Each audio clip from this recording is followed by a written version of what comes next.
Chapter 31. The past between Melissa and Madame Penelope was already an old story in the castle. Madame Penelope scolded Melissa, thinking that Melissa could not tolerate her.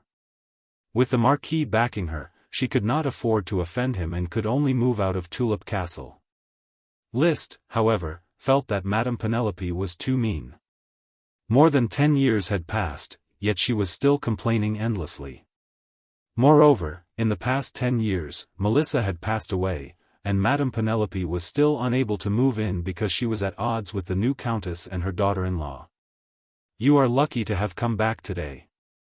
The Baron's daughter is not in the castle, otherwise I would have been the first to turn around and leave. That woman has a smell that makes me uncomfortable, and your father cannot tolerate her. Now, the entire castle is filled with her smell, and I feel uncomfortable even if I stay here for a moment." Li Weiwei, who was sitting next to Madame Penelope, wrapped her arms around her, changed from her usual domineering manner, and said in a coquettish tone, "Grandmother, if you don't like Tulip Castle, you can come to my Falcon Town. I have a very beautiful manor and a hot spring there. You will definitely like it. My little girl, as a noble lady, you must sit properly. Look at you, you are already 19 years old this year, yet you still haven't found a satisfactory other half. You are not a lady enough. Grandmother is right, Li Weiwei, you have to learn to be a lady, and not ride horses and carry guns like us." Levis teased, then said to Madame Penelope, "Grandmother, if you think the castle smells bad, I can put more fragrance in it. This is not something that can be solved by fragrance. Having 2 women enter the house one after another has already exhausted me. I don't want to come to the castle if it is not necessary." Saying that, Madame Penelope turned her head and said to the butler, Louis, who was standing to the side, "Louis, you will help me pass on these words to the Baron's daughter, right?" It was very provocative. Louis smiled gently, "Madam, you know that I prefer to keep my mouth shut." "Boring Louis, from young to old, you are always so boring." Ever since Madame Penelope entered the castle, the entire conversation revolved around her. Of course, 80% of the conversation was done by her. Liszt just smiled awkwardly but politely. It was not until the Count returned from outside and announced that the banquet was ready to begin that Liszt was freed from this awkward atmosphere. The banquet in Tulip Castle was obviously not comparable to the banquet in Flower Town's small castle.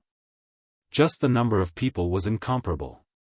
At tonight's banquet, almost all the nobles in the castle were seated, including the Count's family, his tutor, the knight captain, and a few of the Count's followers who were guests in the castle. There were a total of 16 nobles, including Lord, Knight, Baron, Viscount, and Count. At the banquet, with Madame Penelope around, there was naturally no awkward silence.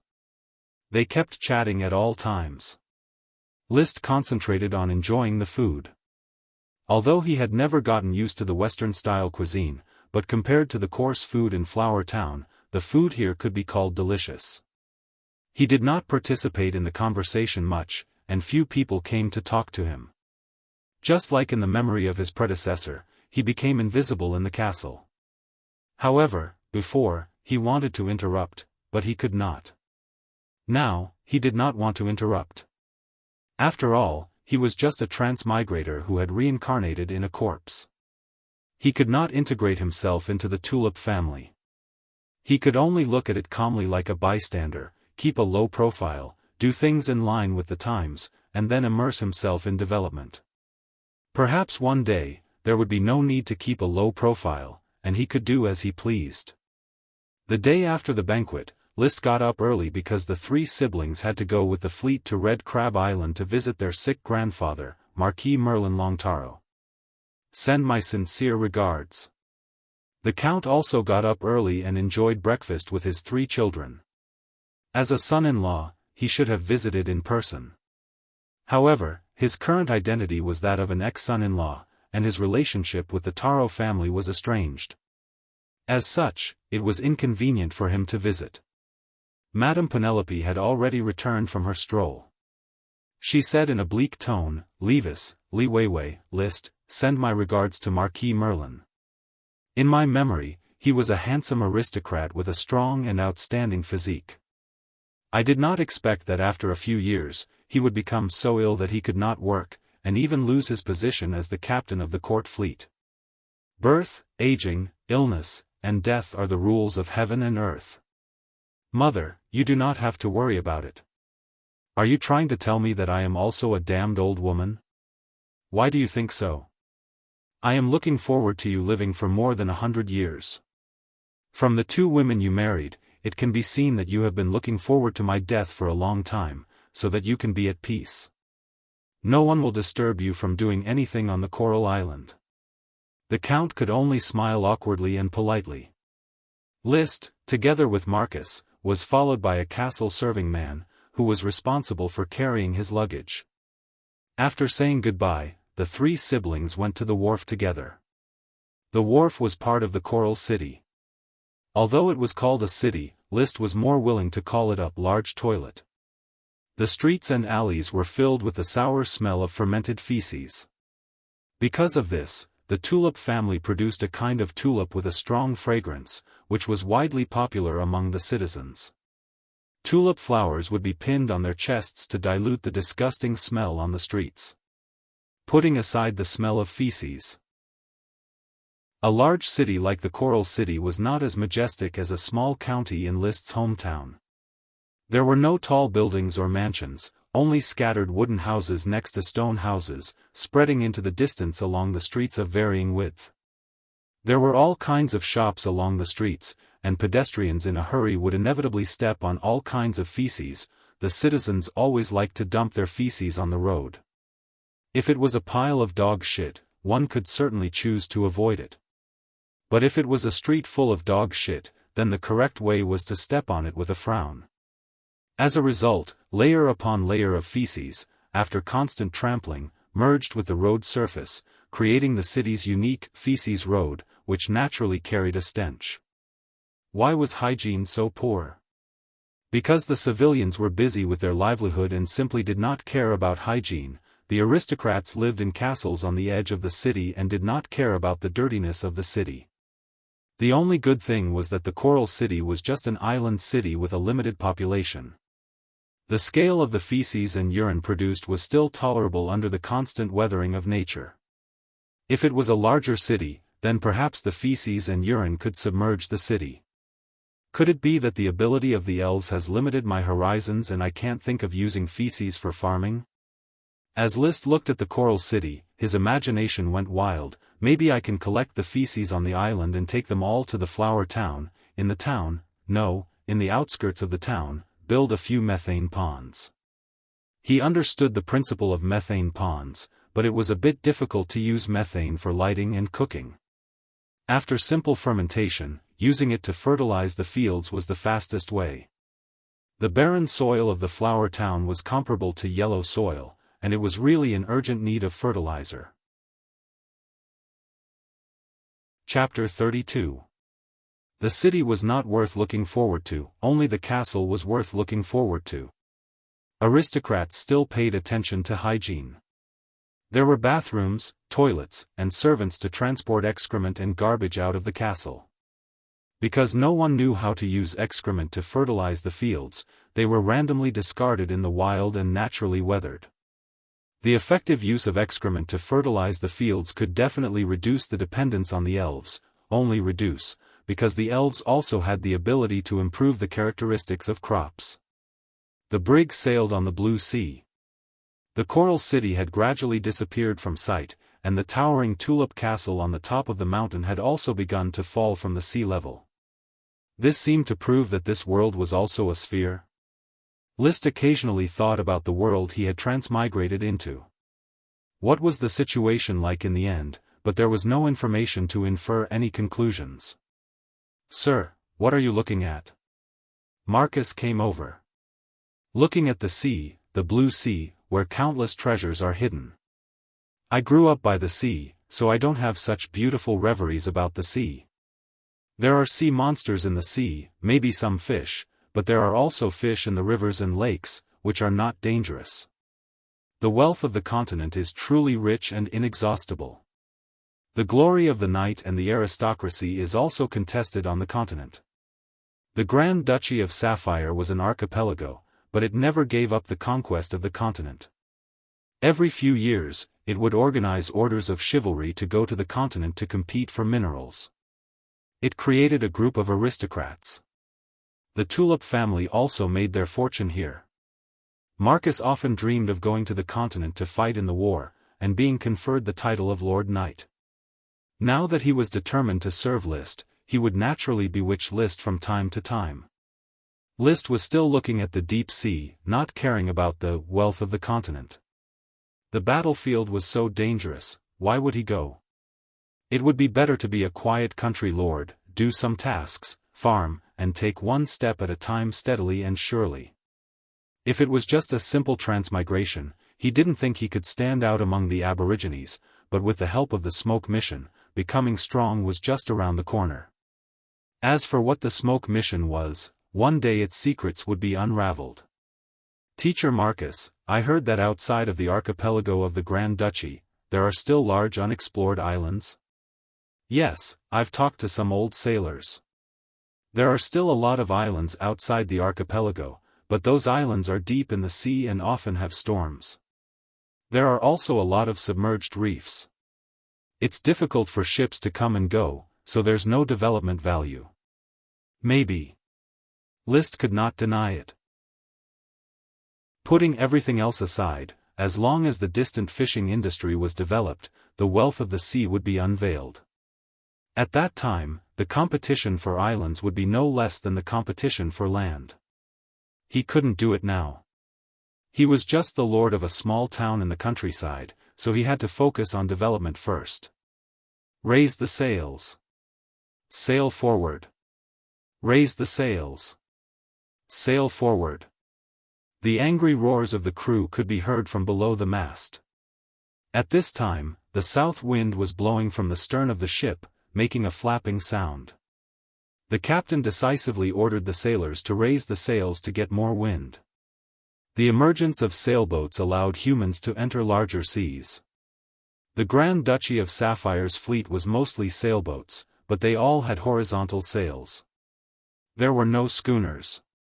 The advantage of horizontal sails was that they were fast when the wind was with them, but the disadvantage was that they had almost no effect when the wind was against them. They needed to row. At this time, the wind was with them. The fleet raised their sails, forming a triangular formation on the sea. It was a spectacular sight. They set off in the morning and arrived at Red Crab Island in the evening. Red Crab Island was 10 times the size of Coral Island. Long Taro Castle was not on the coast, but halfway up the mountain range in the middle of the island. Therefore, after getting off the ship, Liszt and the others had to stay in the dock city of Sea Crab City for one night, and then change to carriages. After traveling for one day, they would arrive at Long Taro Castle on the third day.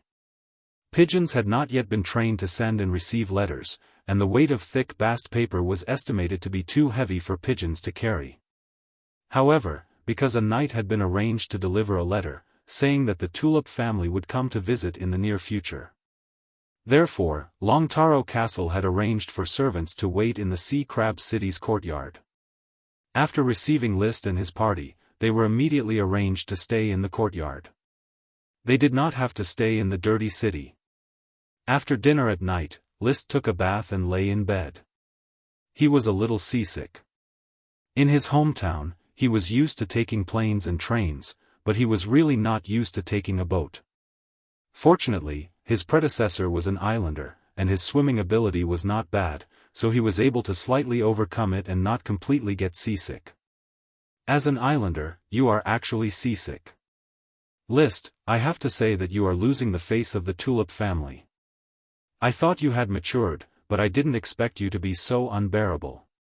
Thinking of your previous cowardly behavior, it really is my stupid younger brother. Li Weiwei appeared in Liszt's room at some point. She did not knock on the door. This surprised Liszt, because he was observing his smoke serpentines. He often took them out to see if there were any new discoveries. But he soon settled down, because Li Weiwei did not seem to be able to see the smoke serpentines. Only List could see them, so he did not have to worry about leaks. "You forgot to knock on the door." "I didn't knock, but it doesn't matter." Li Weiwei crossed her arms over her chest and stared at List, expressing her disdain. "It is very important to me. You did not respect my privacy, and in doing so, it is very unladylike. Aristocrats like ladylike ladies, dear sister. I don't need to change myself to please any aristocrat. Besides, List, when did I need you to give me advice? If we weren't on Red Crab Island, would really teach you a lesson and let you understand that advancing to Earth Knight is nothing." List had been bullied by Li Weiwei since childhood. He believed that the root cause was that Li Weiwei was jealous of his appearance, handsome enough to make most women feel ashamed. "You didn't come here just to tell me that I am still very weak, did you? I just wanted to see your ugly appearance when you get seasick. Since you have seen it, can you please go back?" Li Weiwei fiercely glared at him, turned around, and walked away. List got up and locked the door. The other party was 19 years old, and she was still a girl. Her behavior was really unfathomable. List didn't care much. In his memory, Li Weiwei was such a careless, or rather, rash and frivolous person. The Count often lamented that he and Li Weiwei should change their temperaments. One was more graceful than a girl, and the other was more active than a boy. Lying down again, List could not sleep and could only think about some boring things. 5 months ago, I came to Longtaro Castle as a New Year's Day visit. At that time, Marquis Merlin was not on the island and was still serving as the captain of the court fleet. I have not formally met him for about 4 or 5 years. Due to the aristocratic monogamy system, families were often not that prosperous. Marquis Merlin had 1 son and 2 daughters. The third daughter, Melissa, had already passed away, while the second daughter, Melinda, was married to the Marquis follower, Viscount Roland Pinecone of Long Surround Island. There was only one heir, the eldest son, Mesiro Longtaro, and Mesiro also had only one son, Miopal Longtaro. Cousin Miopal seems to be almost 25 years old, and still unmarried. It seems he is pursuing Sapphire Grand Duke's daughter. I heard that this princess of a small country is a social butterfly. Grand duchies were vassals of empires and kingdoms. The highest ruler was a Grand Duke.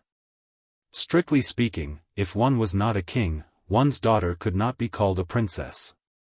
Moreover, the newly enthroned Sapphire Grand Duke, because he could not become a Dragon Knight, his title had already been demoted to Duke. In the aristocratic system, Prince, Grand Duke, and Duke were of the same level.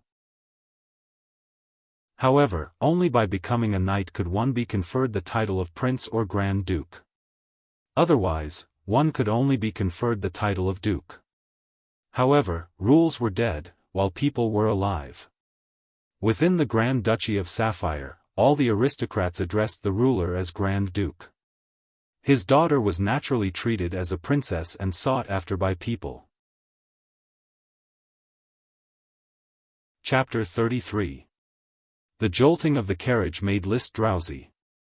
From Sea Crab City, they bumped their way to Redstone City. After spending the night in Redstone City, they waited until dawn. After a 2-hour drive, they finally saw the Longtaro Castle standing halfway up the mountain. The Longtaro Castle was almost 4 times the size of Tulip Castle.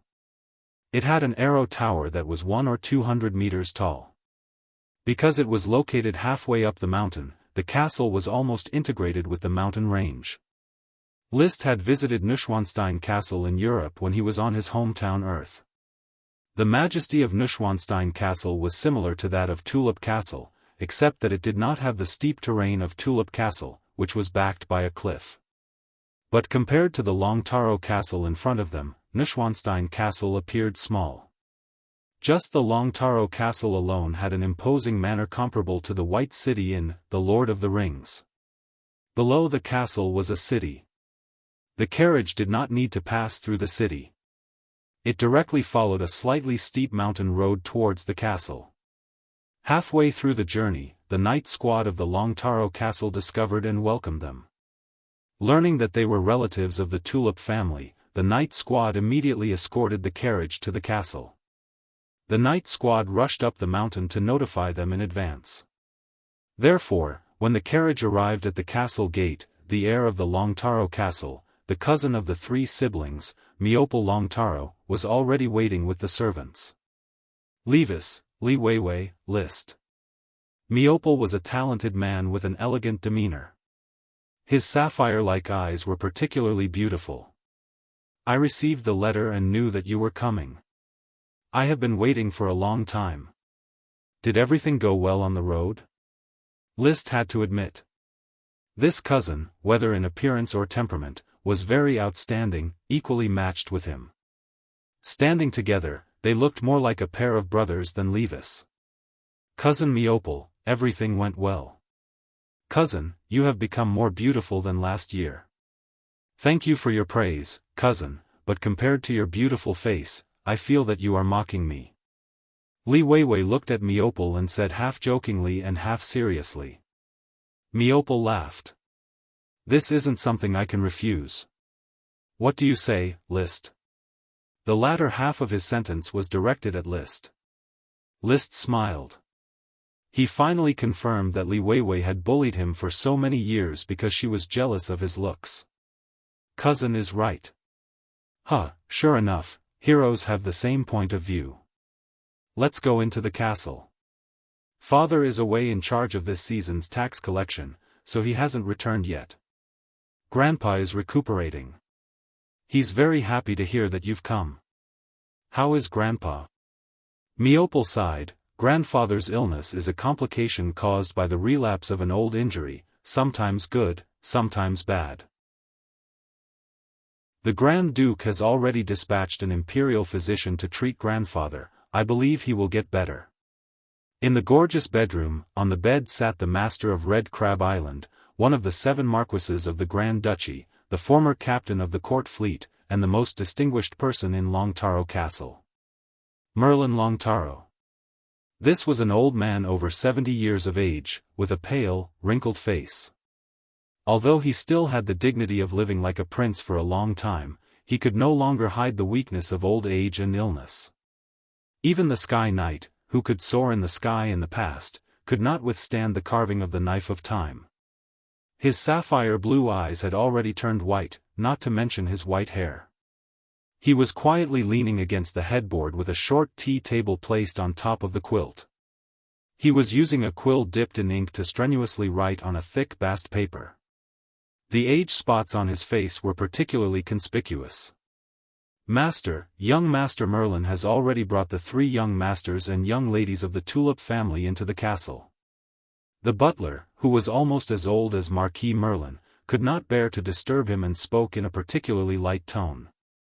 Marquis Merlin's quill slightly paused before continuing to write without raising his head. Melissa's children, then let them come and visit this old man with half a foot in the grave. Master, you are only temporarily ill and will soon recover. You said that you would live to be 100 years old and outlive the neighboring Marquis Wallace. I also threatened the Grand Duke's sapphire dragon that I would kill it if it did not let me become the Dragon Lord. However, it was of no use. This time, I will definitely lose to that old fart. Marquis Merlin laughed heartily, quickly finished writing the last few words, and put down the quill. The servant waiting on the side immediately took the tea table away. The old butler supported the Marquis, leaned against the headboard, and sat steadily. Then, he leaned over and adjusted the red bow tie on the Marquis' chest.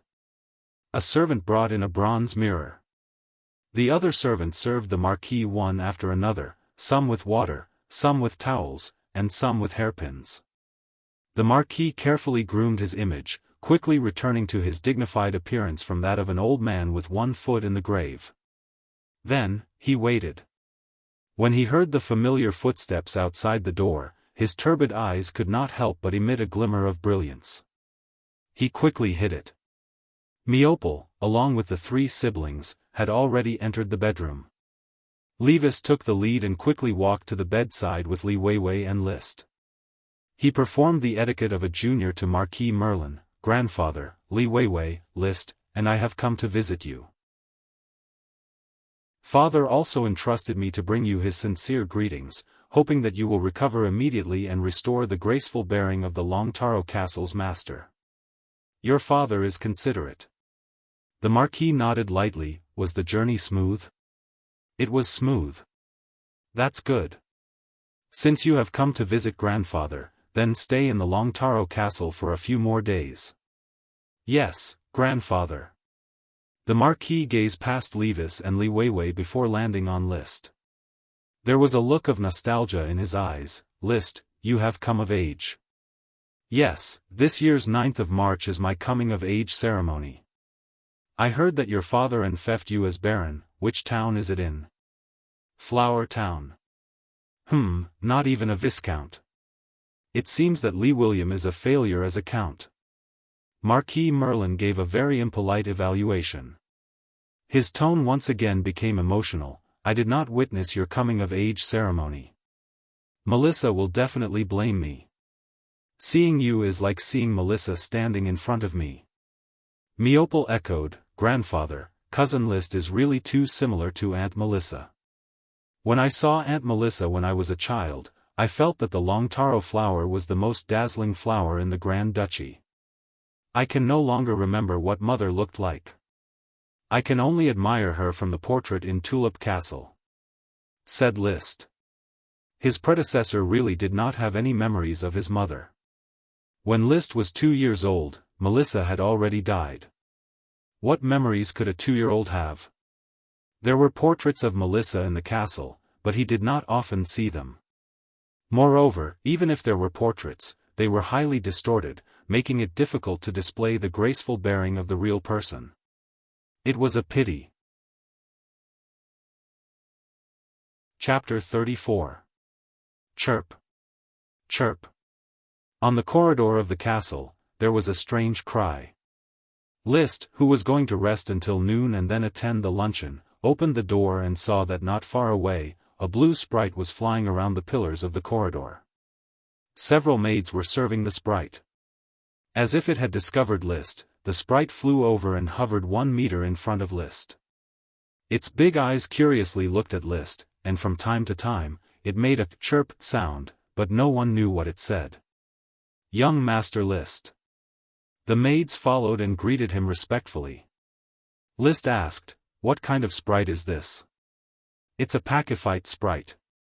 It's only been born for 3 years, a pretty maid replied, her brown eyes darting a few glances at List. There was an inexplicable heat in her eyes. List didn't notice that the other party was looking at him. He stretched out his hand and pointed at the pachyphyte sprite. Does it have a name? The sprite tilted its head and didn't understand. Chirp. The maid replied, no name, there are many sprites in the castle, you just need to call it worm grass. However, the pachyphyte sprite is the most naughty of all sprites, so we need several maids to follow it to prevent it from causing trouble. Sprites are a magical species bred by nature, most of them are very docile, but there are always some who are more tricky and eccentric. What kind of trouble can it cause? List felt that it was making a fuss. 1 sprite and 1 maid should be enough, but there were several maids following it. It was a bit suspicious. But without waiting for the maids to explain, the hovering sprite suddenly pursed its mouth at List, and then, splat, a mouthful of saliva was spat on List's face. It was too sudden, and the Earth Knight didn't have the slightest time to react. By the time List came back to his senses, the little elf had already flown into the distance while laughing. Young Master List, the pachyphyte sprite is very naughty and often spits at the castle's guests. I'm very sorry, I hope you don't mind. The maid with a fiery gaze turned around and said to her companions, quickly follow the pachyphile, don't let it disturb others. I'll take young Master List to wash his face. Young Master List, please allow me to fetch some water for you to wash your face as an apology for the behavior of the pachyphyllum sprite. All right. List just wanted to wipe it off. The sprite wasn't a dirty creature, so he didn't mind its saliva. However, since the maid said so, he would just fetch some water to wash his face. The maid wrung the towel dry and was about to wipe List's face. "Thanks, I'll do it myself. This is what we maids are supposed to do. For things like washing my face, I'm used to doing it myself." List coughed. Although he understood that the upper class was very comfortable and had servants to serve them, he would never get used to it. After wiping his face, he handed the towel to the maid. The maid's eyes lit up. "Do you want me to wipe it again?" "No need." A disappointed look flashed across her face. The maid picked up the basin and got up to leave. "Then I'll go down first. By the way, young Master List, my name is Anna. If you need anything, I'm very willing to serve you." List smiled slightly. "Okay, Anna." At that moment, there was still a strand of wet hair on his forehead, which made him look even more handsome. The maid was obviously shaken by List, then she lowered her head and quickly left the room. She walked out of the room. Only then did she feel that her chest was thumping and her cheeks were blushing slightly. "What are you doing?" She suddenly heard a questioning voice in her ear. It was a valet, the valet arranged for List by the castle. He was responsible for List's daily life during this time. He had just gone to the kitchen to get some milk tea for List. When he came back, he saw Anna coming out of the room with a basin in her hand. The work of serving the guests was his. "Young Master List needs to wash his face, so I'm serving him." "Is that so? This kind of thing doesn't seem to be done by you maids." "Anna, don't do anything that will make Longtaro Castle lose face," the valet said in a low voice. Anna's footsteps did not stop. "Leshy, you are not the housekeeper, what I do is none of your business." "Then I'll tell the housekeeper. I'm just doing my job. How you want to sue me is your business." When Anna had completely disappeared around the corner of the corridor, Leshy coldly snorted, "A bunch of little bitches." After cursing, he quickly withdrew his angry expression and put on the dignified and appropriate demeanor that a valet should have, as well as a calm and elegant expression. He knocked on the door. "Young Master List, I have brought you the milk tea you wanted. Please come in." Anna returned to the team that was looking after the Pachyphyllum sprites. The maids immediately asked, "Anna, did you touch young Master List's face? Is young Master List's face particularly smooth and delicate? Did you blush and your heart beat faster at that time? He is as handsome as young Master List." A few years ago, Lucy touched young Master List's face when he was washing his face. But at that time, he was not yet an adult, but he was already so handsome. Anna shook her head and said with disappointment, "No, young Master List washes his face by himself. He doesn't like maids to wash his face for him." "How can that be? Could it be that he also likes men like Viscount Orpheus?" "Probably not. I saw young Master List last year. He was staring at Sister Luya's butt." "Sister Luya's butt is indeed beautiful. I'm jealous."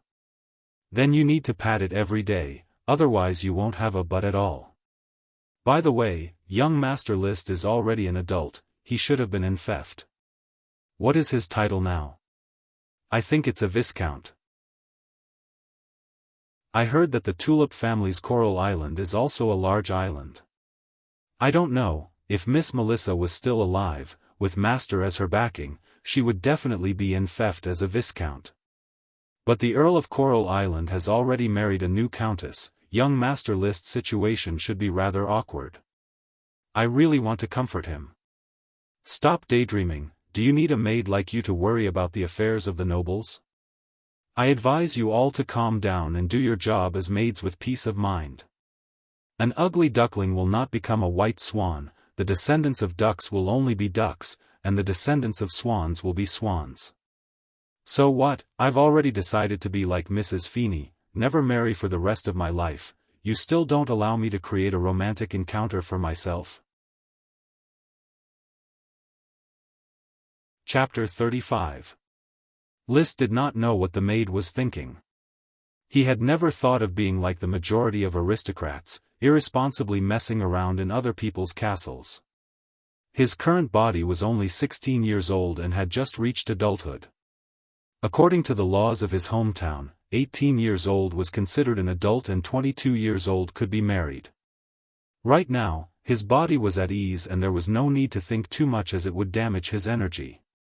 His predecessor was a good-for-nothing, but the current List was very confident in becoming a Sky Knight. After all, his perception was not bad and he had the help of the smoke mission. Maybe in the future, he could ride a dragon and become a Dragon Knight. The world's top fighting force was the Dragon Knight, an existence that could easily destroy heaven and earth.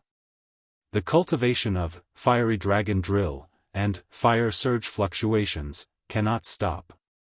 Although I can avoid going to the battlefield, the ability to protect myself must always be cultivated.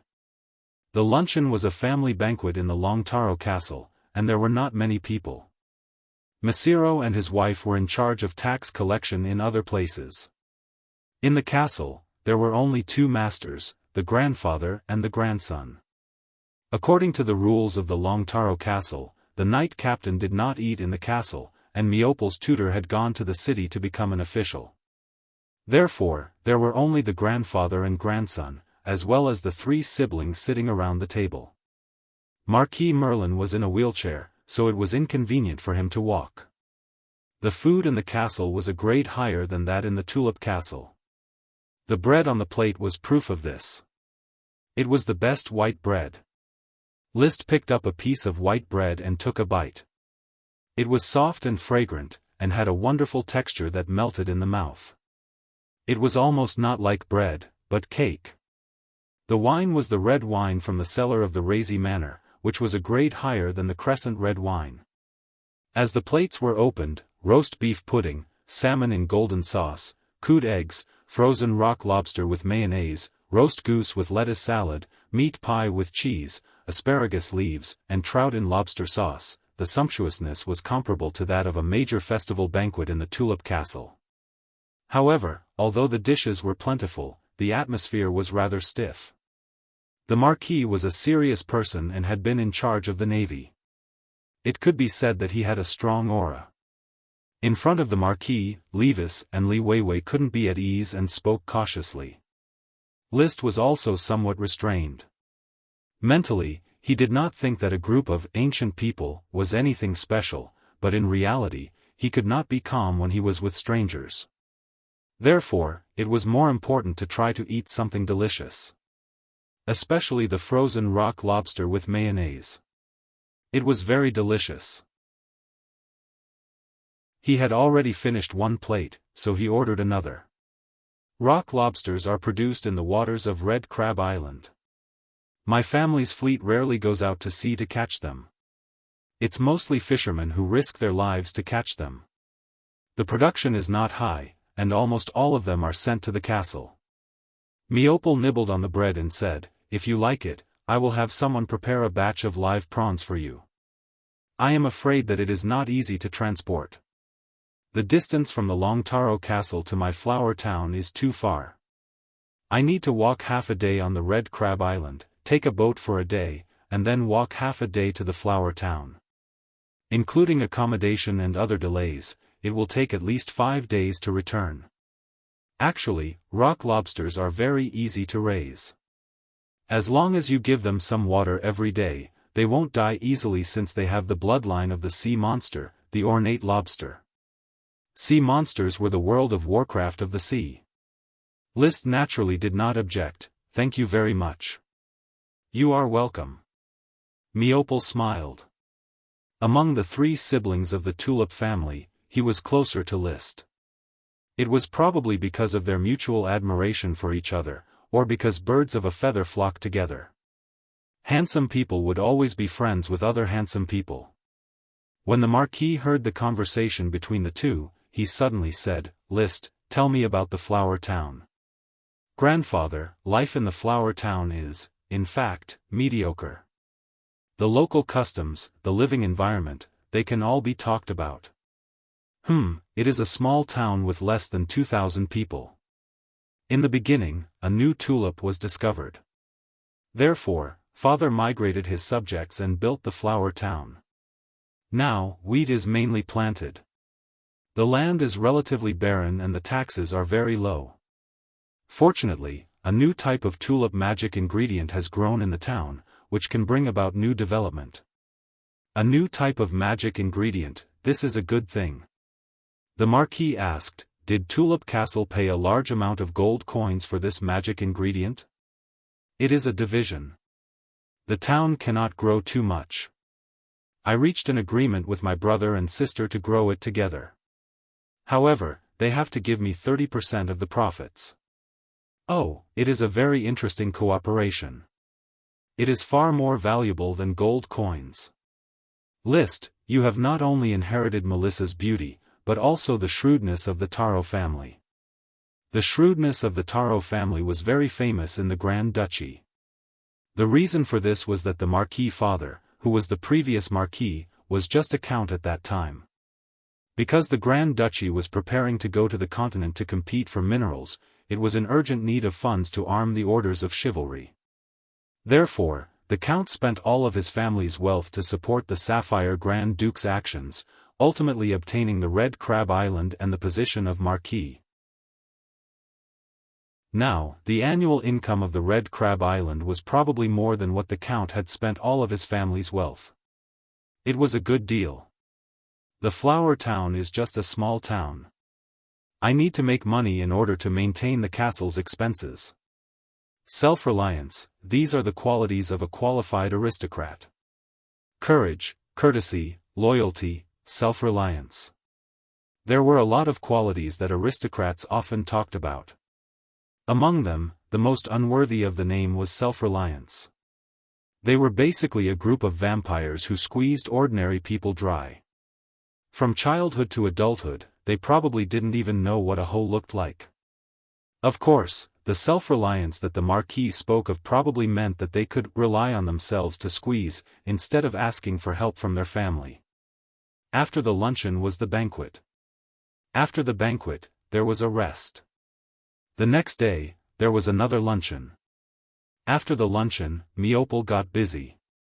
According to the Marquis' instructions, he planned to hold a grand ball that evening, summoning the young aristocrats from the nearby towns.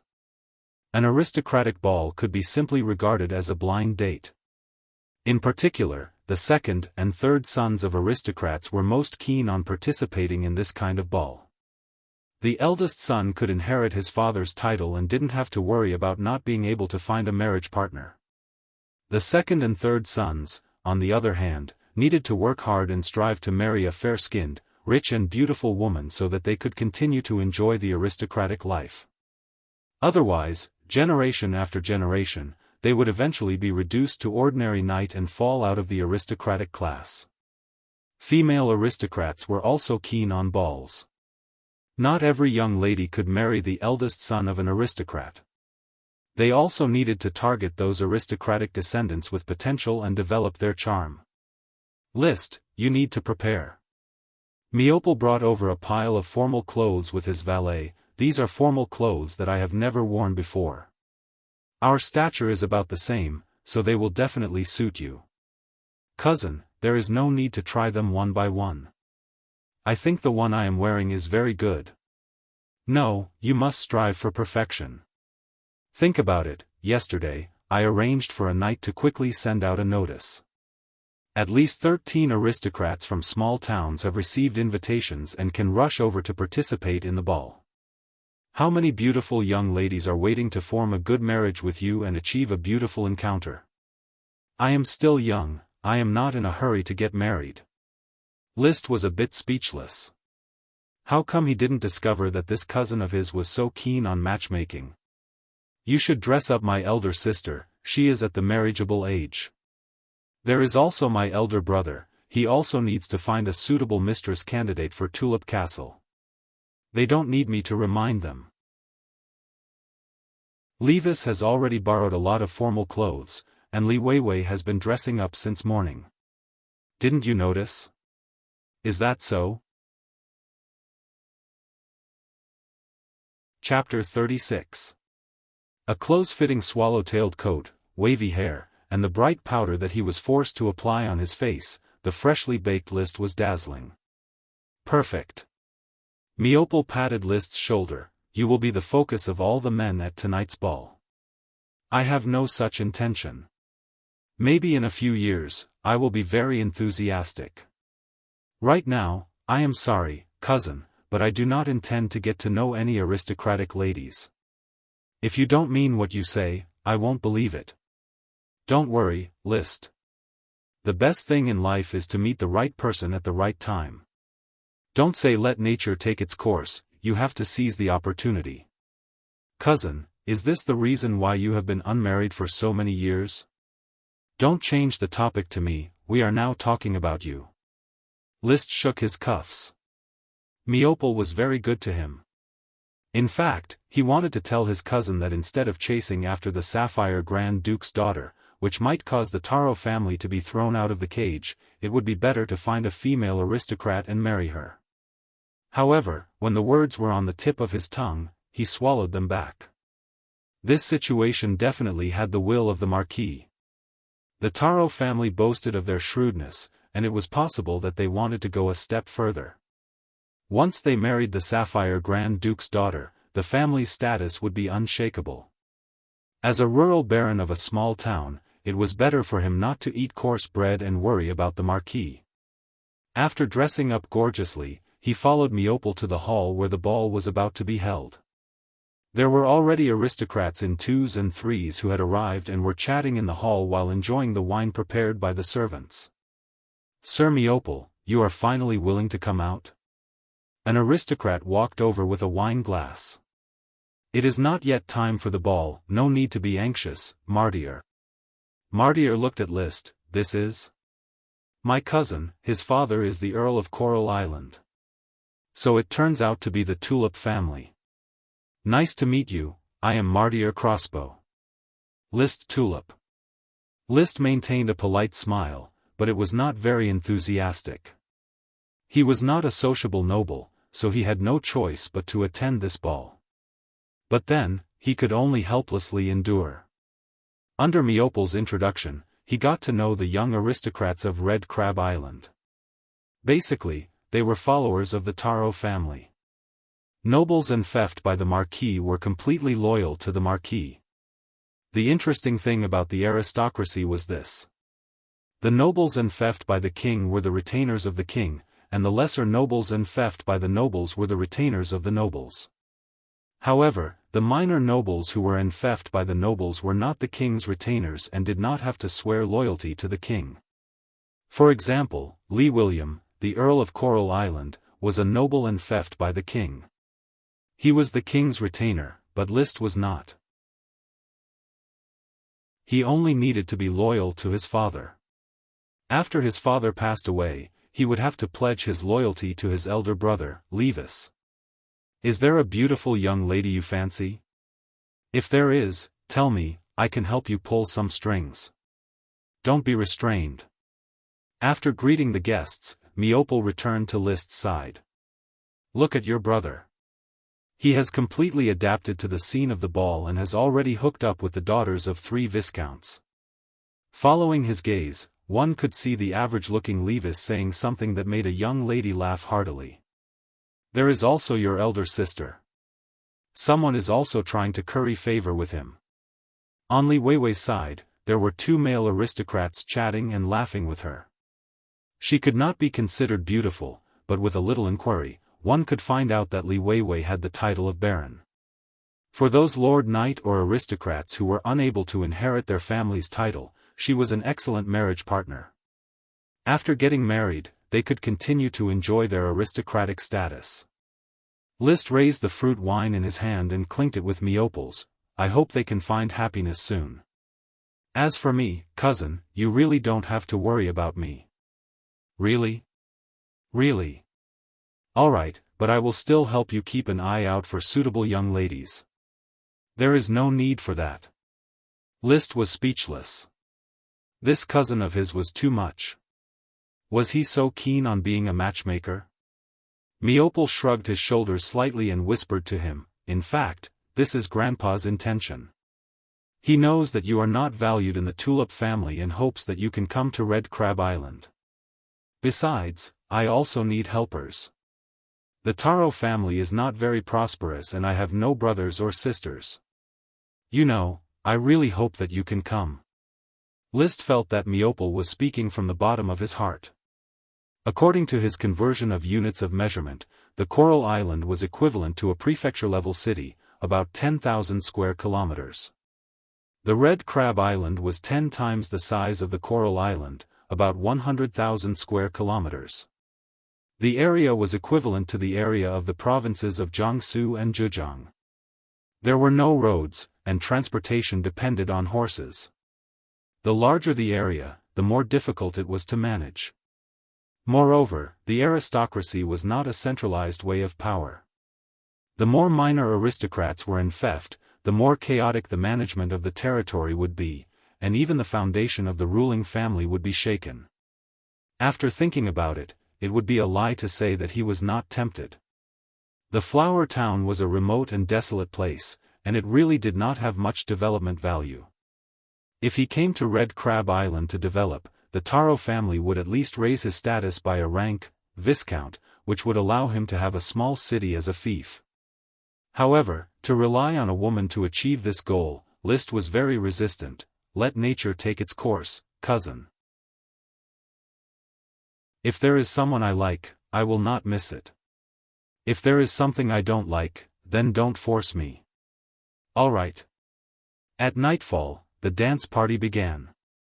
Soothing piano music came from the fingertips of a pianist, creating a suitable atmosphere for the dance party.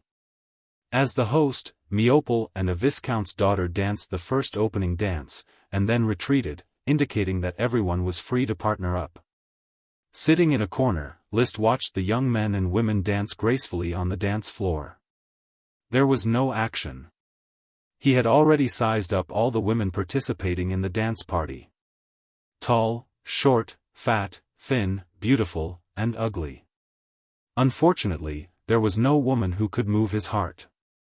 Even though there were a few mature women who conformed to his aesthetic standards, but age was an obstacle. After all, he was only 16 years old. At this age, many aristocrats had already begun to be dissolute. However, he was still not at the marriageable age. Only when men reached 20 and women reached 18 would it be the restless season for marriage. His gaze passed through the crowd and fell on an unknown place in the void. Then, after a moment, an invisible smoke gradually appeared, forming distorted serpentines. Mission: not only cows like to eat fresh and tender alfalfa, horses also like to eat it. This is the foundation for establishing a horse farm, as well as the starting point for establishing a career. Please help the alfalfa sprite worm settle down its worm stalk. Reward: 3 wild corn stalks. The mission had already existed for several days, so he was somewhat anxious. After being delayed for several days, the alfalfa grass should have already grown. When I return, should be able to settle down the alfalfa sprite worm.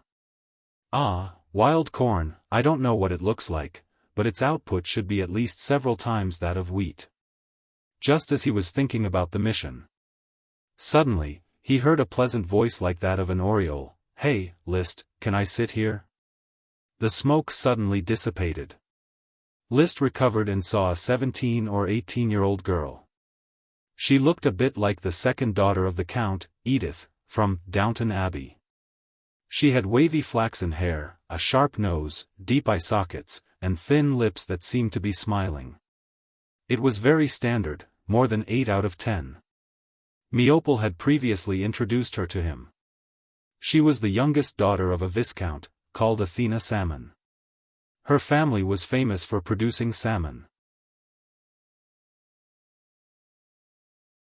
Chapter 37.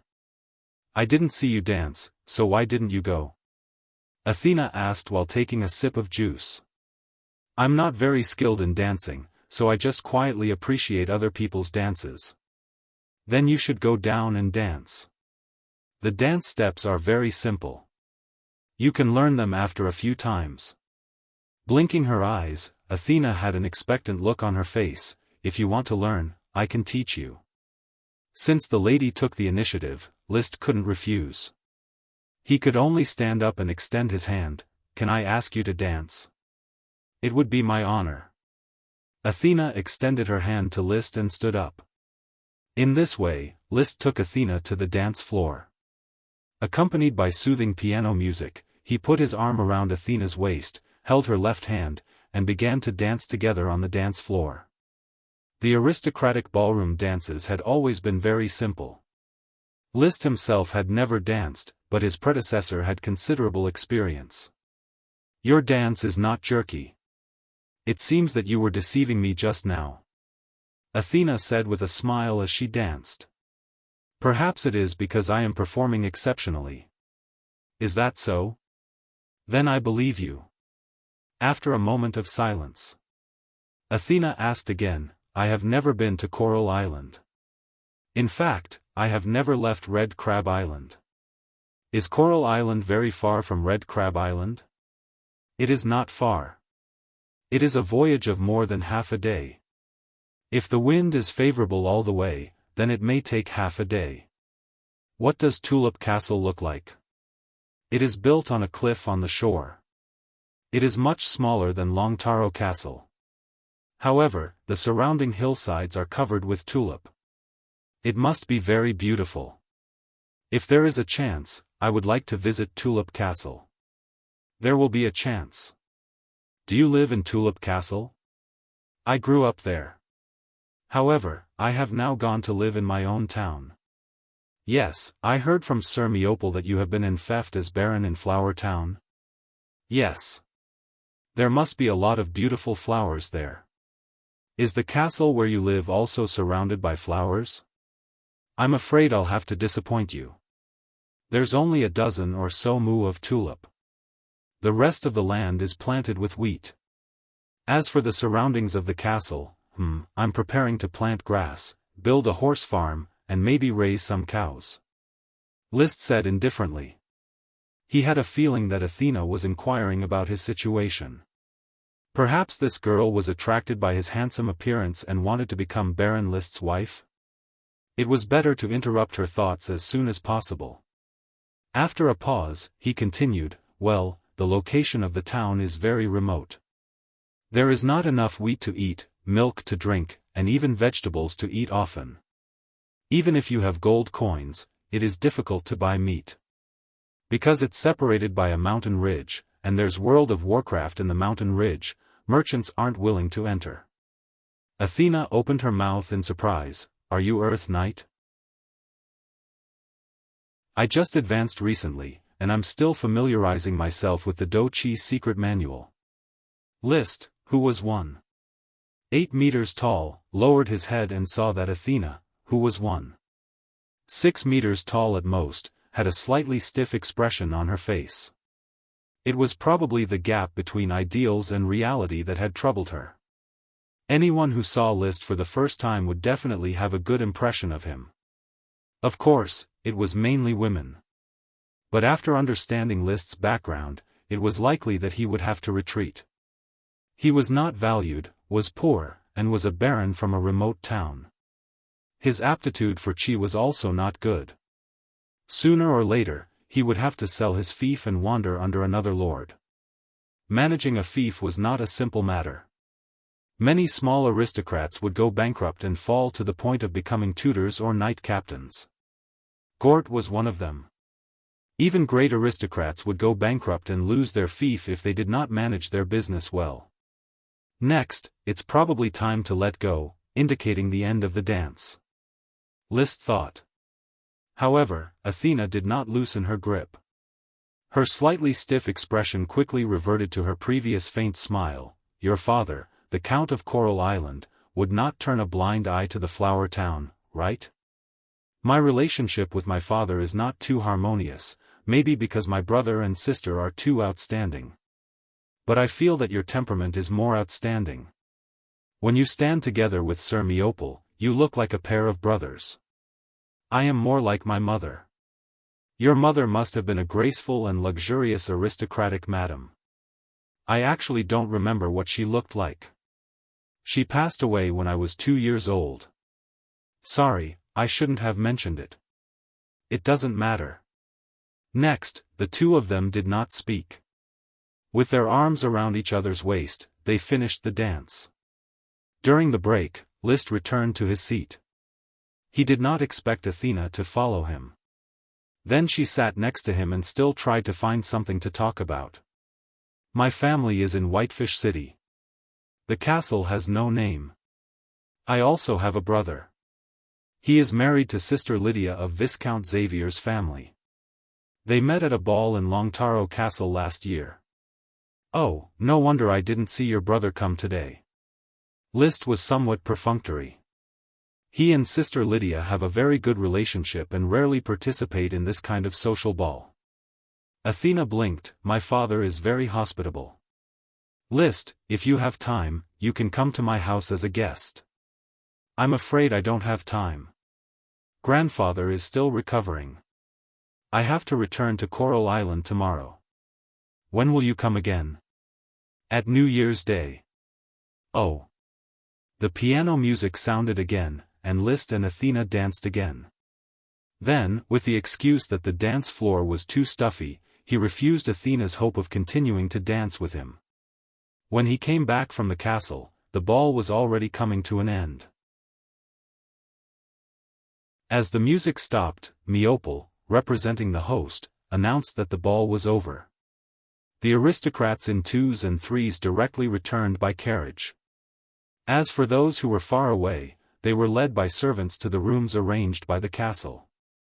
Liszt was also ready to return to his room. Athena came over again and only said, "Good night, Liszt." "Good night, Athena." Before returning to his room, Immortal came over. "Liszt, did you have a good chat with Athena?" "Just 2 dances. I can see that Athena is very interested in you." "What do you think?" "I don't think so." Seeing that Liszt was serious, Immortal nodded. "Well, I understand. Have a good rest." "Right, tomorrow, grandfather said that he will give you a coming-of-age gift. It's a pity that he didn't witness your coming-of-age ceremony. He hopes to make up for it a little. Grandfather is too polite." "Well, good night." "Good night." Late at night, Liszt was still awake. He repeatedly thought about the coming-of-age gift the Marquis was going to give him. With the Marquis taking action, it shouldn't be too bad. Maybe it's a magic sword? Among aristocrats, especially the gifts from the elders to the younger generation, most of them were weapons, implying that the glory of a knight needed to be won with a sharp blade and a spear. For the Marquis to give a weapon, it should at least be a magic weapon. Magic weapons were very precious, and he had never owned one before. Therefore, the more he thought about it, the more excited he became. The more he thought about it, the more enthusiastic Athena was. Both inside and outside revealed that she liked Liszt and wanted to be the Baron's wife. She was liked, and she was a beautiful lady. Chapter 38. Early the next morning, Liszt, who had slightly dark circles under his eyes, had already packed his luggage. He also enjoyed a breakfast in his room: bread, fried eggs, shortbread, jam, milk, honey, and coffee. After Levis and Li Weiwei had also packed their things, the 3 siblings were ready to bid farewell to the Marquis. The Marquis got up early and was sitting in his wheelchair, writing something. "Did you sleep well?"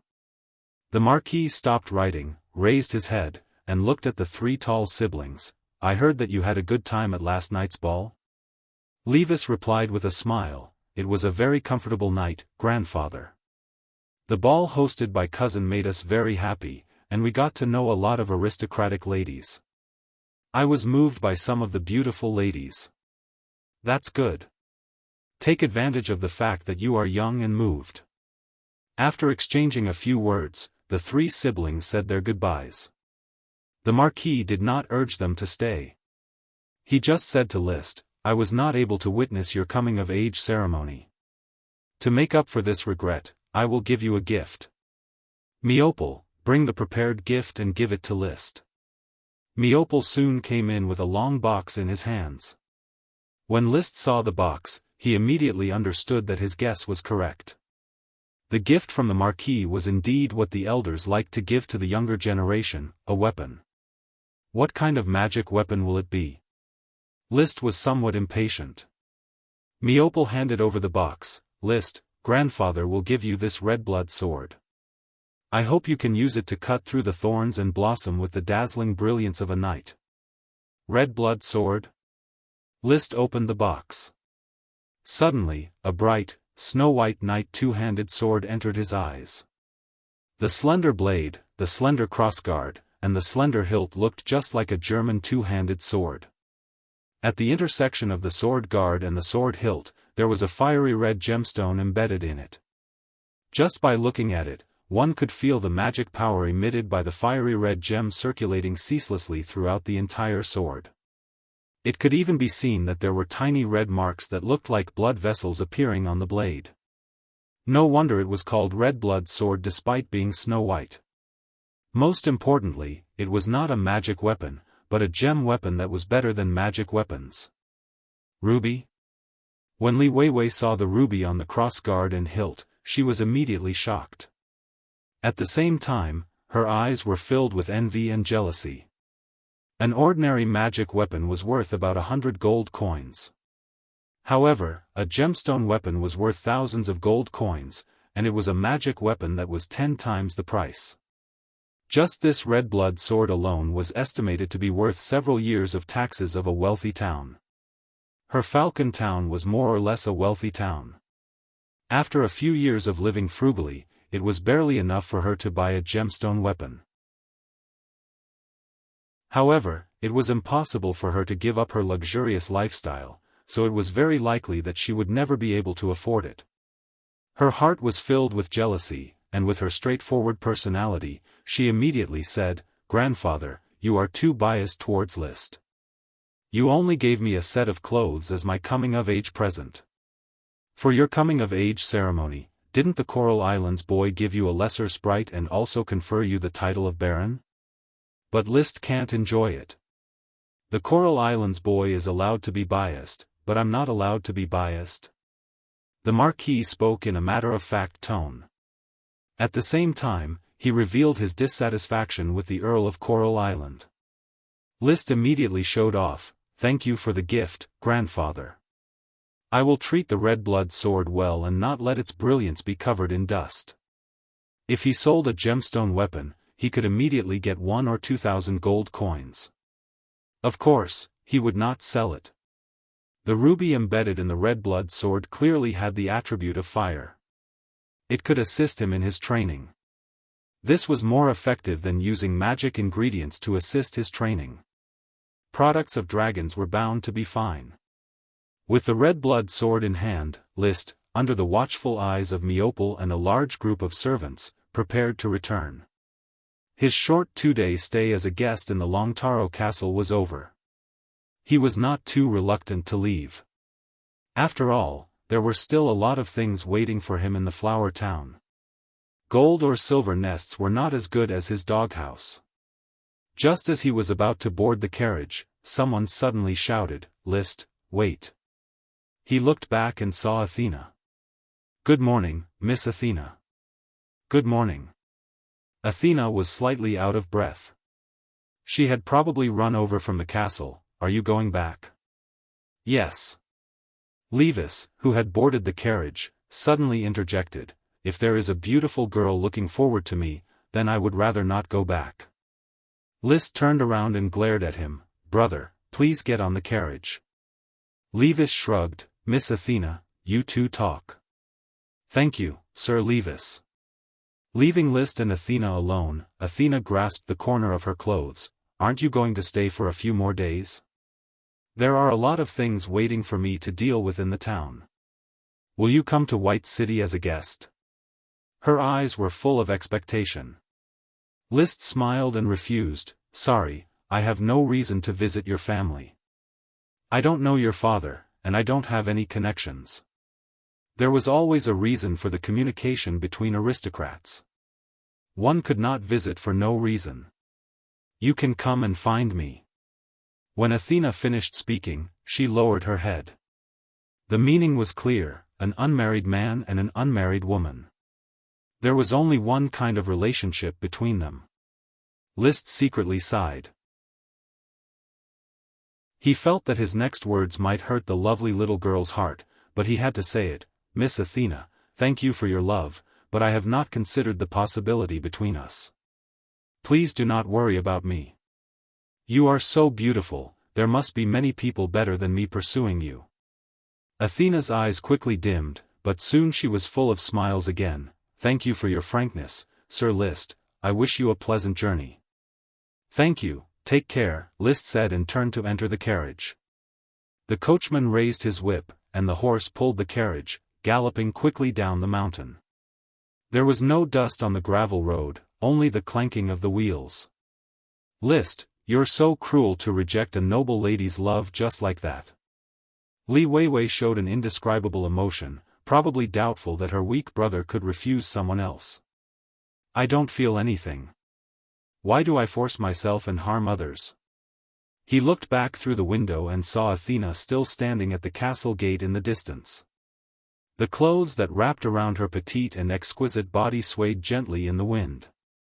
She was courageous, but he could not accept it. He wanted to be sentimental for 10 minutes. But Li Weiwei's cold snort interrupted the atmosphere. There is no need for feelings in a noble marriage. There is no need? Then why don't you just marry someone with good conditions? Because I don't want to be a vassal. Even if I want to marry, the groom must come to Falcon Town. Or, they have the charm to let me give up Falcon Town and live in their castle. If I really meet such a person, why can't I give up my body and mind? Li Weiwei said arrogantly. Liszt did not say anything. A moment later, Li Weiwei stretched out her hand. Let me see the red blood sword.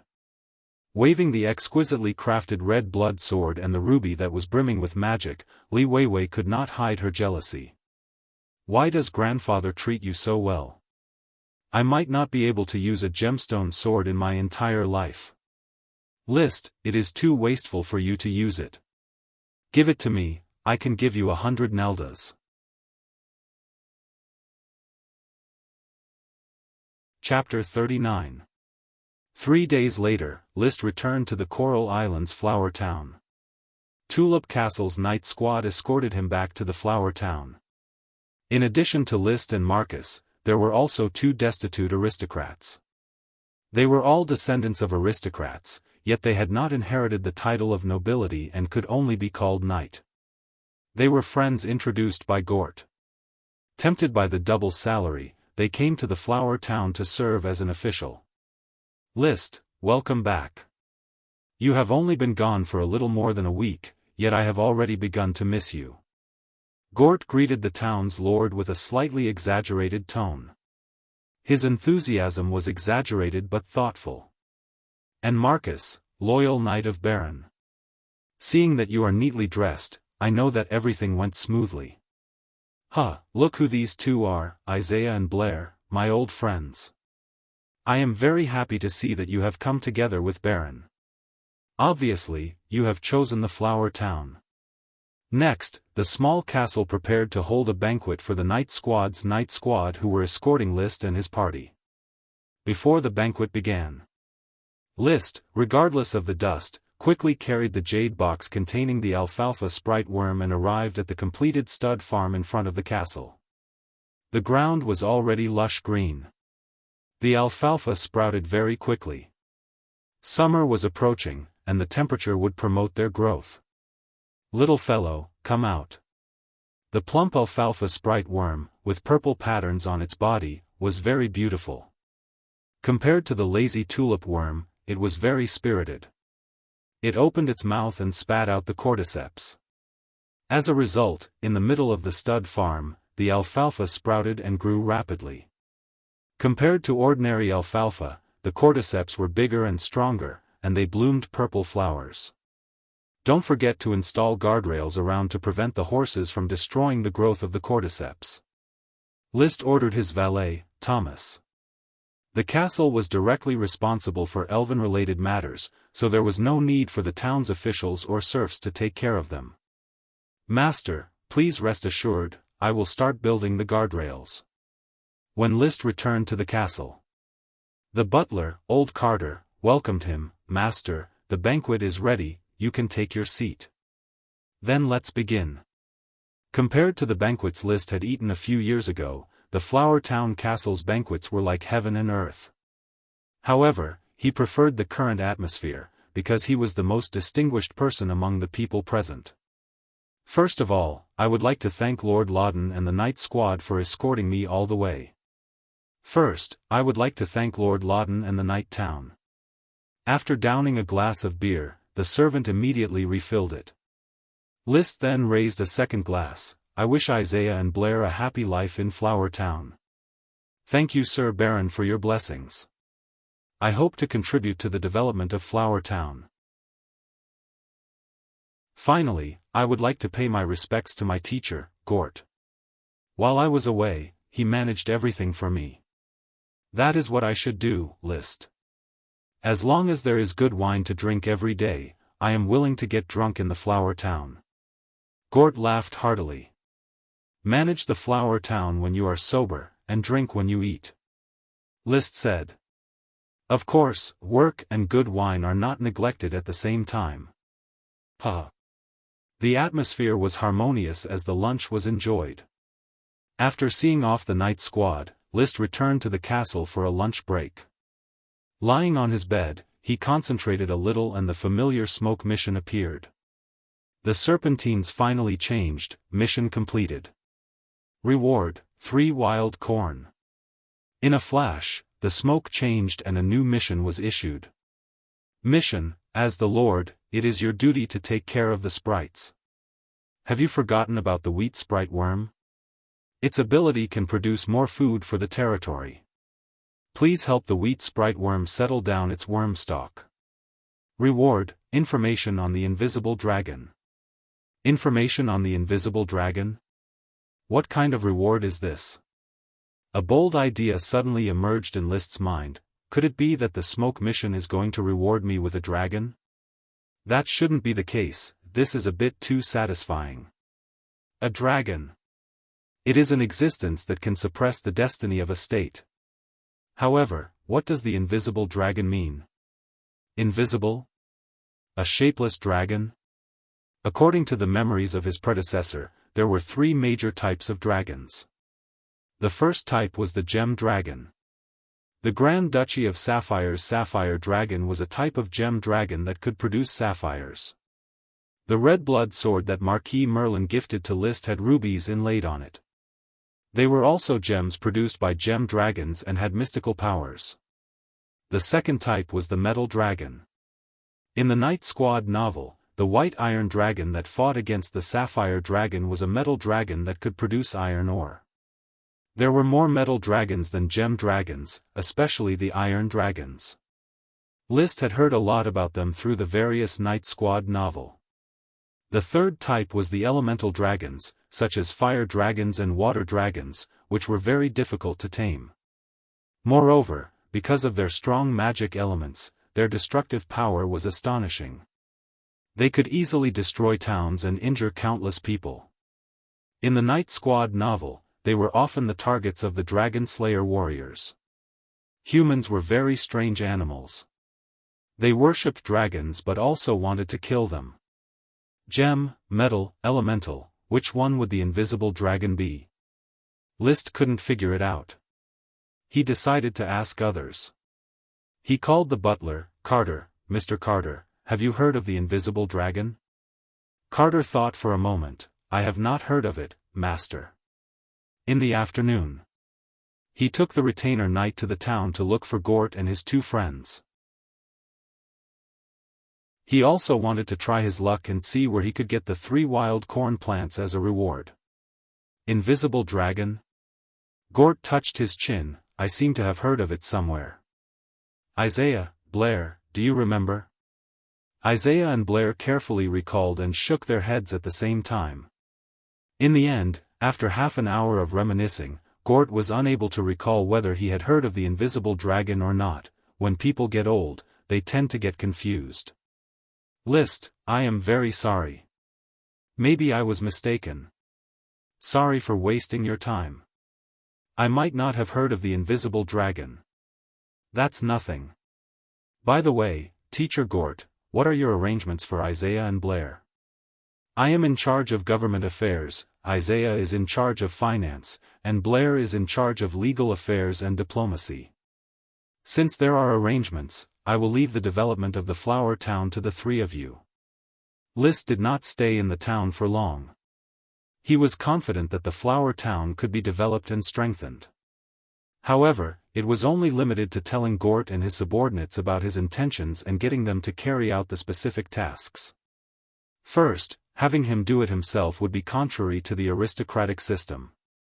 Aristocrats who worked in the fields were not called aristocrats, and aristocrats who ate with serfs were not called aristocrats. Second, if he were to arrange the specific tasks himself, it might not be effective and would be a waste of energy. For example, if he could clearly have his servants complete the census, why would he have to do it himself?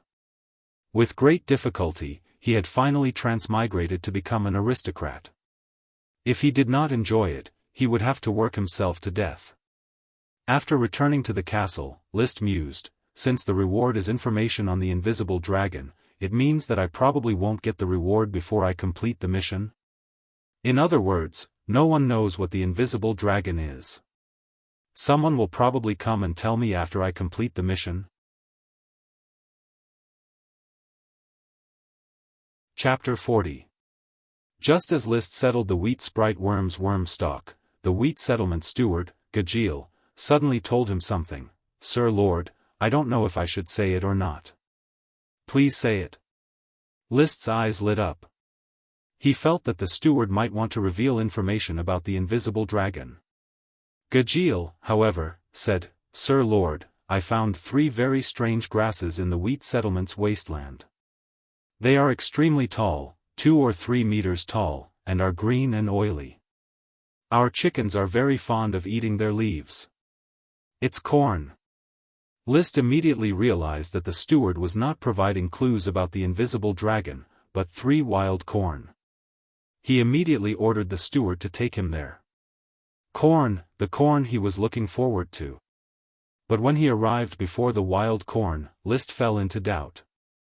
Gajil, how long has it been since you found these 3 grasses? It's been 3 months. Has it always looked like this? Yes, Sir Lord. List habitually touched the red blood sword hanging at his waist. He had always kept this sword close to him. The ruby's magic power constantly stimulated his fire-attributed chi, nourishing it and strengthening it. In other words, he was cultivating all the time while carrying a sword. If he ate more magic potions in the future, he might be able to become a sky knight. List couldn't help but look at the 3 wild corn. The corn in front of him was not a straight pole. It had a few leaves, a cluster of flowers at the top, and 1 or 2 cobs in the middle. Instead, it was randomly divided into a few poles, and each pole had a cluster of flowers on top of it. As for the corn cob in the middle, there were a few tiny toothpicks instead. The toothpicks were segmented, and each segment was a grass seed. Don't tell me that wild corn looks like this. This is not corn, this is wheat. List was very hurt. He knew very well that the 3 wild corn were the 3 grasses in front of him. But he couldn't accept it. What happened to the big, plump corn cob? This is grass for livestock to eat. I remember now. These 3 stalks of wild corn seem to be called Mexican corn grass. List, who had planted crops in his hometown, remembered that someone in the village had planted some kind of pigweed, which was for pigs to eat. It was called Mexican corn grass, and it was said to be a very high-yielding pasture that pigs, cows, and sheep especially like to eat. That should be it. If it's real corn, there's no need to put the word wild in front of it. Corn doesn't seem to have any wild varieties. It's artificially cultivated for millions of years. After he understood this point, he could only sigh in his heart and comfort himself. At least I got a high-yielding pasture. It's not a loss. Get rid of your depressed mood. List put on the reserved smile of a noble again. Gajil, according to my judgment, this grass is called corn grass. It's a very high-yielding and popular pasture for livestock. Chickens, ducks, geese, pigs, cows, and sheep all like to eat it. From now on, you have to take good care of it. I need its seeds. Yes, Sir Lord. Gajeel will take good care of the corn grass and not let any serfs or livestock get close to it. That's good. I will inform Teacher Gort. When the time comes, he will make further arrangements. You just have to cooperate. Yes, Sir Lord. Glancing at the Mexican corn grass again, List took a deep breath and raised his horsewhip. Return. The little wheat sprite's worm stalk was settled very smoothly. So far, the peanut sprite, alfalfa sprite, tulip sprite, and wheat sprite had all been properly settled. As for the remaining thorn sprite, it was unknown where to go. The corn sprite's corn field was still being planned. In any case, the elves would receive the best care. On the way back, List bumped into Marcus, who was about to come to the castle to see him. Teacher Marcus, what's the matter? Sir, I heard from Sir Gort that you asked him about the invisible dragon. Oh, you know about the invisible dragon? I have heard of it. Marcus said earnestly, I read about it in a half-torn night novel. I don't know the name of the novel, but I read it when I was very young. Is that so? What is the description of the invisible dragon? List knew that the wheat sprite mission was completed and the reward was coming. Marcus said, in the novel, in addition to the gem dragon, metal dragon, and elemental dragon, there is also a kind of dragon called the sacred dragon. The invisible dragon is a kind of sacred dragon. It is transparent and no one can see its appearance. Wherever it goes, it brings endless disasters. Disasters? Then why is it called the sacred dragon? Because it can produce a very special gem. A special gem? Then it should be classified as a gem dragon. Right, what is a special gem? Does it have any different power? This gem is related to a legendary equipment. Sir, have you heard of the space ring? It is a small ring that can hold a lot of things. There are also space rings in this world? List searched the memory of his predecessor, but he had not heard of it. He said, no. Then, are space rings real? Or, can the gems produced by the invisible dragon be used to make space rings? I don't know whether space rings exist or not. Even if they exist, they are priceless treasures that only true great aristocrats can possess. Marcus said, in the night novel I read, it indeed says that wherever the invisible dragon goes, apart from endless disasters, it will also leave behind the gems it produces. Whoever picks them up will have a space ring. And then? And then there is nothing else. Is there no more information about the invisible dragon in the book? No, and I think it is just a fabricated story. You know, many of the novels that enlighten us about the glory of the night are blindly written by novelists. Marcus specially came to tell List this information, but obviously, he did not believe in the existence of the invisible dragon. List could not deny this and continued to ask, then, what about other sacred dragons? I don't know. Half of the book is missing. I only read a small part of the content. It only introduced the invisible dragon, a kind of sacred dragon. After Marcus left, List still did not understand. What was the meaning of the mission reward and information about the invisible dragon? Was it just to tell him about the invisible dragon through the mission? Or did it mean that there was an invisible dragon nearby that could be captured? Or was it to say that the invisible dragon was going to attack the flower town and should be prepared? Of course, it was also possible that the invisible dragon was going to deliver equipment, a space ring? While pondering, the smoke before his eyes reappeared. Mission completed. Reward, information about the invisible dragon. After a moment of distortion, a new mission was issued. Mission: did the sudden appearance of wild corn in the wheat settlement attract your attention? Lord, you need to think about why wild corn grew in the wheat settlement. Perhaps there is more wild corn in the vicinity.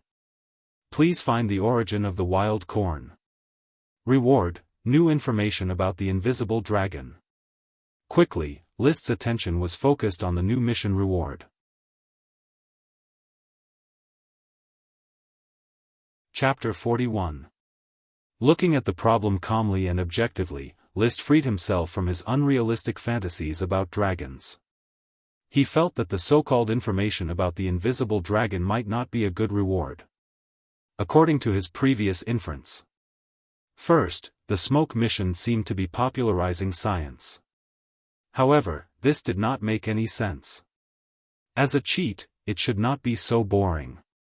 Second, there was an invisible dragon nearby that could be captured. If it was true, then it would definitely be explosive news. However, List did not have the strength to capture a dragon. Most of the countries with dragons started with young dragons as they could not withstand adult dragons. However, even if it was just a young dragon, the entire Coral Island would still not be able to defeat it with all the night. Third, the invisible dragon came from afar to deliver the equipment. List did not feel that his affinity with dragons was that good. Fourth, the invisible dragon was probably going to attack the flower town. The fourth inference was undoubtedly the most likely. Dragons attacking human villages and towns was no longer big news. Otherwise, the profession, Dragon Slayer, would not have arisen. In the major knight novels, the Dragon Slayer was a popular protagonist, second only to the Dragon Knight.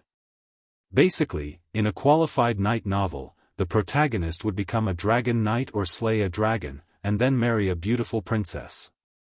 Therefore, the rewards of these two missions tell me that I have to resist a dragon and strive to become the protagonist of a knight novel, the Dragon Slayer List. List looked in the mirror and chuckled, so, if the dragon dies, then where is the princess? List's mood was a bit complicated. He was worried that his speculation would come true, but he also felt that it was impossible. After thinking it over, he felt that there was no need to be groundless fears. He should first complete the missions and see what kind of clues the final reward would give before making a decision. If the invisible dragon really invaded and he could not resist it, then it did not mean that he could not ask for help. Once this information was sent to the Sapphire family, he believed that it should not be difficult to get the title of Marquis. This was the highest title that could be conferred in a principality. After calling Gort, he immediately handed over the mission. This corn grass will not suddenly appear. The seeds must have been blown over by birds or the wind. Teacher Gort, mobilize all the idle farmers to search between the settlements. We must find more corn grass. Gort did not quite understand the mission. List, is this corn grass very important? Of course, it's a kind of pasture with very high nutritional value. It's even more suitable than alfalfa as fodder for horse farms and dairy farms. No matter what, it's better to plant different kinds of pasture so that the livestock can grow faster. Since it's so valuable, I'll immediately arrange for people to search for it. I won't miss a single corner. Just as they were talking, List suddenly saw a group of people walking past the gate in an orderly manner outside the castle, heading south towards the Thorns Ridge. Teacher Gort, is that the new patrol team? Yes, your retainer knight has been a great help. At first, those bastards in the patrol team refused to obey the orders of an administrative officer like me, but after a few fights, they quickly restrained their temper. Well done. Discipline is the first priority of the patrol team. Teacher Gort, the management of the patrol team needs to continue to be strengthened. I have a few ideas that need to be implemented. The patrol team needs to take on the public security of the fief and the settlements. The fief will pay them. They also need to unify their uniforms and conduct themselves in a uniform manner. List outlined some general ideas. He intended to establish the patrol team as a police station.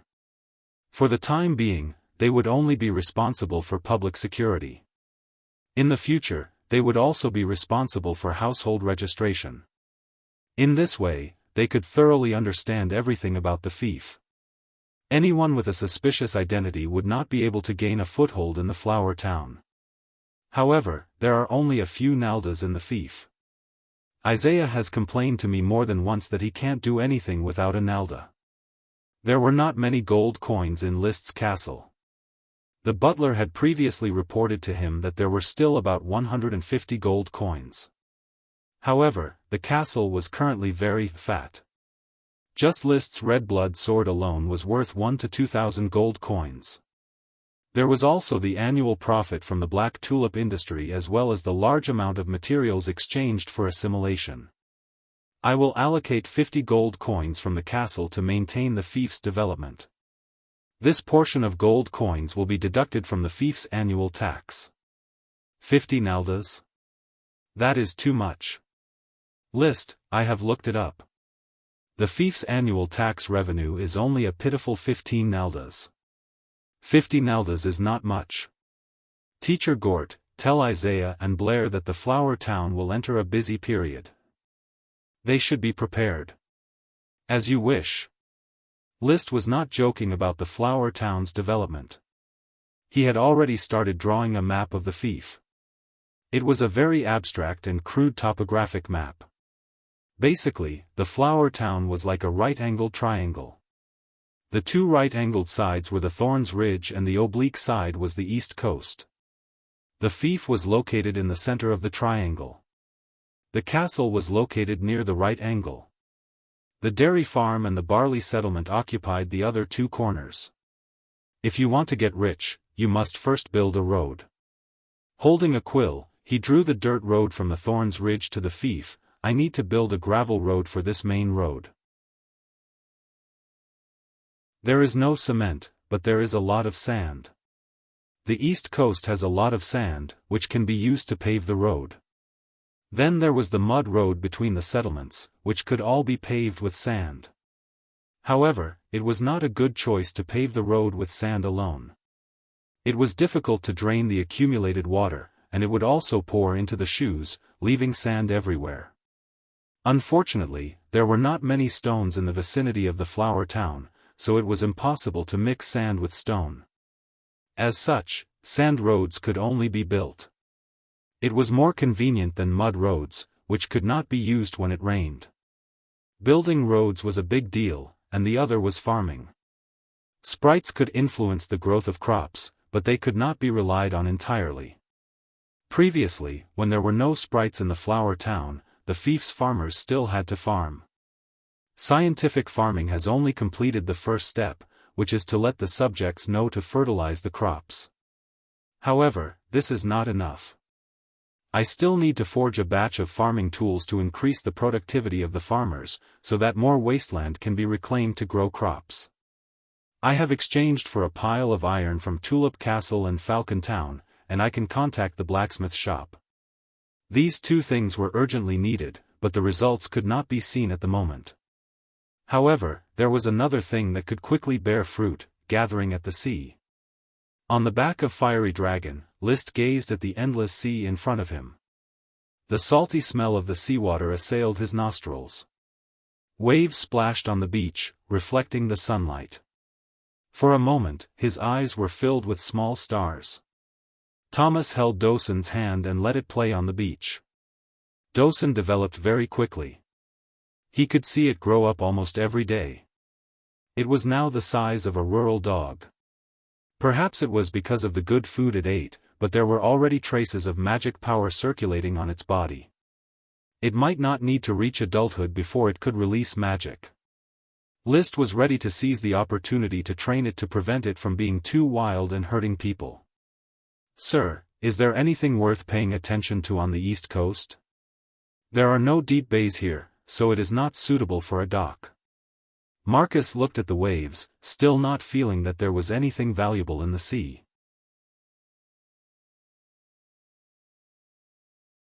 Chapter 42. The tide is beginning to ebb, Master. Thomas pulled Dawson and said to List. Give Dawson to me. You, Tom, and Jesse will look for the seafood according to the method I told you. List took the rope from Dawson. Dawson still wanted to run outside to chase flowers. List suddenly shouted, Quiet, Dawson. Dawson did not listen. List dismounted from his horse, stretched out his hand, and pressed Dosen on the sand, making it unable to move. He loudly ordered, "Dosen, quiet." Woo-woo. Dosen uttered two unknown sounds. Unable to struggle, it could only obediently lie down. Then List slowly let go. Trembling Wood struggled to move again and ran outside. List again pressed it down and ordered it to be quiet. After repeating this several times, Dosen finally stopped moving. At this time, the retainer knight Karl hurriedly handed over a piece of cured meat, which List rewarded to Dosen. "Quiet, and you will have meat to eat. Dosen, do you understand?" Woo-woo. Dosen crazily tore at the cured meat and wolfed it down. Before it went out, List specifically told Thomas not to feed it. Only hunger could make an animal have a deep memory, better form a conditioned reflex, and achieve obedience training. "Sir, you have a talent for World of Warcraft taming. I can foresee that in the future, Dosen will be a qualified domesticated World of Warcraft. Of course, if it cannot do it, I will slaughter it halfway. Last night, the flying dust dog smoked meat tasted very good. Even in Longtaro Castle, I have only eaten World of Warcraft meat a few times. The meat of the large flying dust dog was not sold, it was left in the castle to be marinated and air-dried. It is indeed a delicacy. When I eat it, I can feel the magic power nourishing my body." Marcus had also eaten in the castle last night. After training Dosen for a while, List handed Dosen over to Karl. He rode to the shore after the tide had ebbed to see how the serving men were doing. At this time, the three male servants, Thomas, Tom, and Jesse, each wore a pair of thick leather gloves. They carried buckets, hammers, and shovels, and were constantly busy. Thomas was in charge of turning over the rocks and looking for seafood above and below the rocks. Jesse was responsible for shoveling the sand and looking for seafood under the sand. Tom, on the other hand, was in charge of picking up all kinds of seafood that could not be returned to the sea in time and were forced to be stranded. "Teacher Marcus, do you know the relationship between the ebb and flow of the tide and the moon at night?" List was in a good mood and asked a question. Marcus shook his head. "I don't know. The moon is constantly moving. It attracts the seawater, the ebb and flow of the tide. Of course, the sun also attracts it, but the sun is much farther away and not as attractive as the moon." "I don't understand what you know at all, my lord." Marcus was already being polite. "The moon and the sun attract seawater?" If it were someone else, he would have spat in their face. "Don't talk about eggs." Then he would have retorted that you say the moon and sun attract seawater, why don't you suck us humans into the sky so that everyone can fly and be sky knight? Don't lie to me that I'm not well educated. Seeing Marcus's expression, List felt bored. Ignorant natives. After a moment of lamentation, he thought to himself, since the moon here can also cause tides, does that mean that this world is indeed a planet? If he sailed along the azure wave sea, would he be able to circle around the planet and return to this place? If that's true, maybe one day I can send a fleet to sail around the world? This idea was a bit distant, and List did not continue to think about it. He rode his horse to Tom's side. Tom hurriedly saluted, "My lord." "You do your thing, I'm just looking." At a glance, he saw that Tom's bucket was filled with clams, conches, starfish, crabs, sea rainbows, clams and seaweed, as well as some insects like sea centipedes and sea cockroaches. However, sea cockroaches and sea centipedes could run and accidentally fall out of the bucket. So Tom had to clumsily pick them up again. These two kinds of insects that can run are not seafood, you can throw them away. List reminded. "Oh, yes, yes, my lord." Tom hurriedly threw the insects away again. He didn't know if it was because the Lord was around, but he kept trying to catch them but couldn't, and he was sweating profusely. Not far away, Thomas, who was moving the rocks, saw Tom's bewildered look, turned his head and smiled proudly. Among the three serving men of the castle, only he was good enough to be the suitable successor to the butler. Because on the other side, Jesse, who was digging for a long time, didn't catch any of the razor clams and mantis shrimps that the Lord had instructed him to. He dug randomly, not knowing that he had to dig through the small holes of the seafood. What a waste! He thought in his heart. So he happily took the hammer and hammered under the rocks, knocking down clams, sea rainbows, and oysters one by one. Occasionally, he could also pick up a few small crabs. Oysters need to scoop out their flesh, just like this. Thomas smashed the shell of the oyster with a hammer and dug out the soft flesh inside. Before leaving, the Sir Lord had said that oyster flesh was delicious. Thomas did not think that this kind of ugly and soft thing was delicious, but he would meticulously complete the Sir Lord's instructions. It was effortless. The exposed rocks after the ebb were full of oysters, sea rainbows, and the like. In just 2 hours, Thomas had filled up the 2 buckets he had brought. One of the buckets was filled with meat from the oysters. He looked at Tom again. Although the bucket was full, the Sir Lord had told him several times not to pick up some things, but he still went to pick them up. It was clearly the same kind of insect, but he thought it was different. He was so stupid. As for Jesse, he could be ignored. He dug until he was covered in sweat, and the bucket had just reached the bottom. There were a few fat shrimps, the Sir Lord said they were mantis shrimps, and a few stick-like razor clams, which seemed to be called bamboo razor clams. He put down his bucket full of oyster flesh, puffed out his chest, and waited for the Sir Lord's inspection. List, who had spent most of his time under the coconut tree on horseback, saw that it was almost noon and the sun was already as hot as fire, so he stopped the beachcombing experiment. He rode over and looked at each bucket. Tom, you have to work harder to distinguish between pests and seafood. Not everything on the beach can be eaten. If it is poisonous, it will poison people. Tom lowered his head in shame. I'm sorry, Master, I'm too stupid to distinguish. It doesn't matter, Tom. It's your first time combing the sea, so it's normal to be inexperienced. Don't feel guilty about it. List comforted him, then turned to Jesse's bucket. Well, Jesse, I can see your diligence, but it's obvious that you haven't applied the method I taught you. Master, I dug hard, but I kept digging, and the hole disappeared. Jesse said in a panic. You need to dig in the direction of the hole. I can continue to stay here and dig, Master, I can definitely dig until the bucket is full. If you stay here, no one in the castle will dive. Jesse, I don't mean to blame you. Digging mantis shrimp and razor clams is not easy in itself. Finally, List walked in front of Thomas's buckets. One bucket was full of oyster flesh, and the other was full of crabs, sea rainbows, and so on. Well done, Thomas. Thank you for the compliment, Master. This is what I should do. I will do my best to do things for Master. Thomas beamed with joy. List responded with an aristocratic smile, expressing his approval of Thomas. Of course, he knew what Thomas was thinking. Butler Carter had already told him that Thomas was ambitious. But as the Lord, he did not care, because no matter how ambitious Thomas was, he only wanted to be the castle's butler.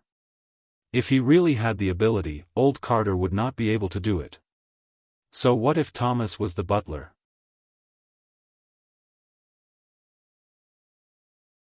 Chapter 43. After returning to the castle with a bunch of seafood, List didn't immediately let the kitchen cook them. These seafood were indeed similar to the seafood in his memory, but whether it was edible or poisonous, he needed to verify it. The verification was very simple. Marcus took the few hunters in the town to the periphery of the Thorns Ridge to set traps and capture several wolves, wild cats, and other carnivorous beasts. The wolves, wild cats, and other beasts in the cages were hungry. The seafood was thrown in and was immediately gobbled up by the beasts. The cooked seafood was then given to another group of beasts. After waiting for a day, the next day, except for two beasts that died after eating some sea urchins. The other beasts were still alive and kicking, showing no signs of poisoning. This shows that the seafood at the seaside is actually similar to the seafood on Earth, except for the sea urchins. Then remove the sea urchins and have the remaining edible seafood made into specimens for the farmers to compare. After thinking about it, List wasn't in a hurry to have people gather seafood. He needed to let others understand that seafood was delicious and not something that tasted bad. Many seafood could be eaten raw, but List didn't recommend it. He felt that eating too much seafood would easily cause one to be infected by the parasites inside. Without medical conditions, being infected with parasites could only wait for death. Therefore, he called over the cook, Abby Ladle. "Mrs. Abby, let me tell you how to cook seafood. Do you see this crab? Brush it clean with a brush and steam it. This mantis shrimp, brush it clean and boil it in plain water. Look at this clam. You can use it to make soup or stir-fry it. Also, this oyster meat can be eaten raw, but I don't eat raw seafood. You need to boil it or stir-fry it. We have a lot of oyster meat here. I call it oyster. If you can't eat it, you can dry it and boil it to get oil." Oyster, scientific name oyster, also called oyster, was a kind of shellfish. It was a precious ingredient. In his hometown, List liked to eat oyster very much because oyster was rich in zinc. Zinc had an important impact on the development of secondary sexual characteristics. If there was a trace of zinc in the blood, one would be full of vigor. Therefore, oysters would definitely become an indispensable delicacy on Baron's dining table. Fortunately, the flower town was bordered by the sea and had not been over-harvested. The sea was densely packed with oysters, so there was no need to worry about a lack of zinc. The 16-year-old List was still in the period of rapid development. He could only become stronger by eating more. After teaching Abby Ladle how to cook seafood, List was not looking forward to eating seafood for the first time in this world.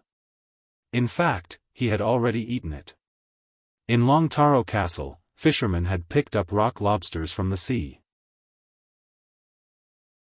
As an archipelago country, the Grand Duchy of Sapphire had many fishermen. Naturally, some of the serfs would go to the sea to beg for food and discover the delicious seafood. It was just that transportation was inconvenient and information was blocked, so it was impossible to spread the seafood recipes of the various islands. On the Coral Island, the Tulip family had not finished reclaiming the wasteland and had no motivation to open up the sea. Therefore, the subjects of Flower Town had never thought of catching seafood for more than a decade or two. This is Mrs. Abby's first time cooking seafood. I'm afraid that she can't even steam the crabs well. I can only let her continue to explore how to cook the best and slowly improve her cooking skills. Sure enough. At noon, at the castle's dining table, List ate the familiar seafood, but he could not find the familiar taste. The crabs were steamed too hard, the mantis shrimp were boiled too soft, the oysters were stir-fried too hard, and the clam soup was full of sand. However, he still ate a lot with relish. It was much more delicious than the bread and barbecue he usually ate. Marcus, Gort, Isaiah, and Blair accompanied List to eat the seafood banquet. Delicious. Marcus gave a simple evaluation and then buried his head in the mantis shrimp and crab. Isaiah smiled, delicious. Blair gave a thumbs up, a rare delicacy. Gort was the most exaggerated. At first, he disliked the ugly appearance of the oyster meat and could not eat it. But when he tasted the taste, he could not stop. The plate in front of him was swept clean and he ordered 2 more. He drank a mouthful of hops beer and ate a piece of oyster. His wrinkled face was full of happiness. I remember. What do you remember? List skillfully opened the shell of the crab. When I was young, I traveled to an island called Flying Fish Island. In the islanders' homes, I ate this oyster. At that time, I was drunk, ate a lot of oysters, and had a wonderful night. After I sobered up and left Flying Fish Island, I never found that delicacy again. I did not expect to find it again now. Then eat more. Maybe something wonderful will happen tonight. List smiled faintly. He already knew that Gort had found a young girl in town. The young girl was only 16 or 17 years old. If the other party had not voluntarily followed Gort, List would definitely have stopped this behavior of an old cow eating young grass. Gort laughed, who knows? In any case, I've already fallen in love with oysters. Isaiah and Blair gave a tacit laugh. They were all adults and understood the meaning behind their words. Even Marcus had an expectant expression in his eyes. He turned his head and began to eat the oyster. In the living room upstairs, the nobles and knight were happily enjoying the delicious seafood. In the kitchen downstairs, the servants were also enjoying the happiness brought about by the seafood. This mantis shrimp is really delicious. If I did not eat it myself, who would have thought that such an ugly bug would be so delicious? Irene Four Fingers ate heartily. Abby said with dissatisfaction, "Little girl, don't eat so crudely. You're just like a boy. I'm just a kitchen maid. Why can't I eat like this? I used to eat like this at home. Even Mr. Carter did not scold me." Carter elegantly cut the oyster. As a butler, he always strived to conform to the temperament of a noble butler, including eating. He also asked the other servants to try to be as close to noble etiquette as possible. Hearing this, he said, "Irene, you've seen Miss Li Weiwei's personal maid. Maybe you should learn how she eats." "I don't want to learn from her." Pinching her fingers and cutting a knife. "If I didn't know better, I would think that she was a noble lady." Even the master praised Big Sister Maggie's manners, but Big Sister Maggie doesn't eat like that. Maggie said with a smile, "I grew up in the village, but no one taught me how to eat elegantly. However, I'm learning from Mrs. Morrison. She worked in Tulip Castle before. The maids there know more about noble etiquette than many noble ladies." Mawson Patty pinched the mantis shrimp's head and squeezed out the meat. "That's because nobles have the right to break the rules. We servants must strictly follow them, otherwise we will face harsh punishment." Irene suddenly shouted, "The master will not punish the servants. Tom broke the castle's vase yesterday, but the master did not scold him. The master is benevolent. I will definitely not break things next time." Tom had a respectful expression on his face.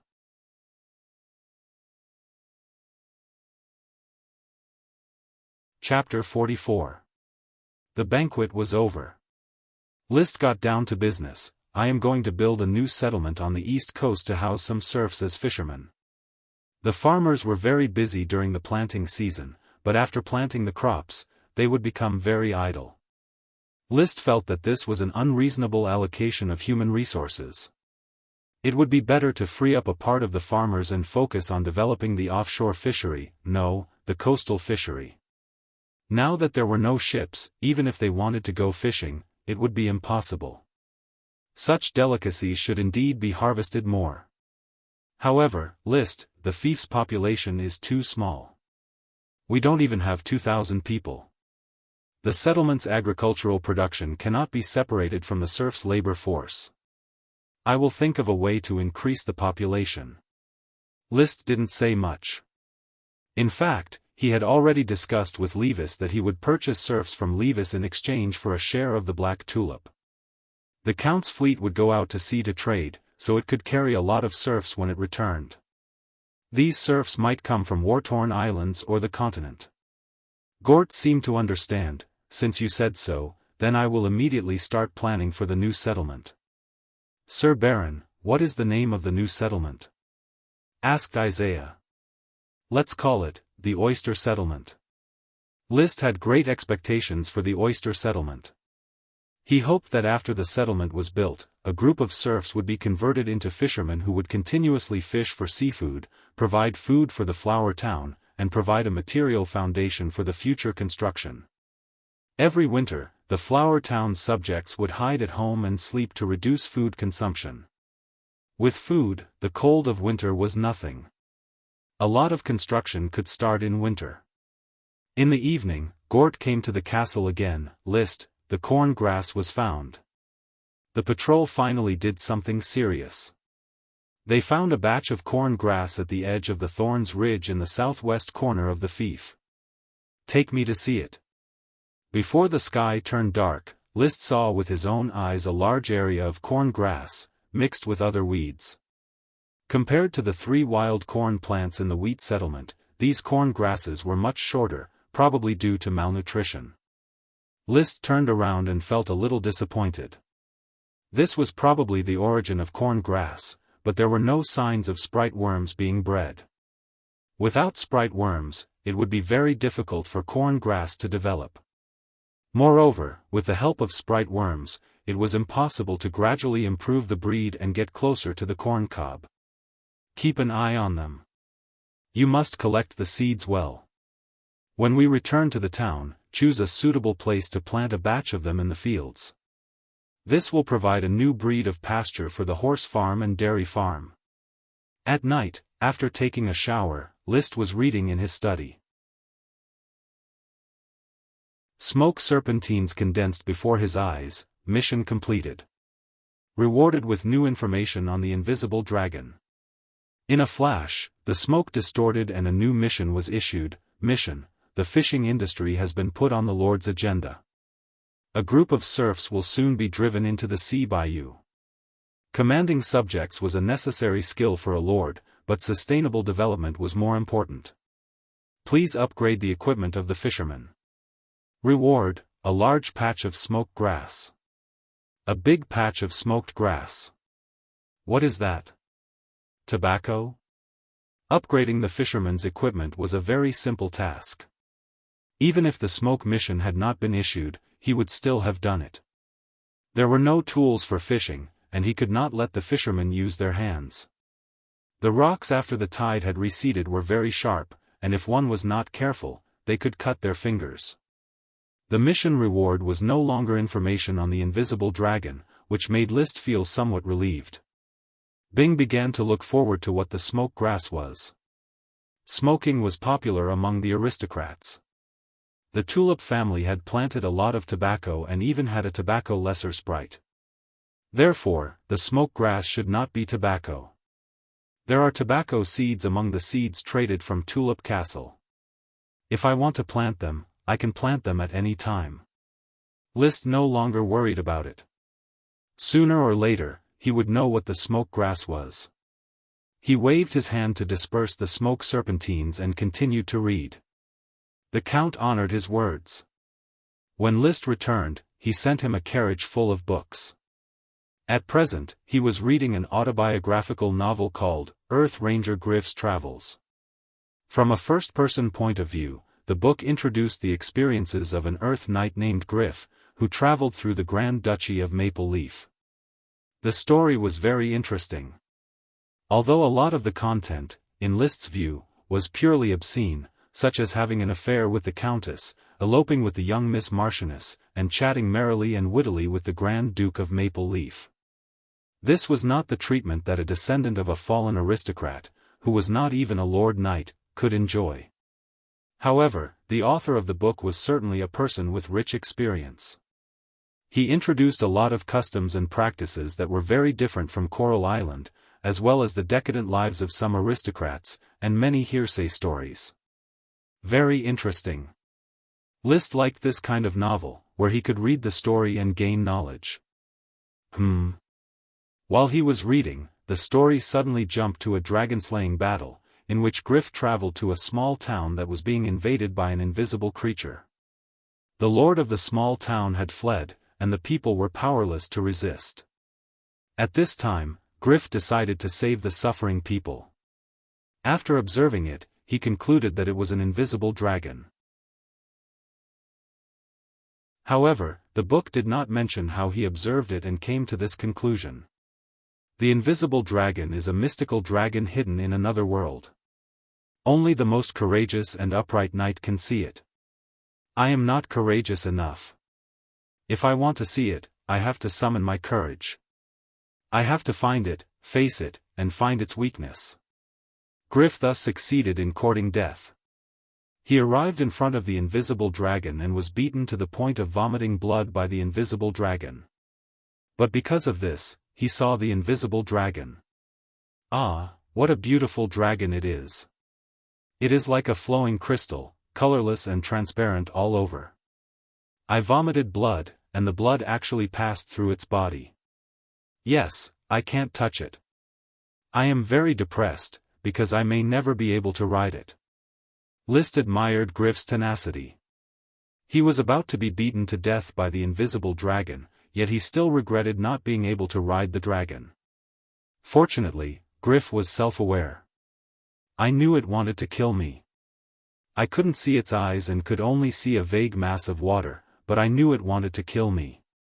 I could feel its mood. I had already forgotten about life and death. I just wanted to smoke a cigarette or two at the last moment. Oh, sorry, I don't have any tobacco. I had to randomly grab a handful of grass next to me and chew it to resist my addiction. Reading up to this point, List raised his eyebrows. He continued to read. Later, I learned that the grass I grabbed is called smoke grass. It is a grass very similar to tobacco, but its taste is unique, just like the socks I wore for 16 or 26 days without washing. I was about to vomit. Yes, at that moment, I successfully quit smoking. I swore that I would never smoke again. I was addicted to smoking for 17 years. When I was a child, my father liked to smoke the tobacco he rolled himself. He would ask me, "Hey, Griff, do you smoke?" The latter part of the book was about his father teaching him how to smoke.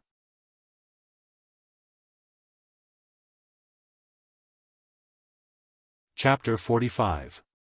Fortunately, after more than 500 words of reminiscence, Griff finally returned to the dragon-slaying storyline. I must assure you that I sincerely vowed to quit smoking, but I later forgot because I was shocked by the invisible dragon's actions. Heavens, it actually snatched the smoke grass from my hand and ate it. I think it must have not taken a bath for many years and had a misconception about the taste. Sorry for speaking ill of the invisible dragon. In fact, we later became friends. Because it ate my smoke grass, it did not kill me, and I succeeded in exchanging a bundle of smoke grass and 2 cows for the invisible dragon's friendship. Frankly speaking, the invisible dragon is not big, only a little bigger than a house. I have seen the Maple Leaf Grand Duke's bronze dragon. It is a beautiful metal dragon nearly 30 meters long. The invisible dragon is like its child. Oh, dragons don't have children. We had a pleasant afternoon together. In the evening, it came to me, shook its body, and then a gem fell into my hand. It flew away, but it left behind its gem, a gem the size of a fingernail. Since then, I have always worn it on my finger. Now you know where my space ring came from. Countless noble knights were willing to pay everything in exchange for this ring, but I will not exchange it, because it is a testimony of the friendship between me and the invisible dragon. At this point, the invisible dragon chapter came to an end. Griff quickly moved on to the next story, the Battle of Wits with the Headless Knight.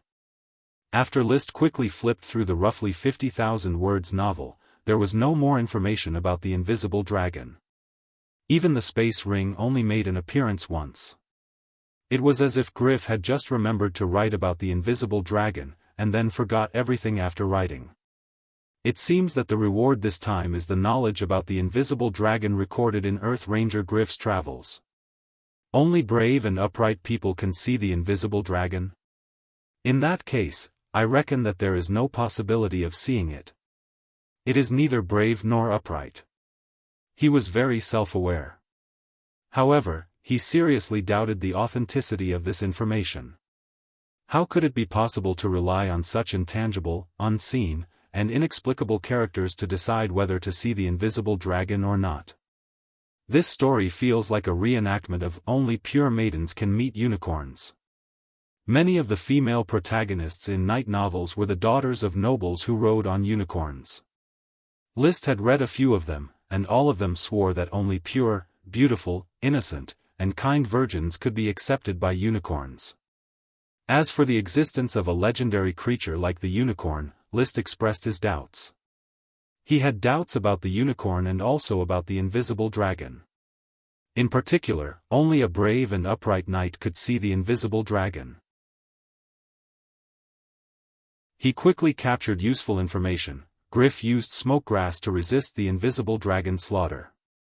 Later, he said that he used a bundle of grass and 2 cows to exchange for the invisible dragon's gem. My current smoke mission rewards smoke grass. It seems that this is also part of a chain mission. The first reward was information on the invisible dragon. Next was the new information about the invisible dragon. Now, the reward was smoke grass, which the invisible dragon loved to eat. All of the rewards were related, as if a large-scale chain mission had been unlocked. Therefore, the mission's objective was very easy to infer. There might really be an invisible dragon that was going to invade the flower town. Cows? List thought of another link. The dairy farm seems to have 2 old cows that cannot produce milk. However, the castle has plenty of food and has not used them to entertain guests. Perhaps, these 2 old cows are the dinner I need to prepare for the invisible dragon? The information was still not clear enough, and the preparations were still not sufficient. List felt that the urgent matter at hand was to continue with the mission and get more details about the invisible dragon chain mission so that he could formulate a response strategy. Knock, knock. There was a knock on the door. Please come in. The butler old Carter walked in with an oil lamp in hand. Master, it is already late, you should rest early. I am about to go to bed. List closed the book and put it back on the bookshelf. He frowned slightly because of the unpleasant smell on his hands. Mr. Carter, while you are at it, light up a box of air freshener in the study. I really can't stand the strange smell of this thick bast paper. This time, the carriage of books gifted by the Count carried a large amount of stench. Although List had already lit the air freshener, it still could not cover up the stench. There was no such thing as clean and snow-white paper. There was only thick bast paper that had turned yellow and carried a lingering stench. This kind of paper was made from the inner layer of animal leather, which was peeled off and specially tanned. The production cost was very high, but it was not easy to preserve and it was not convenient to write on. List really wanted to produce white paper as soon as possible to replace this thick bast paper. However, he also understood that now was not the right time. First, white paper was not urgently needed. Second, there was no copyright law. Greater aristocrats could snatch the papermaking technology at any time. Just as he had not set about researching horseshoes, saddles, or cement, he still had the general structure of a schooner in his mind. Once invented, it would definitely promote the development of the age of navigation. In fact, the most important thing was that there was no one. The entire town had a total of 1990 people, no, 1991 people. Recently, 2 elderly people had died in the town, giving birth to 4 newborns, one of which had died. Of these 1991 people, apart from the elderly and children who had no labor force, it was already very rare for there to be 1,500 people working. They had to farm, build roads, and now they had to build an oyster settlement. Soon, they had to send out a group of people to sew gloves, cast hammers, and shovels, and produce fishing equipment for the fishermen. As for List himself, he was also very busy. He had to practice unceasingly. He had already grasped the fiery dragon drill and fire surge fluctuations, but he needed time to master them. After obtaining the red blood sword, he became even more diligent in his cultivation, hoping that he could break through the shackles of the earth and soar into the sky. Carter lit the air freshener and blew out a candle. He blew out a candle and said, "Master, shouldn't the castle hire a few more servants? Is there not enough manpower?" List was a little surprised. 10 servants should be enough to serve him alone.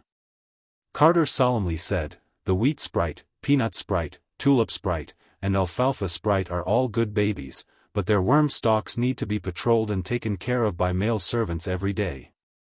This work is arranged for Jessie.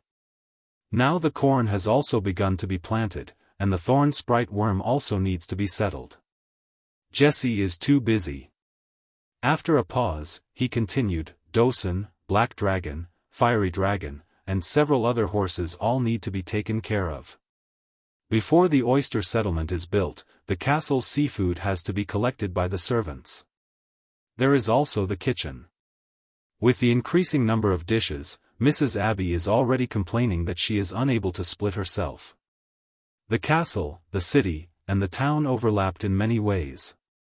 However, the castle was more inclined towards self-cultivation, while the town governed the entire territory and collected taxes.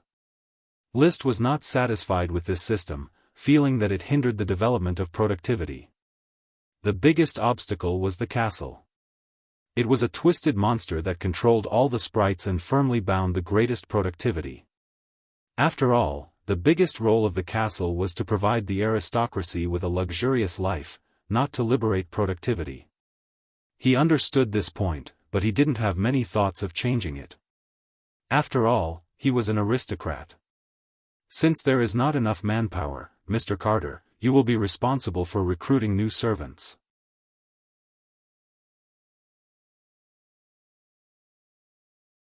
Chapter 46. Big Lily, where is Little Lily? What's the matter, old Abel? Little Lily is feeding the chickens in the yard. Big Jasmine was a middle-aged woman with a stooped back from years of hard work. A bright smile appeared on old Abel's wrinkled face. It's good news. Sir Lord's castle is recruiting new servants. I heard from Mr. Butler Carter that he wants to recruit 3 serving men, a maid, and a kitchen maid. Big Lily, Little Lily can apply for the position of maid. Really? Sir Lord really wants to recruit a new maid? Is this true? That's great. Big Lily ran into the house. I'm going to tell Little Lily. Hurry up, hurry up. By the time old Abel finished speaking, Big Jasmine had already disappeared. He shook his head with a smile and muttered, I have to go back and tell everyone the good news. In the castle, they can drink milk every day. What a wonderful life. The children are blessed. Soon, all 48 serfs in the Barley settlement learned of the news. This is really good news. I was complaining that Malfoy had no more fields to farm and could only open up wastelands. He is strong, diligent, and capable. Apart from eating a lot, he can definitely do a good job as a serving man. That's not necessarily true. Parker is more diligent and polite. I think he will definitely be able to apply. Is the news true? Sir Lord will recruit servants from the countryside? It was old Abel who said it. He has been forging tools for Sir Lord in the blacksmith shop for the past few days. How could his words be false? Old Abel has good craftsmanship, but can he still lift the hammer? He doesn't need to do it himself. Sir Lord will arrange for an apprentice to hit the hammer. Remember the lame Peter? He went to the blacksmith shop to be an apprentice. Sir Lord pays him a copper coin a day. Isn't the blacksmith shop owned by the old drunkard? The old drunkard has long sold the blacksmith shop to Sir Lord. Ho ho, he sold it for 3 naldas. 3 naldas. My God, Sir Lord is so generous. Good news was always like a bird with wings, quickly flying past everyone's ears. Little Lily, who was feeding the chickens in the yard, was so excited that her face turned red. Mom, Can I really apply to be a maid? Old Abel brought the news. He wouldn't lie. Little Lily, you need to prepare well. As long as you can enter the castle, you will be able to live a good life. Big Lily said with joy. But, will Sir Lord choose me? Have some confidence in yourself, Little Lily. You're the most outstanding girl in the Barley settlement. You're hardworking and capable. You're my pride. Of course, you can take a step back. Sir Lord wants to recruit a maid and a kitchen maid. You can apply for the position of a kitchen maid. You're the cleanest in washing vegetables. Yes, I know what to do, Mom. Little Lily's eyes flashed with determination. In order to have a good life in the future, she must show enough excellence to apply to be a maid in the castle. Without a father, her mother had to support her and her 2 younger brothers. Their lives were very poor. She had already grown up and had to share the burden of the family. The 17-year-old girl secretly clenched her fists. In the blacksmith shop, List watched several old blacksmiths and apprentices busily forge iron ingots. List took out the iron ingots he obtained from the black tulip assimilation trade and used them to forge farming tools. The first to forge was the fisherman's equipment: shovels, hammers, and awls. With these 3 kinds of equipment, the fisherman could harvest seafood. The seafood resources on the flower town's east coast had not been exploited, nor had they suffered any pollution. The abundant shellfish and crabs could be easily caught without much skill. Teacher Gort, has the selection of the fishermen started? List took the handkerchief handed over by Marcus and wiped the sweat from his forehead.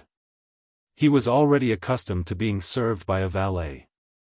As long as there was no physical contact, it was still very enjoyable to have someone serve him tea. Gort could only take out his handkerchief and wipe his sweat. Your request has been conveyed. The clerks are doing publicity in each settlement.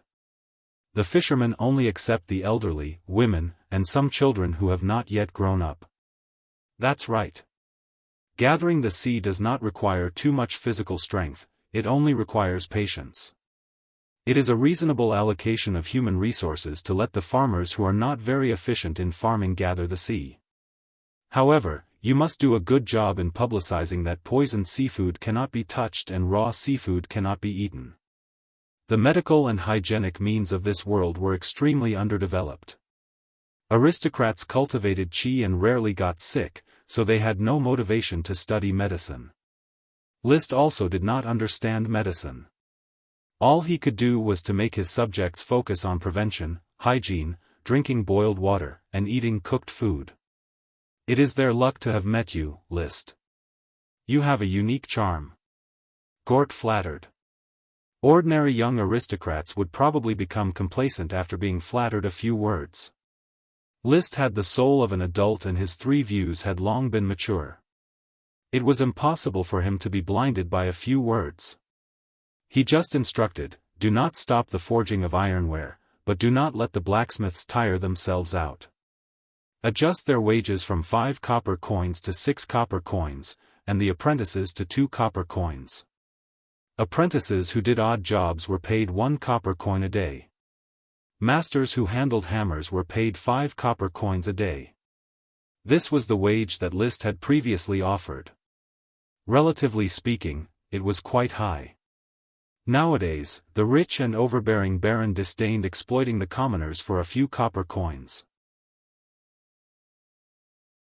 It should be noted that the red blood sword at his waist was worth 1 or 2,000 gold coins. That was more than 100,000 silver coins, or more than 10 million copper coins. Besides, the entire flower town was his. His subjects being rich was no different from him being rich. He could adjust the tax rate at will and collect taxes however he wanted. 6 copper coins a day, oh, what a lucky blacksmith. Gort muttered. Then he walked into the blacksmith's forging room and shouted, Mr. Blacksmiths, Sir Lord has just decided to increase your wages from 5 copper coins a day to 6 copper coins a day. Apprentices can also get 2 copper coins a day. Work hard, Sir Lord's generosity is not something you can imagine. Wow! 6 copper coins a day. Long live Sir Lord. Praise Sir Lord. Old Jack will forge ironware for Sir Lord for the rest of his life. Apprentices can also get 2 copper coins a day. Heavens, my mom and dad will be so happy. The smithy was filled with laughter and the complaints about the stuffy heat dissipated. Everyone was working hard to repay the generous Sir Lord List. Hearing the cheers inside, List shook his head. He might be benevolent and unwilling to squeeze the serf class, but he also used a little profit to drive the serfs' production efficiency. Compared to squeezing, he preferred to create, rationally allocate production resources, and vigorously improve work efficiency, so as to make perfect use of the town's population of less than 2,000. Master, are you going back?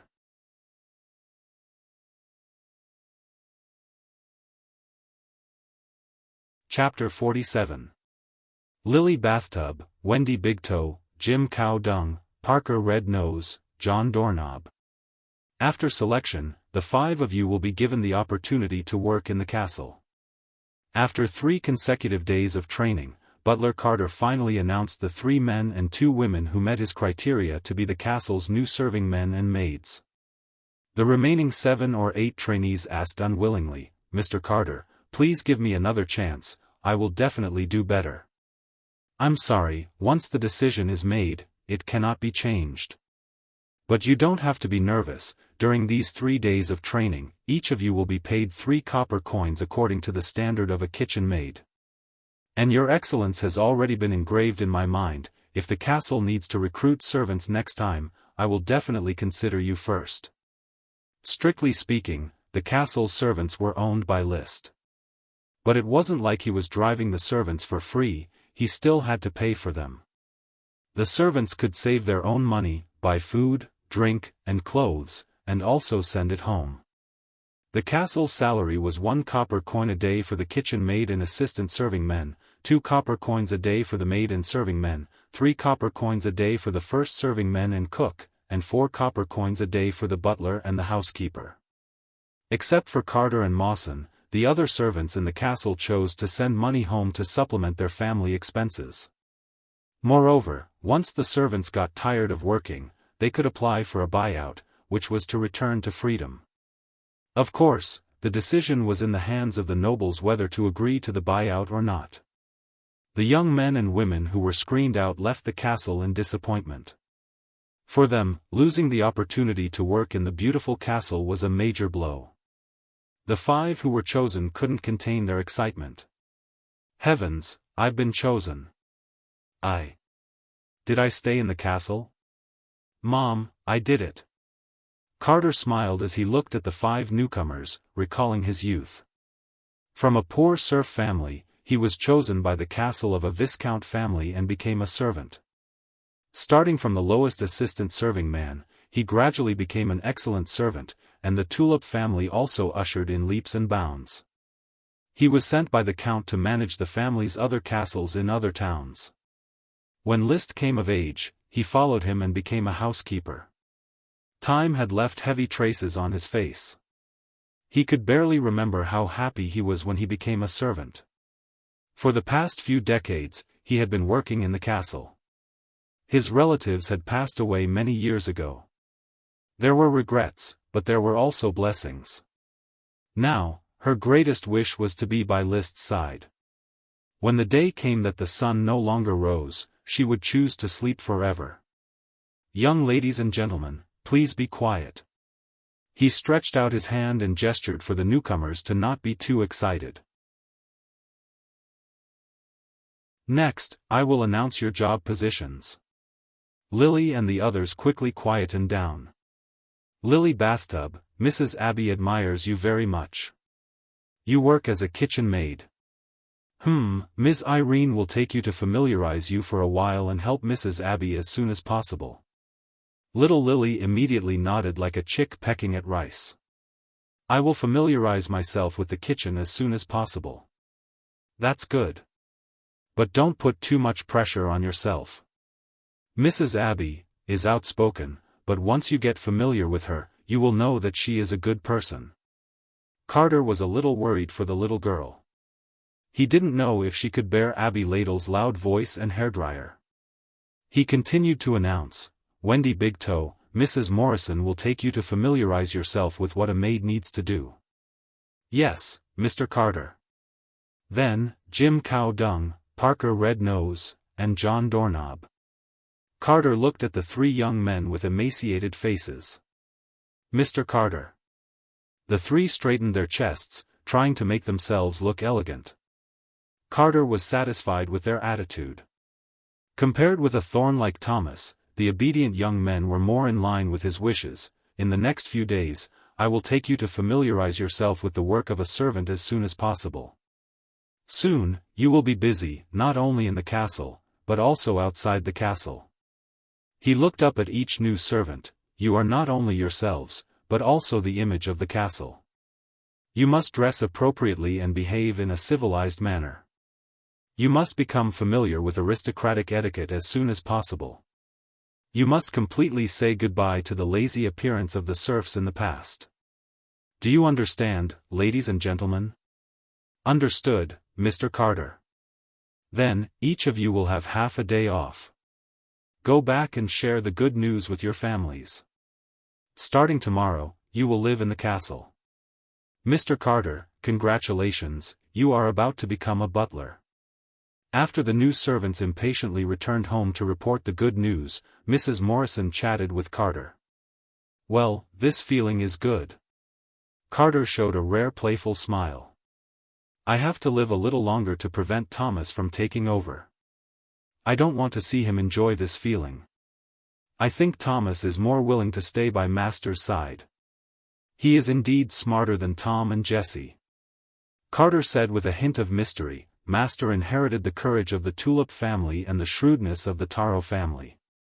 Sometimes, being a little stupid in front of Master might be better than being a little smarter. At this point, he suddenly listened attentively and then said, the sound of hooves, Master has returned. I am going to greet Master. Go ahead, the stupid and smart butler Carter. Carter tilted his neck. He had already formed a tacit understanding with Mo Senator. Only 2 butlers with tacit understanding could take care of the castle in an orderly manner. Walking to the door, the tall and handsome List riding on the back of Fire Dragon galloped over with the sun on his back. The golden light sprinkled on his light blonde slightly curly hair, as if countless gold were flowing.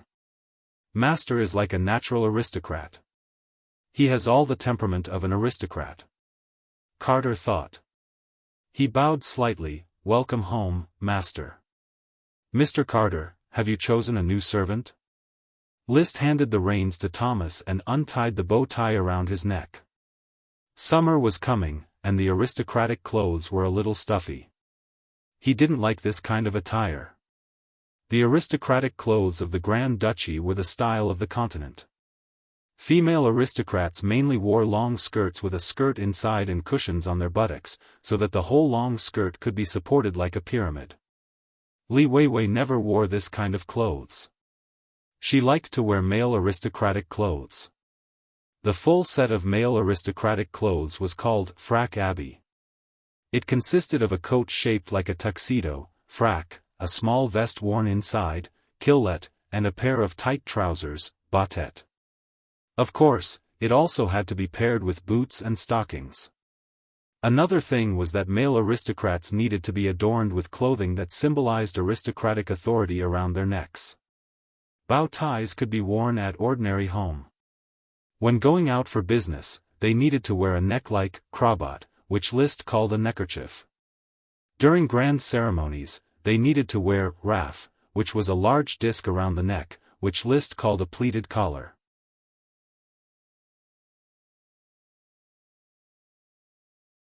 Chapter 48. Ties, shirts, vests, boxers, suits, trousers, gentlemen's hats, leather shoes. List had a series of clothes he wanted to produce. But he couldn't be so unconventional. After all, he was just a country baron. If one day he became the king of a country, he could reform at will and lead the trend. Now he could only endure the cumbersome clothing to maintain the so-called aristocratic decency. Master, I gave the servants half a day off. Starting tomorrow, they will work wholeheartedly for the castle. Well, you see to it. Yes. List, who was sweating from the heat, had little interest in chatting. Mr. Carter, have someone prepare bathing water for me. This weather is not very friendly to people. As you wish. Carter hurriedly told the maids to prepare bathing water. Nowadays, the small castle always had bathing water, because the servants knew that their master was an aristocrat who was extremely fond of cleanliness. It was normal for him to wash once a day, twice a day, or 3 times a day. But it was abnormal not to wash for a day. After taking a bath, he changed into a loose robe. This robe was a kind of pajamas. The aristocrats here also knew that it was uncomfortable to always wear tight formal clothes, so they changed the pajamas into home clothes. Liszt still felt that it was cumbersome and uncomfortable to wear. In the summer, he liked half-sleeved shirts and t-shirts the most, so he rolled up the sleeves of the robe, revealing half of his arms. Although this was not in line with aristocratic etiquette, in the small castle, who would dare to pursue his small transgression? The countryside also had its advantages. "Master, unfortunately, we don't have ice, otherwise I could brew you a cup of crystal sugar water to dispel the heat. Even in Tulip Castle, there is not much ice to squander in the summer. I can bear this difficulty, but unfortunately, I can no longer drink cold beer." He did not like to drink. Now he drank at banquets because his predecessor loved alcohol and needed to socialize. But he only liked to drink cold beer in the summer, which was cool and bright. Midsummer was approaching, and it was getting hotter day by day. In his memory, the hottest time on Coral Island was when eggs were cooked on the ground. It was estimated to be 40 degrees Celsius. Every year, many serfs would die of heat. I heard that saltpeter can be used to make ice. However, saltpeter is difficult to obtain. It seems that there are no saltpeter mines on the Coral Island, and even if there were, I wouldn't be able to recognize them. I remember reading that the earthen corners, stables, and toilet corners in the countryside are rich in saltpeter. However, the flower town only has wooden houses and no toilets. Basically, Liszt could not replicate the technology of making ice with saltpeter. Like the other nobles, he could only hide the ice in the icehouse during the winter and move it out during the summer.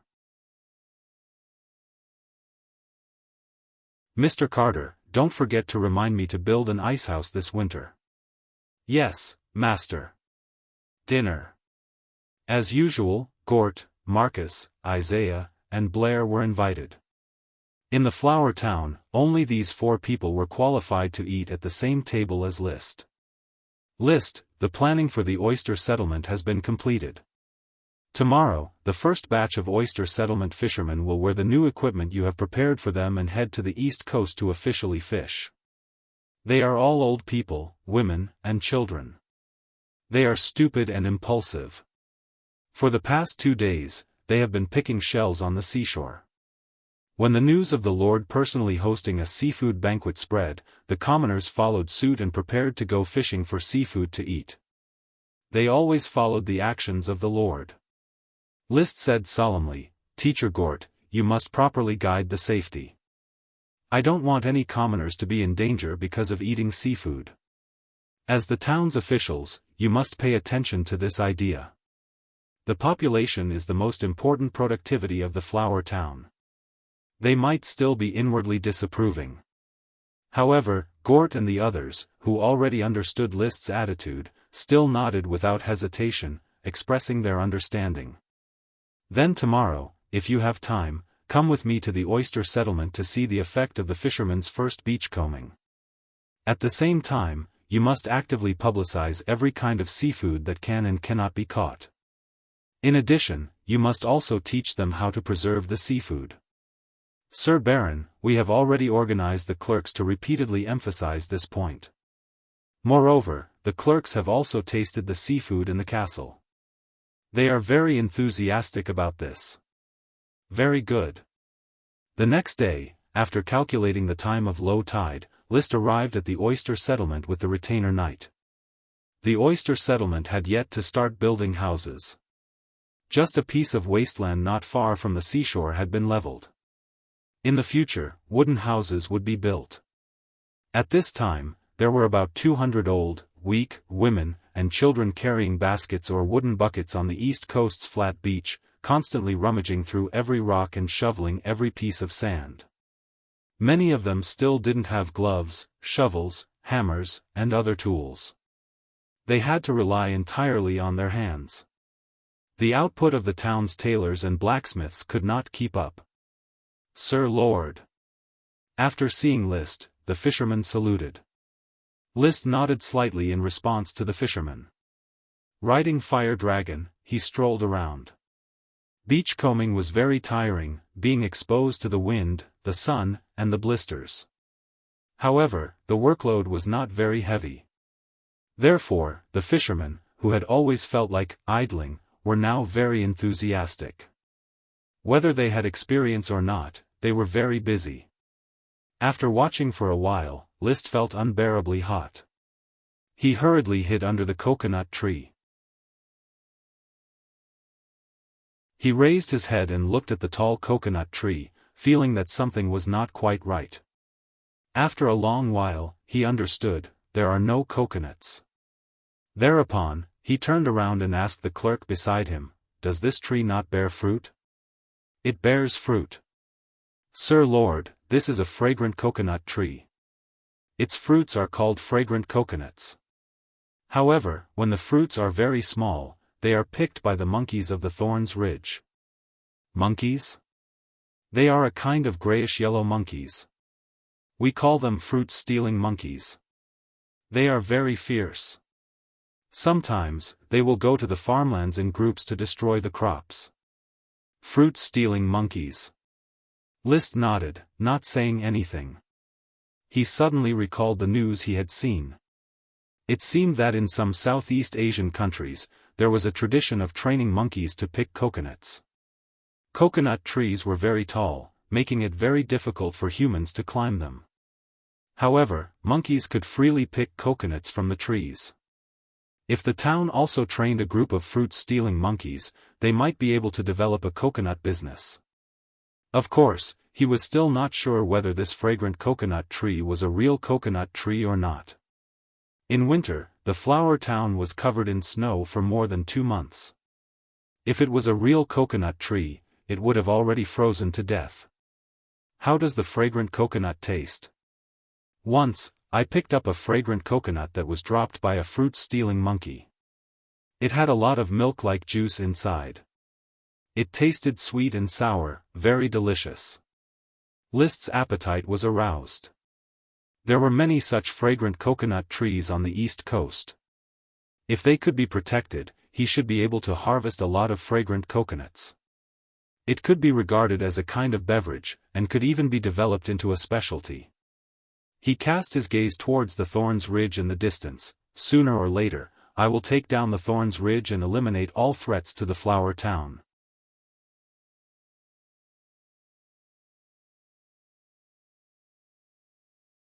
Chapter 49. If World of Warcraft could be trained, then a few monkeys could naturally be trained as well.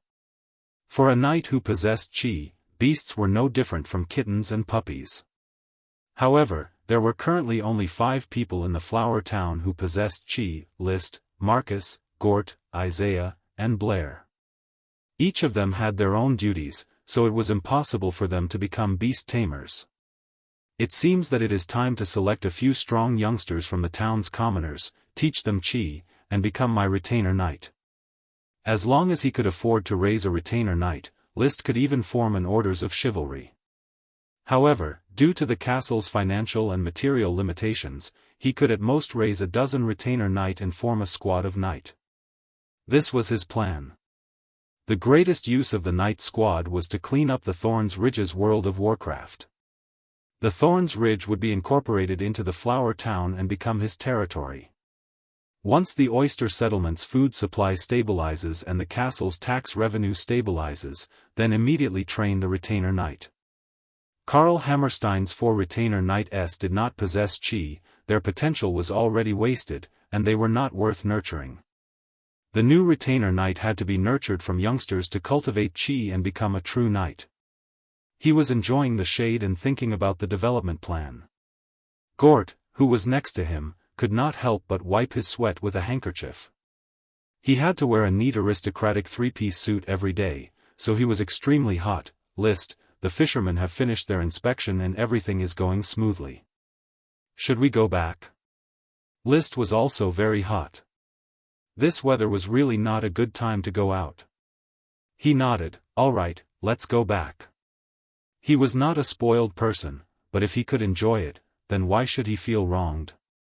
As a lord, he had the power to kill in his fief. There was no need to show off the qualities of being close to the people and dedicated. Bloodline and chi were the foundation of aristocracy. On the way back, List inspected the construction of the settlement's roads. There was a lot of sand, but transporting it was rather difficult. Commoners could only use buckets and basins to transport the sand, which was not very efficient. But no matter what, the road was taking shape. Just as he passed by the flower farm, a stench suddenly floated over from afar. It drilled into List's nose and almost made him vomit. The flaming dragon horse beneath him was also sneezing non-stop, looking like it couldn't take it anymore. Ah, it's too smelly. What's this smell? Who made that weird smell? Several retainer knight also covered their noses, wishing they could puke on the spot. Who's cleaning their toilet? List recalled the fragrant smell of dung he picked up in the countryside when he was a child. At this time, the smell was even stronger, but he quickly responded, there are no toilets in the flower town, nor are there any septic tanks. The dung I picked up shouldn't have such a smell. He pinched his nose and said to the retainer knight, Carl, the four of you go investigate where the smell is coming from. After a while, Carl returned with a blade of grass in his hand. Sir, the reason has been found.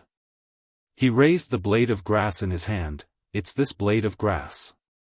A few children on the farm were messing around and pulled out a lot of this blade of grass from a wasteland. Who knew that this blade of grass would emit such a disgusting stench? While speaking, an even stronger stench drilled into List's nose. The source was the blade of grass in Carl's hand. List endured the stench, but his eyes were shining. Is this blade of grass very large? Yes. Good, very good. Carl, immediately notify Gort to protect this blade of grass. Do not allow anyone to approach it, let alone harm it. Although puzzled, the retainer knight still obeyed the order. After giving the order, List was in a great mood. The valet Thomas couldn't help but ask, Master, why do you feel happy about such a smelly blade of grass? You don't understand. This blade of grass is very useful. He returned to the castle. While taking a cold bath, he checked the smoke serpentines, wanting to see if the mission had been updated. He originally believed that he would have to change all the fisherman's equipment before the mission could be considered completed.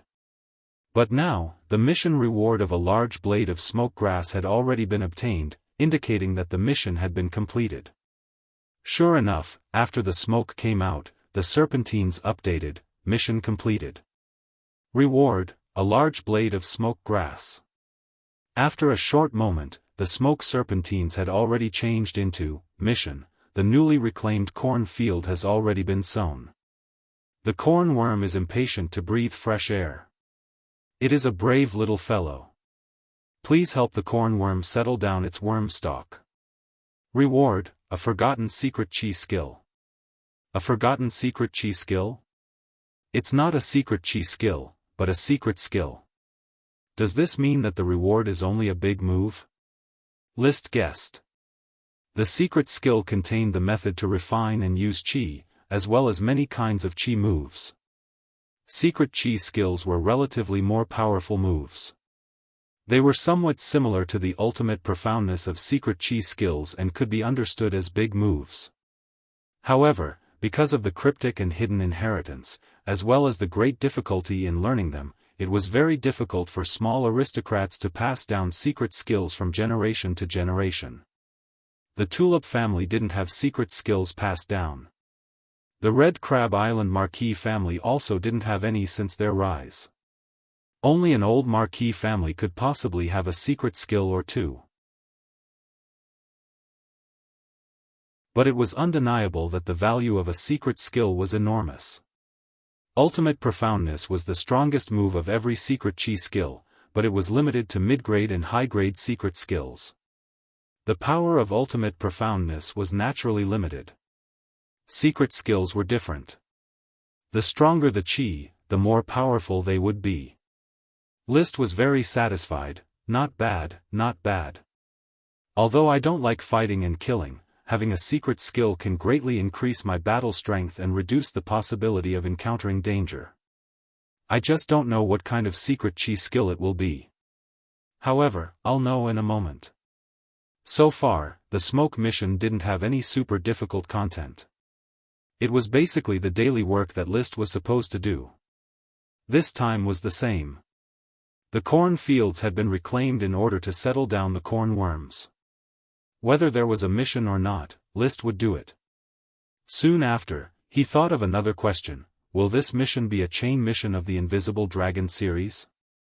3 days later, the oyster settlement's fishermen could steadily gather seafood at the sea, harvesting a large amount of seafood every time. A portion of the seafood quickly entered the commoners' dining tables, replacing the fishermen's need for bread and minimizing the town's grain consumption. But there was no place to store more seafood. List, we have to think of a way. There is too much seafood on the east coast. The fishermen can't finish the seafood they catch, and it could go bad at any time. Gort found List and began to worry. In this regard, List was quite speechless. Since it can't be finished, then we have to think of a way to turn the seafood into dried goods and preserve it. Now is not a good season to make dried goods. Summer and autumn are more suitable. Before the dried goods season, then we should stop fishing. The seafood won't disappear from the sea. Without a cold storage and a sufficient amount of salt to preserve it, dried goods were the best way to store it. Now that the weather was too hot, dried goods could easily go bad. Therefore, it was better to catch less seafood and catch as much as there was to eat. This way, there wouldn't be excessive fishing in the sea. After saying that, List's tone was a bit stern, expressing his dissatisfaction. Teacher Gort, I am the Lord and you are an official. I need you to govern the flower town for me instead of looking for the Lord whenever something happens, understand?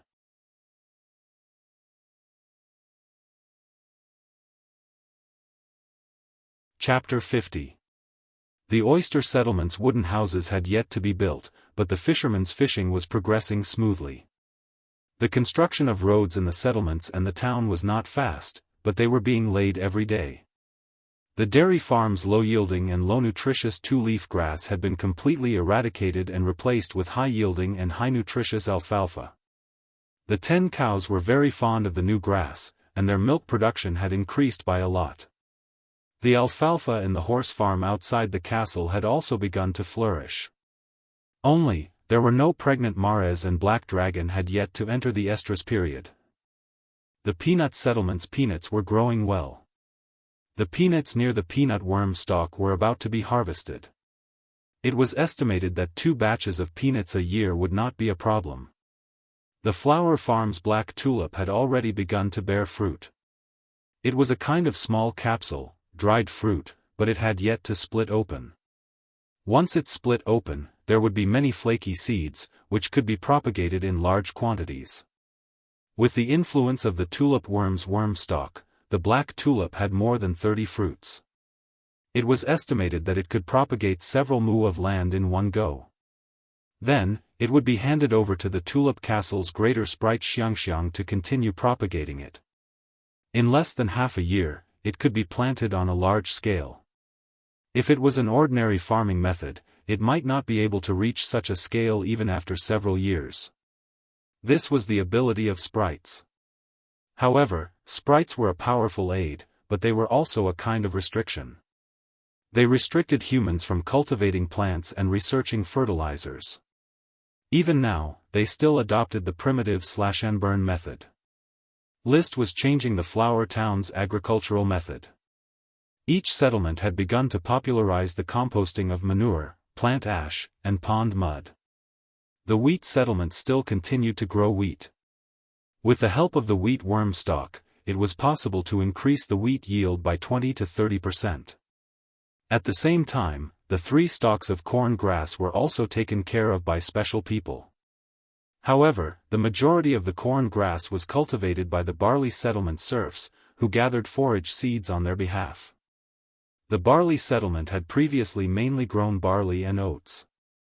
The most recent corn field was the wasteland reclaimed in the barley settlement. Coupled with the cultivation of corn grass, there was a serious shortage of serfs. The mushroom settlement and the tomato settlement were still at their original scale, without much change. The town had the biggest change. There was no more dirty manure, and no one dared to litter the streets. This was enforced by list. There were patrol teams patrolling every day, and anyone who dared to litter would face a severe whipping. The nobles punished commoners with all kinds of tortures, but List selectively preserved them. At first, List thought of using the police station's method of public security detention, but later he thought that only detention without corporal punishment was simply a happy life for the serfs. He didn't have to work, and he could eat and drink for free every day. Therefore, physical punishment was unavoidable. I have already divided 50 acres of wasteland to plant corn. This is the limit of the corn worm's influence. Right now, the barley settlement is no longer able to meet the needs of the planting, and it is also very difficult to transfer serfs from other settlements. The oyster settlement has already transferred a group of serfs, so for the time being, there are only 10 mu of corn fields. Gord explained to List. Today, they were here to settle down the corn worms. The corn had already sprouted.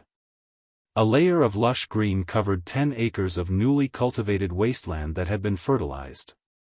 So be it.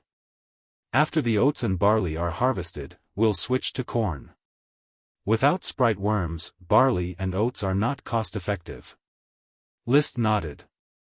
Immediately after, he began to settle down the corn worm stalk. The corn worm's worm stalk was yellow corn, so its color was bright yellow. It was very beautiful and dazzling. Little guy, come and take a breath of fresh air. The corn worm was indeed a brave little guy. It crawled out of the jade box, opened its mouth, and spat out the worm stalk, which was planted in the middle of the field. The worm stalk quickly faced the wind and grew into a stalk of yellow corn covered in grains. At this point, the new mission was completed.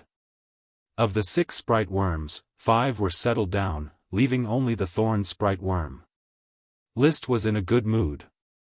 While riding on the horse, he began to concentrate. The smoke serpentines quickly twisted before his eyes. Mission completed, reward Chi secret skill magic eyes.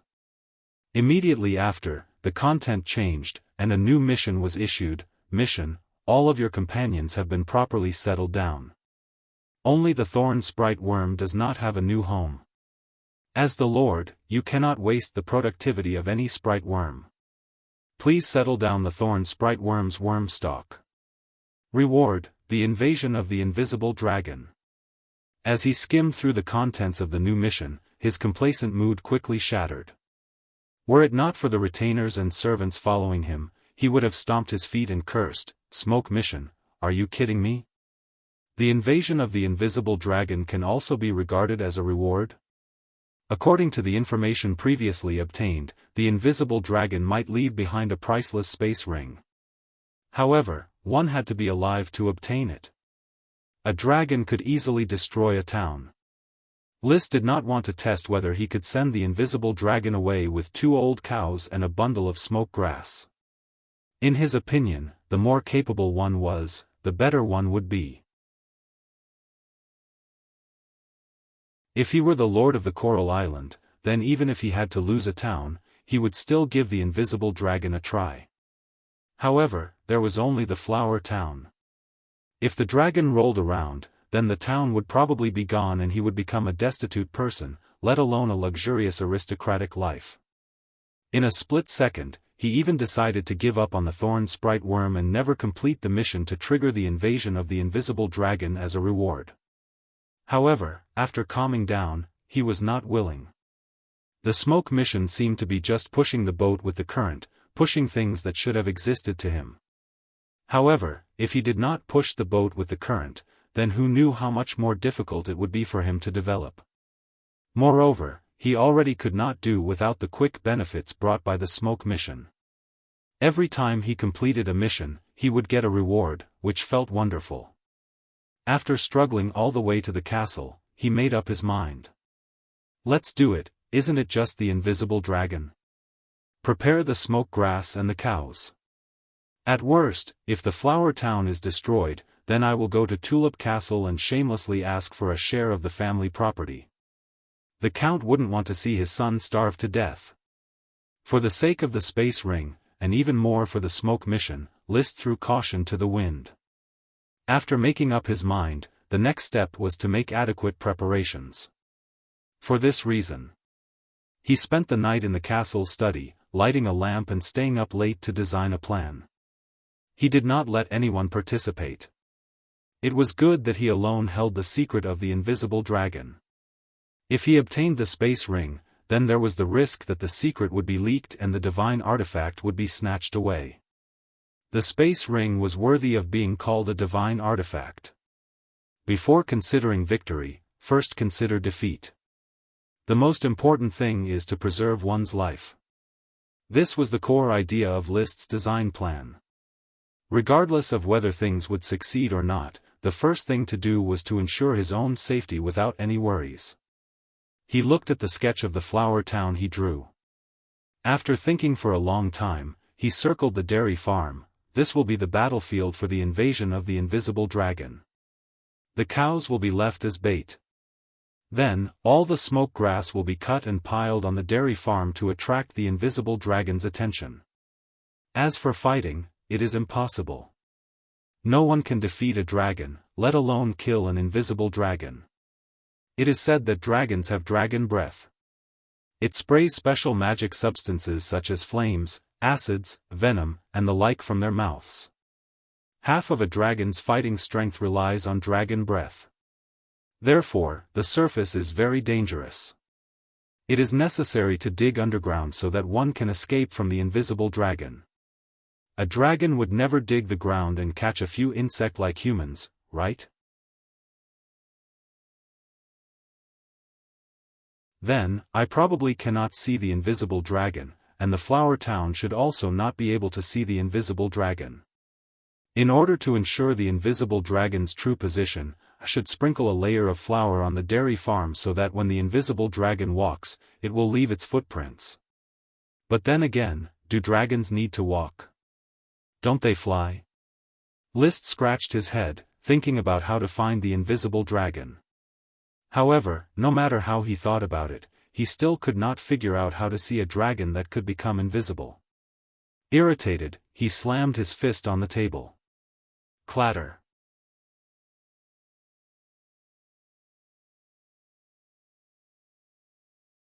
Chapter 51.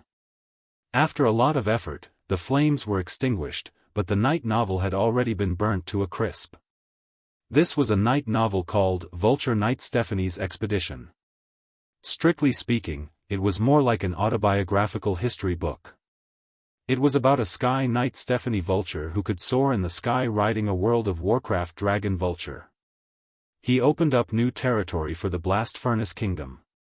The story was very boring, but the content was very detailed.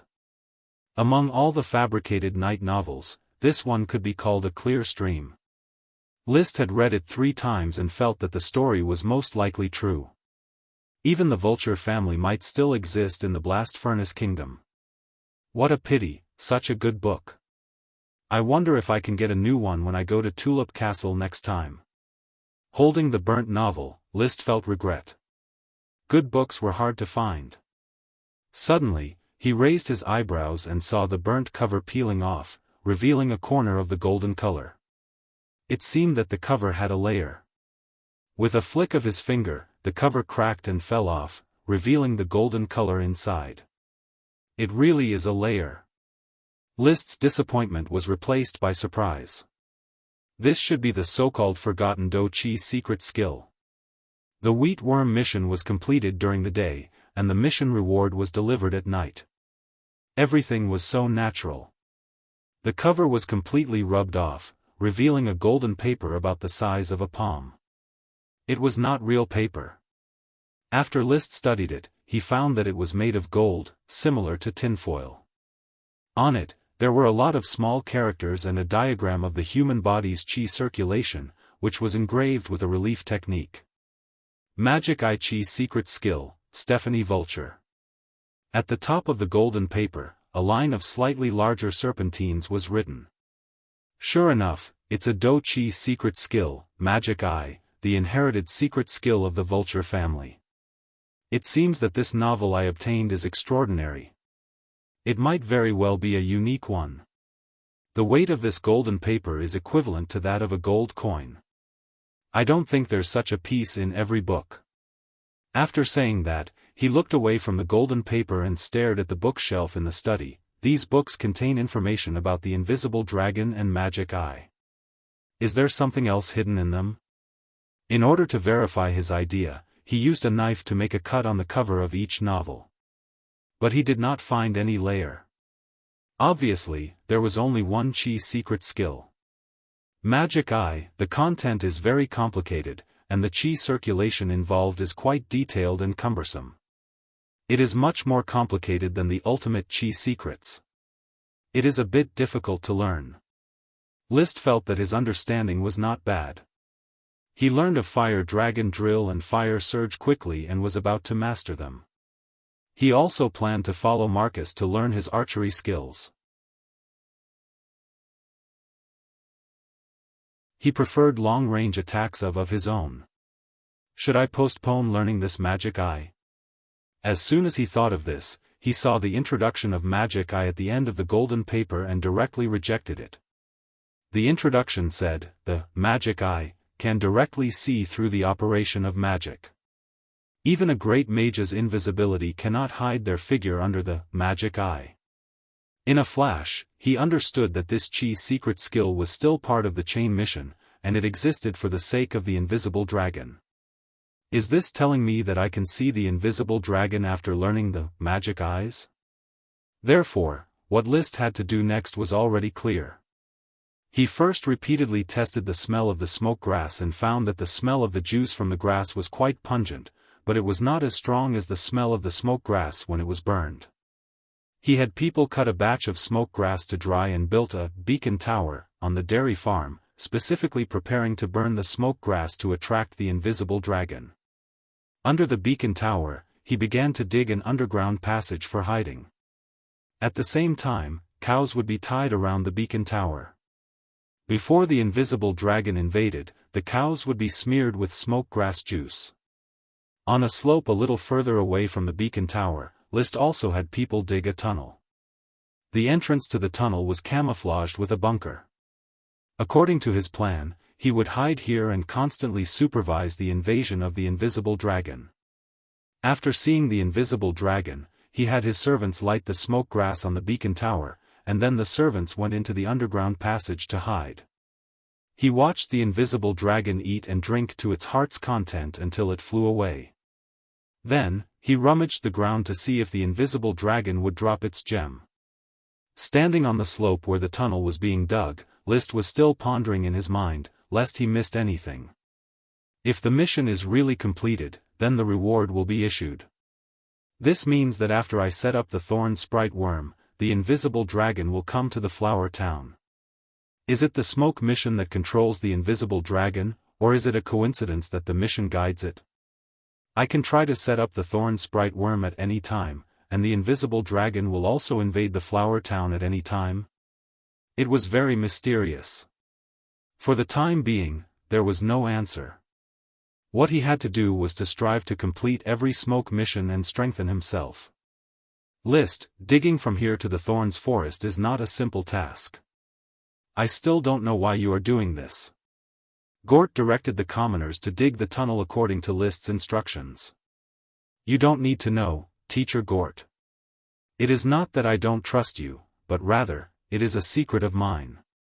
You just need to move all the dairy farm's farmers to another place for a day on the day I notify you. Alright, the flower town is your territory. No one can go against your will. Of course, I will do as you say. That's good. So, Do you really want to set up the thorn sprite worm in the thorns forest? The forest is not large and is not a good location. I have my reasons. Oh, it doesn't matter. In any case, the thorn sprite worm is a useless sprite worm and will not affect the development of agriculture. Every sprite worm has a unique function, it is just that we have yet to discover it. Perhaps, one day, you will discover that the thorns will also give birth to magic ingredients. I hope so. The project went on like fire. No one understood why List wanted to do this, but no one dared to resist. In the flower town, basically no one dared to stop List from doing what he wanted, including murder and arson. The tunnel was dug one day at a time. He began to practice the magic eyes secret technique in the castle. This Chi's secret technique was very complicated, but with his comprehension, he quickly found the knack of it. To put it bluntly, it was to use the eyes as a bridge to allow his Chi to resonate with the magic power of the outside world. Magic power was a quite magical force that emitted fluctuations all the time. He preferred to call these fluctuations the radiation emitted by magic power. Receiving radiation and using the eyes as a radar, this was the principle of the magic eyes, a non-combat secret technique. After studying for 5 days in a row, List finally completed the final Chi operation technique and cast the magic eyes for the first time. At that moment, looking at his own eyes in the mirror, the sapphire blue pupils seemed to be rotating. Countless stars flowed in the rotating pupils, mysterious and profound. Bewitching and beautiful. My eyes can charm any girl to death, right? He cast his gaze outside the window. Marcus was teaching Chi to the 4 knight retainer. They were already past their prime, but with diligent training, it was still possible to extract Chi. At this time, Marcus in his field of vision was like a cyan figure. Not far away, Dosen, who was competing with a stone, was a faint yellow figure.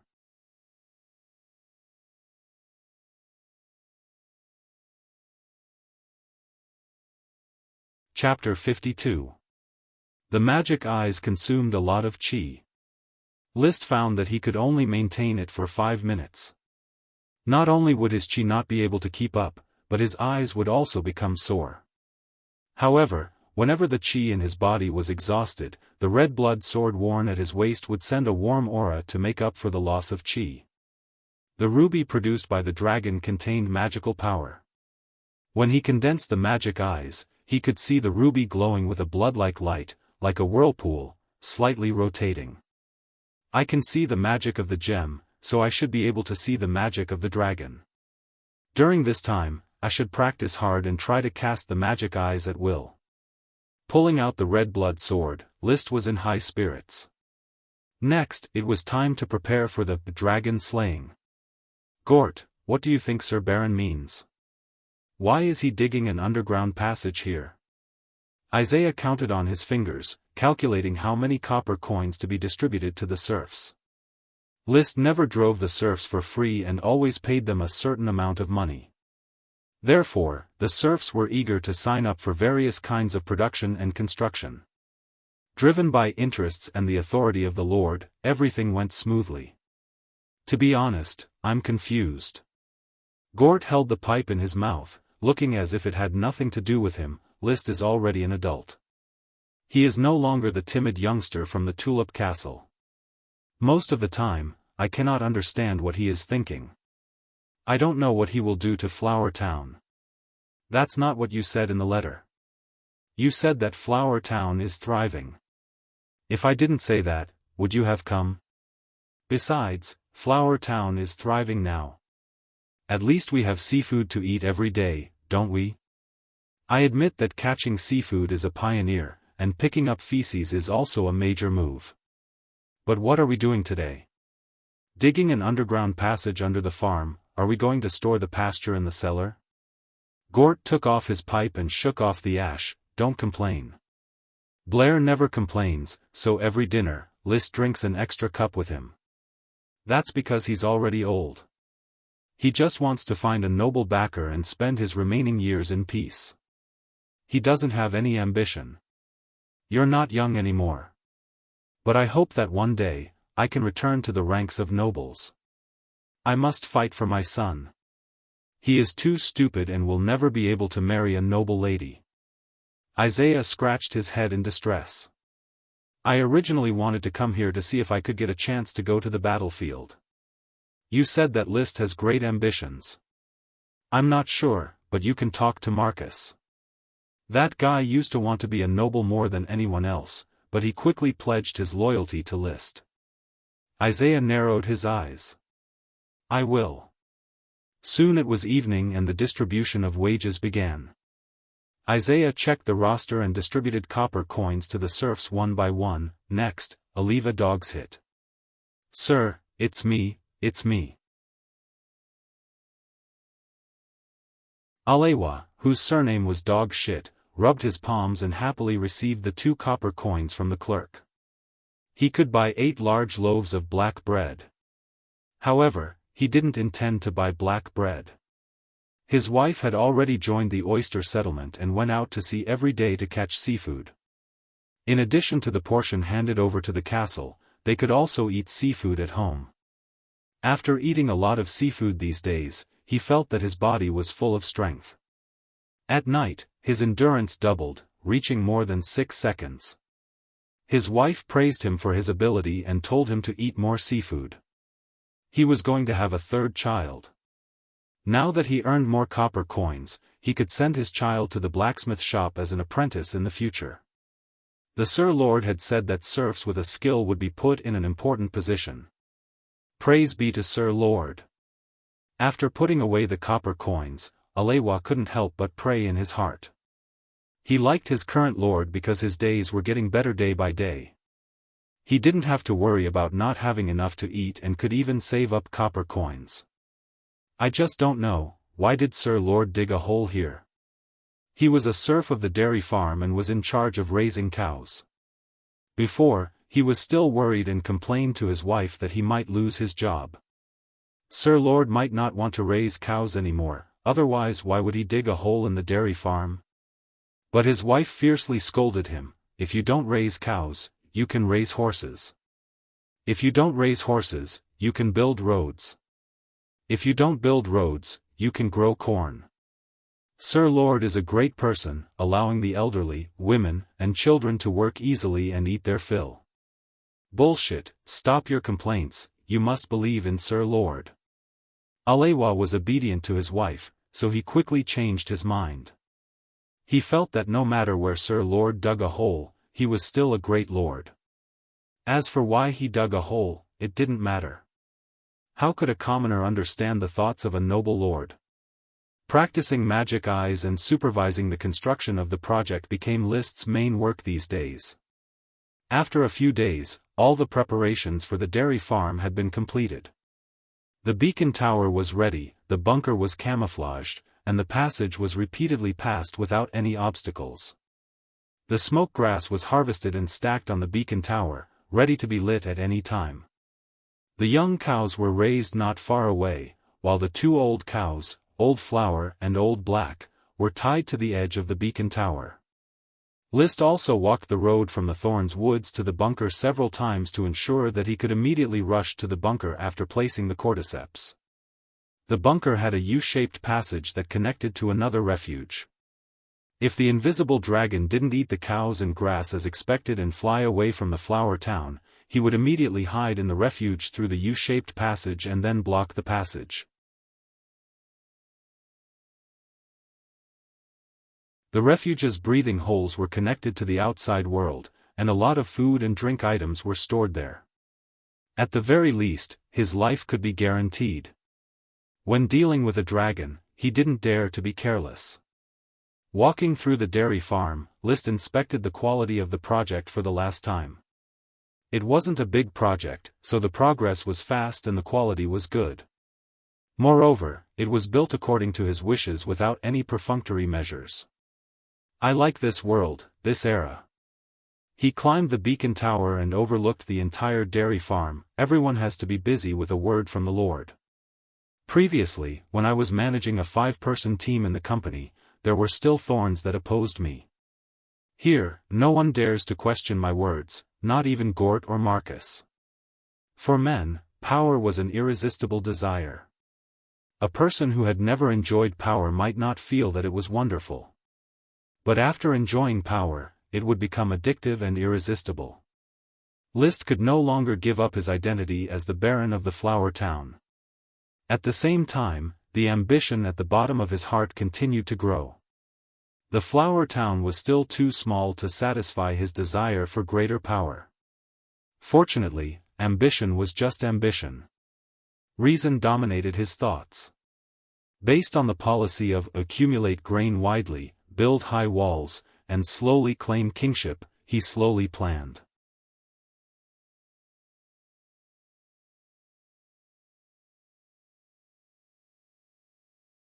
Chapter 53. In early June, the weather was dry. When the sun rose in the morning, the coolness was swept away and replaced by a heat that would last all day. Dressed in a black World of Warcraft leather armor with the jeweled red blood sword hanging at his waist, his sapphire eyes were in high spirits, and his handsome face had a solemn expression. Gort, who got up early and came to the castle to listen to orders, looked at the Lord of Flower Town in front of him and was momentarily absent-minded. Even the Earl of Coral Island did not have the soul-stirring aristocratic temperament of List at this time. In terms of appearance, out of 100 points, List could get 99 points. 1 point less was out of fear that he would become too arrogant. Being handsome could not be eaten, but it could make one happy. Every morning when he got up and looked in the mirror, List would be in a good mood.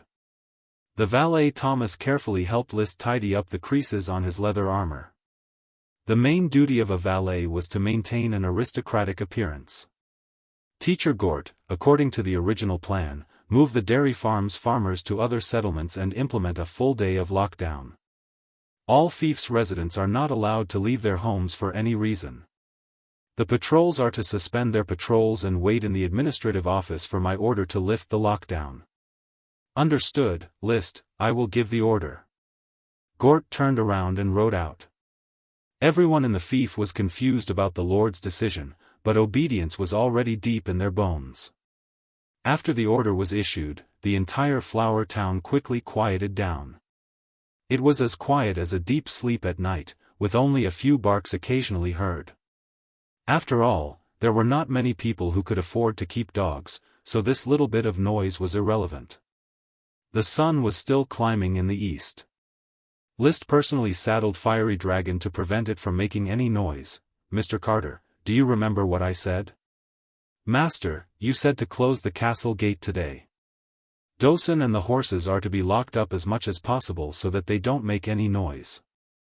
If you encounter danger, take all the servants to hide in the cellar and don't go out.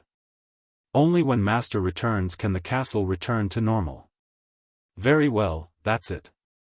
Carter's face was full of worry. Master, will you be in danger? A little, but I am fully prepared. Don't worry about me, Mr. Carter. On the side, Thomas hesitated. Master, you should take me. Although I don't have much ability, but in times of danger, I can buy Master some time. I am glad to hear that, Thomas, but there is no need. List raised his whip and patted the horse. Fiery Dragon sprang out like a flame. The wind whistled in his ears and the horse's hooves kicked up a cloud of dust. On the roads of the small town, there was not a single pedestrian. Clearly, they had received orders to stay at home. Filled with excitement, he ran all the way to the dairy farm.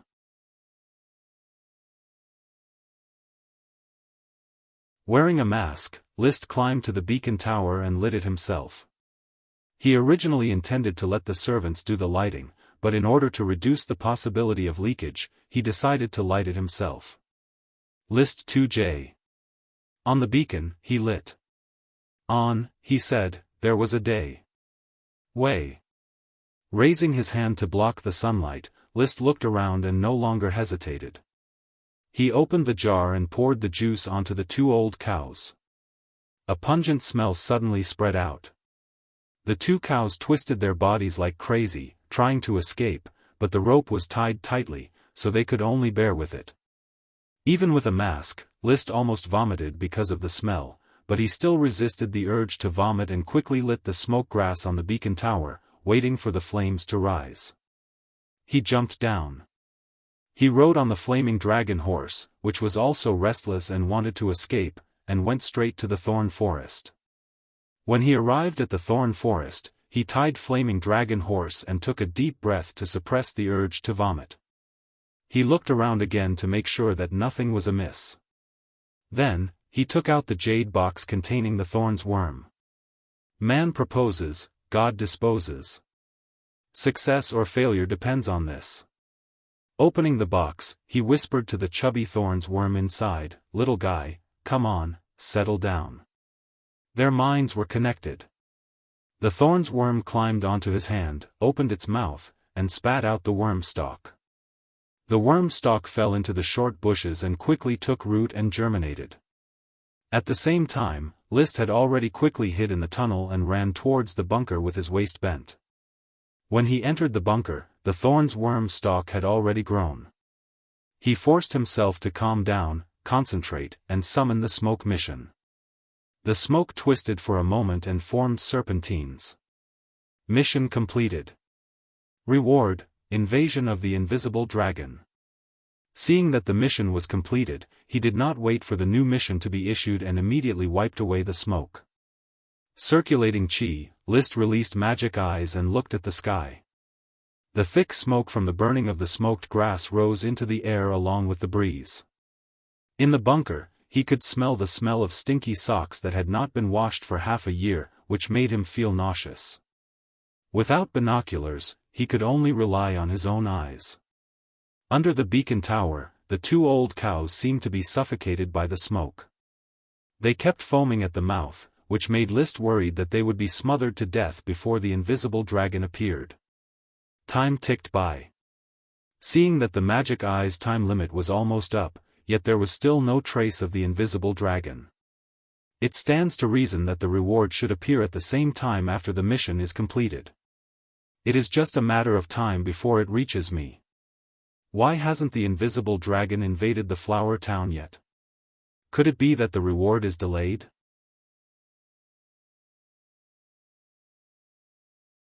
If the information about the invisible dragon is true, then it should have been attracted by the smoke grass as soon as it appeared. List's eyes were getting more and more tired. Just as he felt that he could not hold on any longer and was about to disperse the secret skill. All of a sudden, a faint shadow caught List's attention in the sunny sky next to the smoke column of the smoke grass. The phantom was small and faint at first. Then, it began to enlarge and eventually formed a faint gray-white dragon shape. It had a pair of huge wings and a streamlined body. It circled around the smoke column and descended. List's heart shook fiercely. The invisible dragon. It really is the invisible dragon. Clenching the red blood sword, List worked hard to operate the little remaining chi in his body and continue to support the magic eyes to observe the invisible dragon. This was the first time he had seen a dragon.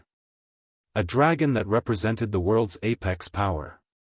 Although he could only see the magic power on the dragon's body and not the dragon itself, he was still excited. As stated in the Girth Ranger Griff's Travels, the invisible dragon is not big. Compared to the thatched hut, it is only the size of a house. Including its wings, it is only 2 or 3 houses. However, its arrogant posture exuded an insufferably arrogant majesty. Even though he was quite far away, List could still feel his body tense up in response to the majesty of the dragon. This was dragon might. According to legend, wherever a dragon passed, all life forms would be awed and subdued. It followed the smoke of the smoke grass down. List's magic eyes had already collapsed and his body could no longer support the chi's secret skill. The invisible dragon's figure disappeared without a trace. But there was no doubt that the information provided by the smoke task was correct. The invisible dragon liked the smell of the smoke grass. Rubbing his sore and swollen eyes, List looked in the direction of the beacon with his naked eyes. He could not see the invisible dragon, but the movements over there showed that the invisible dragon was tossing and turning. The smoke was scattered everywhere, and the old cow was crawling on the ground, whining. In a flash, even the beacon began to collapse, and flames raged. Wuya.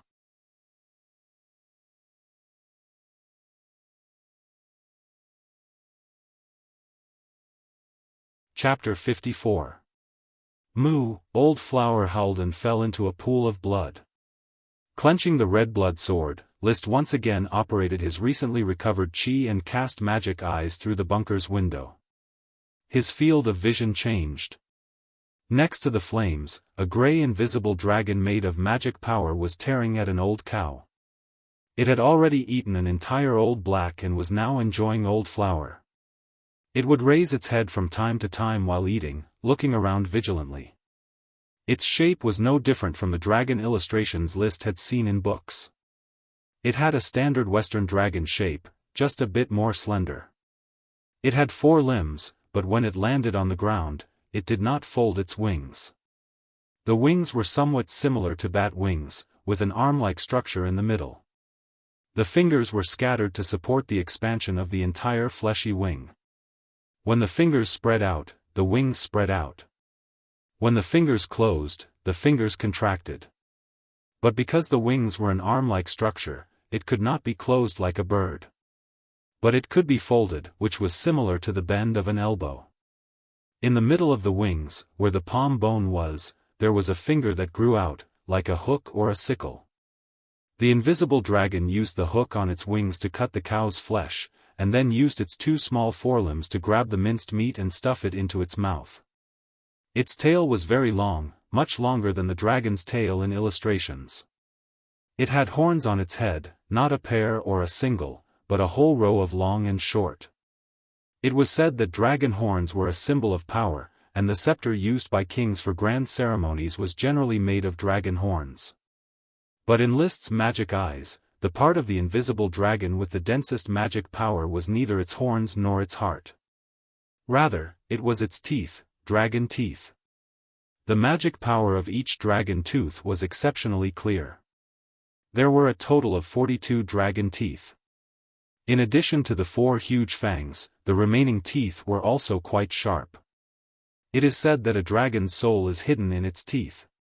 By extracting a dragon's soul, using its teeth to forge a divine weapon, and then pouring its soul into it, one can forge the most powerful weapon. For a moment, List's heart palpitated with eagerness. He wanted to slaughter the invisible dragon and pull out all its teeth. Of course, it was just a thought. Hurry up and eat. Let's leave after eating. List dispersed the eye of magic and continued to observe the dairy farm. The invisible dragon's eating speed was not fast, allowing him to take his time to replenish his magic power and summon the smoke mission to check the new mission that he had not had the time to check before. Mission: the invisible dragon has appeared in the flower town. Prepare its favorite smoke grass and favorite beef. For the rest of the time, quietly wait for it to eat its fill before leaving. This is the only thing you can do. Please avoid the invasion of the invisible dragon. Reward: gift of the invisible dragon. What should be done has already been done.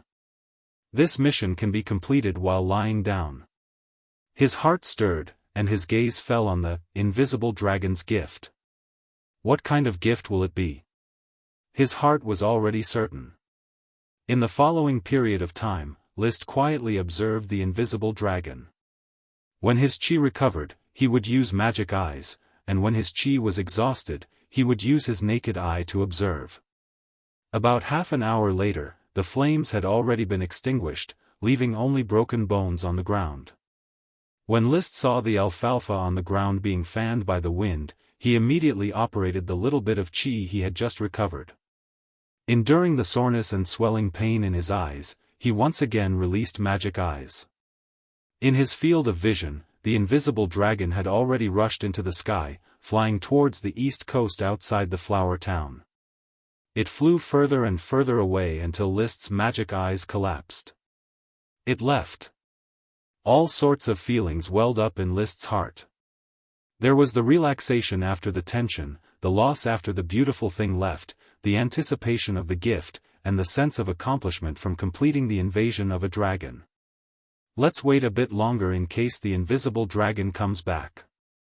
After staying in the bunker for nearly half an hour, he released magic eyes and carefully searched around, confirming that there was no trace of the invisible dragon. He pushed open the bunker's disguise and walked out. Facing the scorching sun, he stretched his body and said, "My first intimate contact with a dragon has ended just like that." He still did not know what kind of dragon the invisible dragon was. However, as long as it was a dragon, it was an incredible existence, especially a sacred dragon that could turn invisible. The word sacred more or less explained the extraordinariness of this dragon. After returning to the Thorns Woods, List took a simple look at the thorn sprite worm stalk, which was growing well. When he untied Fire Idrigon's reins, he suddenly discovered that Fire Idrigon's body was stained with feces and urine. The filly must have been scared witless by the invisible dragon's dragon might just now. Fortunately, Fire Idrigon's back was clean. Riding Fiery Dragon, List set off towards the dairy farm. However, Fiery Dragon was unwilling to approach the beacon, even if List whipped it. Dragon might. No, the smell of a dragon can scare you like this? You have the low-level World of Warcraft's Flamestrike bloodline. Helpless, List could only dismount and walk. He could not smell the smell left behind by the invisible dragon because his nose was filled with the smell of smoke grass that had yet to disperse. He did not know where the other 8 cows on the dairy farm had gone. List hoped that they had not run into the depths of the Thorns Ridge. If they did, they would definitely become World of Warcraft's meal. At the wreckage of the beacon, List carefully searched every inch of the ground. He even took a hoe and carefully turned over the ground. On one hand, he was looking for the invisible dragon's gift, and on the other hand, he was destroying the invisible dragon's footprints, destroying all traces related to the invisible dragon. An ordinary man is innocent, but treasuring a jade ring becomes a crime. List had to be careful.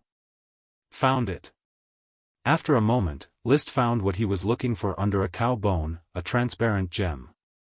It was not big, about the size of a fingernail. Compared to the rubies inlaid on the red blood sword, this gem was much smaller. It also did not have a gorgeous color. It was sparkling and translucent, had an irregular shape, was roughly flat and had many edges and corners, and could refract sunlight into fine flashes. Inexplicably, List thought of an advertising slogan. "A diamond is everlasting, one is everlasting." It was indeed a good material for making rings, but he did not know whether the space was real or fake. He did not immediately verify it, but rather carefully put it away and continued to rummage the ground, looking forward to finding a second one. Unfortunately, after rummaging through all the places with the invisible dragon's footprints within a radius of 50 meters, he was unable to find a second one. Unwilling to give up, he opened magic eyes to search again, but he still could not find it. It seems that the so-called gift is really just this one gem. List wiped the sweat from his forehead. His leather armor was already dirty, greatly reducing his aristocratic demeanor. However, his face was brimming with a bright smile. In any case, this chapter of the invisible dragon has come to an end. The flower town is safe. He went into a farmer's thatched cottage to cool off and take a look at the new mission. Mission completed. Reward, the invisible dragon's gem.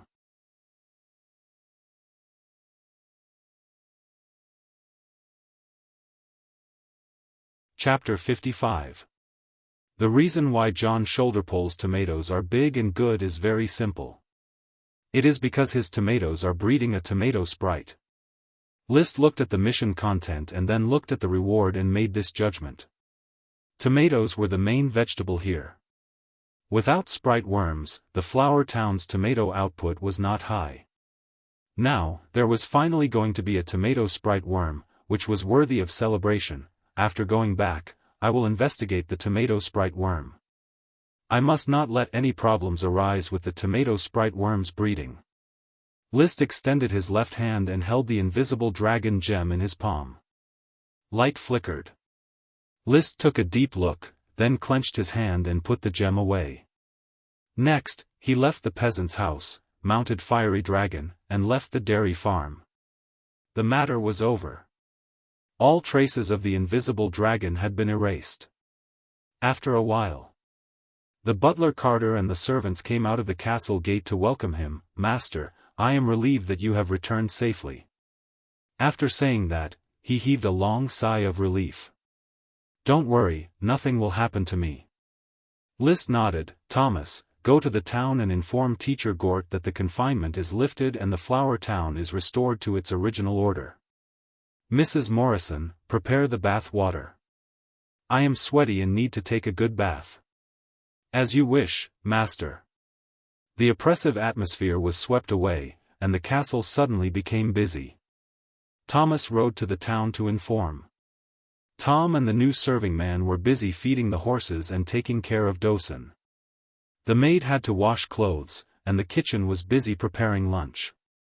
Just the aristocrat List alone had 15 servants working non-stop to ensure that List could enjoy everything. List's principle was to shower frequently, but not for more than 5 minutes at a time. He changed into his home clothes, went to the study, and locked the door. He took out the invisible dragon gem and began to study it. From its appearance alone, there was no way to judge the mystery of the gem. When List opened his magic eyes, he could only see countless stars wandering in the magic vortex of the gem. Apart from the difference in color, the invisible dragon gem in his magic eyes was not much different from the ruby on the red blood sword. So, how is it related to the space ring? Or should I say, how do I open the space inside the gem? Bind it with blood or inject magic power? List was a bit afraid of the fact that dripping blood required self-mutilation. Therefore, he first tried to pour his chi into the gem. When his chi came into contact with the gem, he immediately felt a subtle connection similar to a sprite worm's contract being quickly established. Then, the gem began to fiercely absorb his chi. After absorbing about 1/10 of the Do chi in his body, the gem stopped absorbing. The subtle connection had expanded into an invisible door.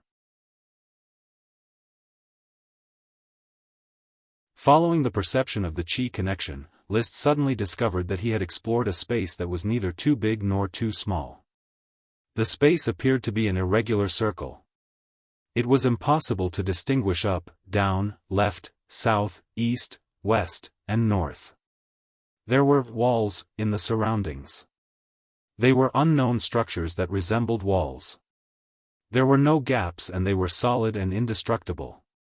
It's shaped like a ball with a diameter of about 5 meters, which is about the size of a single apartment. List's eyes were clearly fixed on the shining gem in his hand. But at the same time, he could feel this space in his mind. It was a wonderful feeling.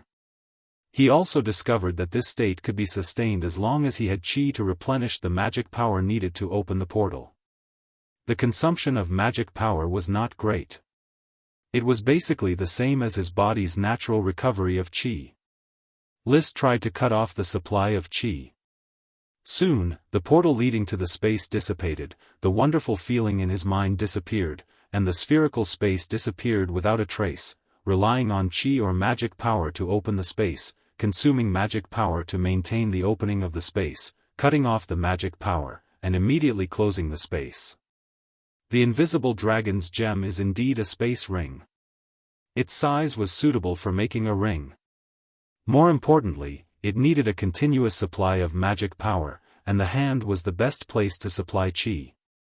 However, I do not intend to embed it in a ring. It would be too conspicuous. For the time being, I will not be able to use it. For safety's sake, I should make it into a pendant and hang it in front of my chest. Space rings were priceless treasures, especially for greater aristocrats, who used them to hide secrets.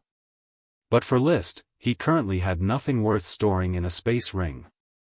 It was not an urgent need for him. To be honest, if he could be given a greater sprite, he would not hesitate to exchange the space ring. No matter how good a space ring was, it was not as important as improving productivity. In any case, the research had to continue. He opened the space ring again and began to try to store things in it. This was not difficult for him. After a simple exploration, he understood the method of storing things: magic power wrapping. His left hand held the space ring, and his right hand released chi to wrap the item he wanted to store, a book. In an instant, the book disappeared from the table and appeared in the space ring. It was as if he could make the books appear anywhere in the space with just a thought. Thus, he happily stored all the books in the study into his space ring and piled them up in the air, as if there was a bookshelf there. The books were kept motionless in the space, not the slightest bit messy. Is this a vacuum-like environment? He lit a candle and then put it in, and then he saw an incredible scene. The candle remained burning, motionless. List dispersed the chi maintaining the portal to move the candle and put the flame on a book. The flame was pushed to the side by the cover, but it was not extinguished, nor did it ignite the cover of the book. It was as if everything that entered the space would completely fall into a motionless environment. Even the motion between atoms has stopped. List tried to explain it with science, but he soon gave up. This world seemed to have a scientific foundation, but things related to magic power were beyond the scope of science. There was no science to talk about in the space ring. List wrapped his chi, and with a thought, the candle was taken out again. The flame continued to burn. After repeated experiments, List could already be sure that the inside of the space ring was relatively motionless. I wonder what will happen if I put a living thing in. He wanted to do so, but his chi was already exhausted. Opening the space required magic power, storing things required magic power, and taking things out also required magic power. With his Earth Knight's chi storage, it was still a little difficult. During lunch, Gort, Marcus, and the others all came over. Teacher Gort, has the town's order been restored? List sat at the head of the table and used a knife to cut a piece of barbecued meat. He had already adapted to the Western style of dining. Gort took a sip of beer. It's just a morning of confinement, it has no effect on the town. But List, the dairy farm is missing 2 cows. In other words, the 8 cows are back. Yes, they actually ran out of the Thorns Ridge. This is too crazy. Instead, only the corpses of the 2 old cows remain. Gort obviously wanted to inquire about the matter, but he didn't dare to ask, because List had said before not to ask or think about what happened on the dairy farm. List still had no intention of explaining. Well, let the farmers take the bones of the old cows back to make soup. Fill in the underground tunnel over there, and the dairy farm will be restored to its original appearance.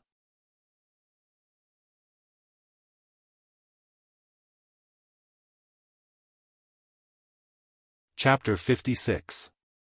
After lunch, List said to Gort, there is a peasant family in the tomato settlement called John Shoulderpole. The tomatoes in his field are big and good. Come with me to see if there are any interesting factors. Gort was baffled. List, how do you know? Pay attention and listen to what others say. Teacher Gort, a qualified lord cannot be ignorant and ill-informed about the territory. He must pay attention to all aspects. All right. Gort still couldn't figure out why List knew about the matters in the fief while he didn't. Perhaps List had arranged inspectors in the fief? He thought of the mysterious actions in the morning as well as the tunnel excavation. He felt that he had to work seriously.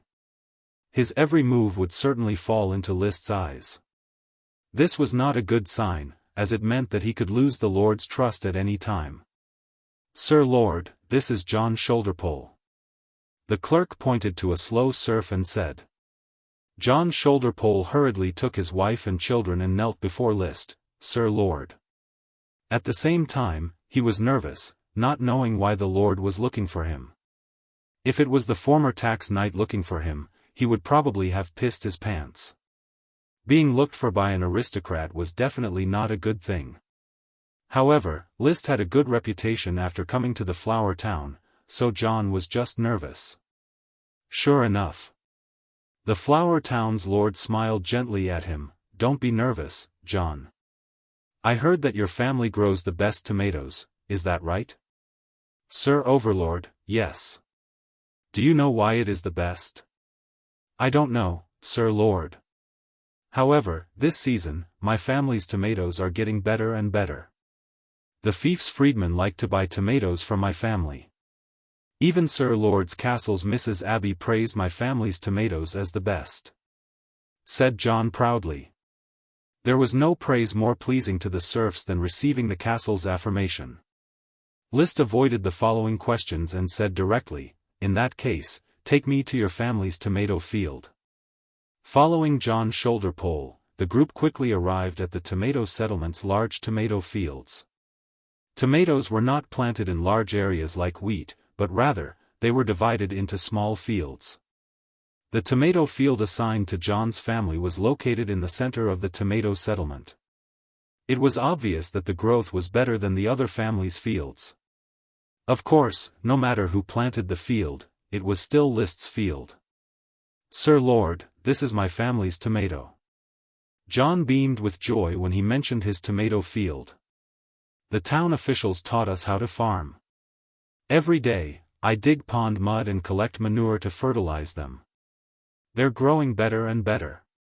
The eggplant sprouts in the field were very sturdy and did not look like they were breeding sprite worms. However, the List of today had his own ways of distinguishing between them. He quickly cast magic eyes and stared at the tomato field. Soon, he found that one of the tomato seedlings had a faint turquoise magic power flowing around it. It was undoubtedly a worm stalk. I think I've figured it out. List dispersed his magic eyes and turned to Gort, saying, this is a sign of a sprite worm's gestation. Teacher Gort, you have work to do. Protect John's tomato seedlings, especially this one, it will be a worm stalk. Oh, heavens, is this true? Is the town going to give birth to another sprite worm? Gort exclaimed exaggeratedly, Sir Baron, the glory of the night loves you. The flower town is rising. Please rest assured, I will definitely protect this cute little fellow and let it gestation in peace. Marcus, who followed him, exclaimed in surprise, to breed 2 sprite worms in such a short time, sir, you are indeed the glory of the night loves you. He felt that it was worth it to pledge loyalty to his follower. All the signs showed that List was by no means an ordinary lesser aristocrat. His temperament, his way of thinking, as well as his luck, all made clear. In particular, luck, sometimes, luck was more important than strength. List smiled slightly. With the smoke mission, there was no need to worry about the lack of surprises. List remained calm and announced in a gentle tone, the tomato sprite worm is about to be born. Its existence will bring a better future to the tomato settlement. In order to reward John Shoulderpole for his careful care, I have decided to give him a Nalda. What a lucky serf. Gort was not without jealousy. With his salary of 10 copper coins a day, it would take him more than 3 months to save 1 gold coin, if he did not buy alcohol or eat meat. Sprite worm, 1 Nalda. Sir Lord rewarded me with 1 Nalda. Even after List left with his people, John was still in a daze, as if he was dreaming. I planted tomatoes, and after planting them, I got a gold coin. It should be known that serfs could not save a silver coin after planting crops for a year. They might not even see a Nalda in their entire lives, yet I got one. Dad, show me a Nalda. Wow, I have never seen a Nalda before. His 8-year-old son shouted, trying to snatch the gold coin from his hand. John came to his senses. He grabbed the gold coin and glared at his son, step aside. Do you think you can touch a Nalda? He looked at his wife and stretched out his trembling hand, Annie, look, a Nalda was given to me by the Lord. We are rich. We have a Nalda. Annie was also trembling, saying excitedly, oh heavens, John, is this true? Am I not dreaming? You are not dreaming, I am not dreaming either. This is true. Sir Lord personally gave it to me. Annie, we are rich.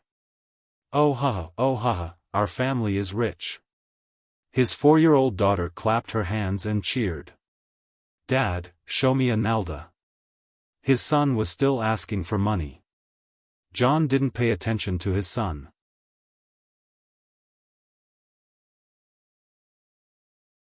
He only cared about looking forward to the future with his wife. Thank the heavens, thank the night's glory for looking after Sir Lord.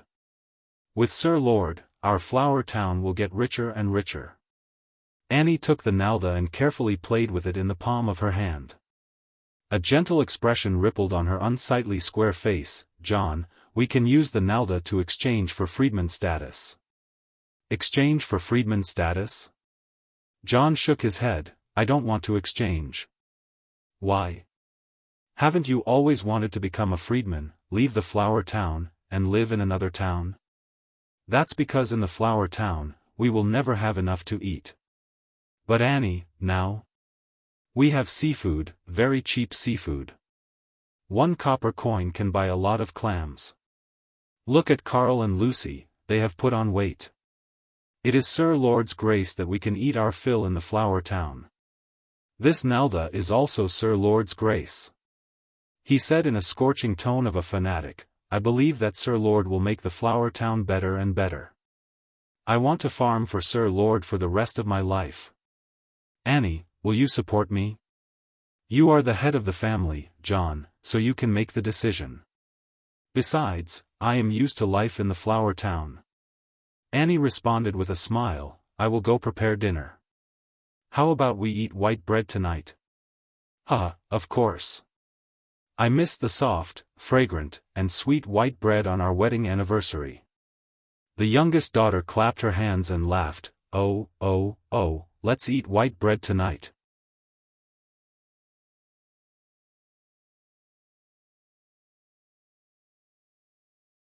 Chapter 57. Mission completed. Reward, a tomato sprite worm. Mission, the thief has no night guards and is always on the brink of danger. The 4 retainer knights are crippled, but more seedlings are waiting to be unearthed. Seafood brings nutrition. Please select suitable youngsters for night training. Reward, a World of Warcraft egg that is about to hatch. The smoke serpentines slowly dissipated. List came back to his senses. The tomato settlement mission was very easy to complete. In fact, none of the smoke missions had any difficulty. They just followed the flow of events. A World of Warcraft egg that is about to hatch. In other words, I have to get a flying World of Warcraft. List looked at Dosen, who was crawling at his feet and sticking out its tongue like a dog to dissipate heat. He suddenly thought of a wonderful scene. Leading the yellow on the left, raising the azure on the right. This old man is crazy with youth. He doesn't have a big yellow dog or an eagle, but he has the even more powerful World of Warcraft. The flying dust dog Dosen had already trained it to a conditioned reflex. As long as List gave the command, it would pounce, bite, sit, lie down, jump, and climb. Compared to training dogs, Dosen was easier to train because it was smarter. Just that, Dosen's flying dust dog had yet to successfully release the spell Rockthorns. I can train dogs, but I can't train eagles. I don't know whether this World of Warcraft bird that is about to become my pet is smart or not, and whether it is easy to train. If it cannot be tamed, then I can only roast it and eat it. While sighing, List unconsciously stuck out his tongue and licked his lips. There were very few chickens raised in the flower town, and they mainly laid eggs. Even for him, it was not easy to eat a chicken, let alone the even rarer ducks and geese. Currently, his mouth was really out of the blue. The Thorns Ridge was full of wild animals. Marcus had good archery, so it was very easy for him to shoot down a few birds. However, he had a proud temperament and yearned to be an aristocrat, so he would not easily become a hunter. Aristocrats' hunting was called wild fun, while hunting was called lowering his status. For List, this was a strange concept, but for people like Marcus, this was the pursuit of life. Therefore, List did not have the nerve to command Marcus to casually hunt a few birds to satisfy his craving. Originally, I didn't intend to form a knight squad so soon. There are too few subjects now, and there aren't many good seedlings to choose from. But since the mission has been issued, let's form a team. There should be a few hundred youths between the ages of 10 and 16 in this town. Let's pick 12 of them and form a team. The knight squad consisted of 12 members, 1 captain, 1 vice-captain, and 10 members. Great nobles would set up their own knight academies and select children from a young age to enter the knight academies to train. Batches of them would be eliminated, and finally, those who were qualified would become the retainer knight of the Lord and join the orders of chivalry. Marcus was such a knight. His father had sent him to the knight academy at a very young age. Many sons of Baron and Lord Knight would also train in the knight academy, including List, who had gone to the knight academy. The Flower Town didn't have this foundation. Therefore, he could only pick a few healthy youths and form a nondescript knight squad to nurture. The cleverest housewife cannot cook without rice. List was also helpless. For the time being, he would first fool around and complete the smoke mission. "Sir, you want to select new retainer knight and form a knight squad?" After learning of List's intentions at the banquet, Thomas immediately became excited. The Flower Town's food is abundant, so there is no need to be conservative. The patrols cannot be counted on. They are just a group of ordinary people. Carl's group of 4 has yet to cultivate chi. Therefore, I need new forces to guard the Flower Town's safety. There is only half a year left until winter. Saying this, List blinked his eyes. In fact, sooner or later, I will lay my hands on the Thorns Ridge. They are a hindrance to the Flower Town's development. Teacher Marcus, you need to preside over the selection and training of the knight squad. The Count didn't draw boundaries for the fief, so he could naturally choose to annex the Thorns Ridge. Thomas immediately performed the knight etiquette and said solemnly, "Sir, please rest assured. Marcus will select qualified knight squad members and train them well. I will have Teacher Gort fully cooperate with you and train them well, Teacher Marcus." "As you wish, sir." When leaving the castle, Marcus held his head high and stuck out his chest. He didn't hold back the graceful bearing of an elite Earth Knight. Ever since he came to the Flower Town, he had been depressed. Apart from protecting List, he could only train Carl and the other 3 retainer knight squad members every day. After witnessing List's wisdom and luck and understanding of List's boldness and ambition, he decided to serve and lay dormant, waiting to establish his career. After witnessing List's wealth of the sea, he became even more convinced. However, from beginning to end, he was a bit embarrassed. He didn't know what role he could play in the fief. List wouldn't go to the battlefield for at least a few years. Without a knight squad, how could he go to the battlefield? He had the intention to clear the Thorns Ridge, but he, an Earth Knight, couldn't accomplish it. He felt somewhat regretful that there was no way to serve his country. Now, the opportunity had finally arrived. List chose to form a knight squad and took the first step to establish his career. He wished he could immediately select the most suitable retainer knight squad, train them, and immediately clear the Thorns Ridge. When the Grand Duchy started a new war, he could join the war at any time. That evening, he asked Gort for the Flower Town census list. All the youngsters between 10 and 16 years of age were selected. The next day, 4 retainer knight squads were dispatched to bring these youngsters from their respective homes. The sun was scorching the earth. A total of 233 youngsters of varying heights stood solemnly with their chests stuck out. Their eyes were filled with longing, nervousness, worry, fear, longing, and other complex expressions. They had been informed that the Sir Lord was going to select a retainer knight squad. They all understood the meaning of a retainer knight squad member. Even if they didn't understand, their parents and neighbors would tell them the meaning. Retainer knight squad members were divided into 2 categories. One category consisted of retainer knight squad members like Karl Hammerstein and Rome Weinsong. They were serfs who sold themselves to aristocrats.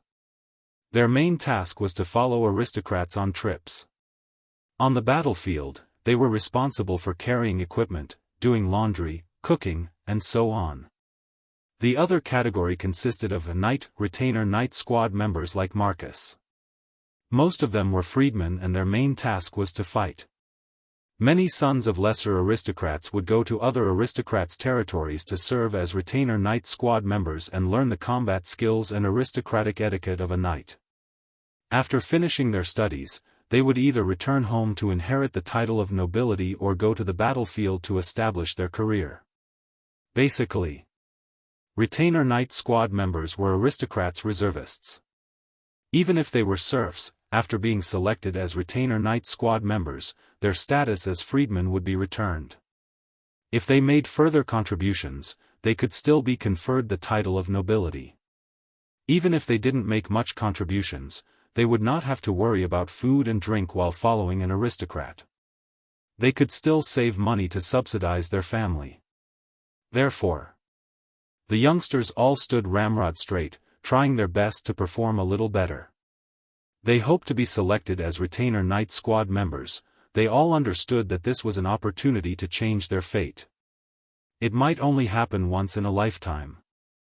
Marcus was riding on a yellow-gray horse. He looked at the youngsters one by one. He could vaguely see his own shadow. Many years ago, didn't he also experience such a selection and was selected by Sir Count's Knight Squad leader? Of course, at that time, he had already studied at the Knight Academy for 2 years.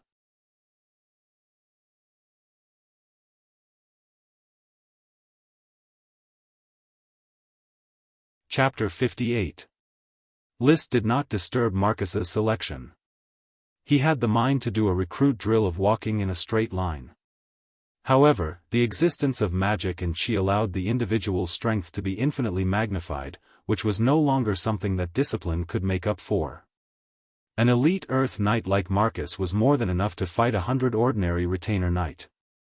Even a new Earth Knight like List himself could fight 20 or 30 ordinary retainer knight. As long as he had enough chi, ordinary retainer knight simply could not get close to him and could only exhaust his chi first. As an instructor in the Knight Academy, Marcus had his own way of training a novice knight. Therefore, the weather was too hot, so List just stayed in the castle and trained Dosen. "Sit down, Dosen." Dosen, who was already like a big wolf dog, heard the order and immediately sat on the ground, looking at List with his tongue out. List threw a small piece of jerky and rubbed Dosen's head. Magic eye was cast. It could be seen that Dosen's body was full of magic power. In theory, Dosen's magic power is not low. Being served well in the castle, it has developed rapidly and has reached the point where it can release magic. Unfortunately, without the guidance of an adult flying dust dog, it probably does not know how to control the magic power in its body. Should I help it guide it? With the observation of Magic Eye, he was confident that he could guide Dosen's magic power to vent. However, it was hard to say whether or not there would be any danger and Trembling Woods would be accidentally killed. After hesitating for only a moment, he quickly made a decision. If I don't guide it, once the magic power accumulates too much, Dosen will not be able to vent it and will suffocate to death. Rather than that, it is better to let it learn magic earlier. Even if it dies, it will not waste much food. The most important thing is that the feelings are not deep. Before crossing over, List raised a dog. After it died of old age and illness, he was sad for a long time. Nowadays, it was not easy to develop feelings for pets. Half of a person's pain came from emotional sacrifice. The soul and mind of an adult already knew how to cut losses in time. "Come here, Dosen." Waving his hand, Dosen immediately came over while wagging his tail. "Woo woo, woof woof." To be honest, the flying dust dog was a large dog, and its behavior and personality were similar to that of a dog.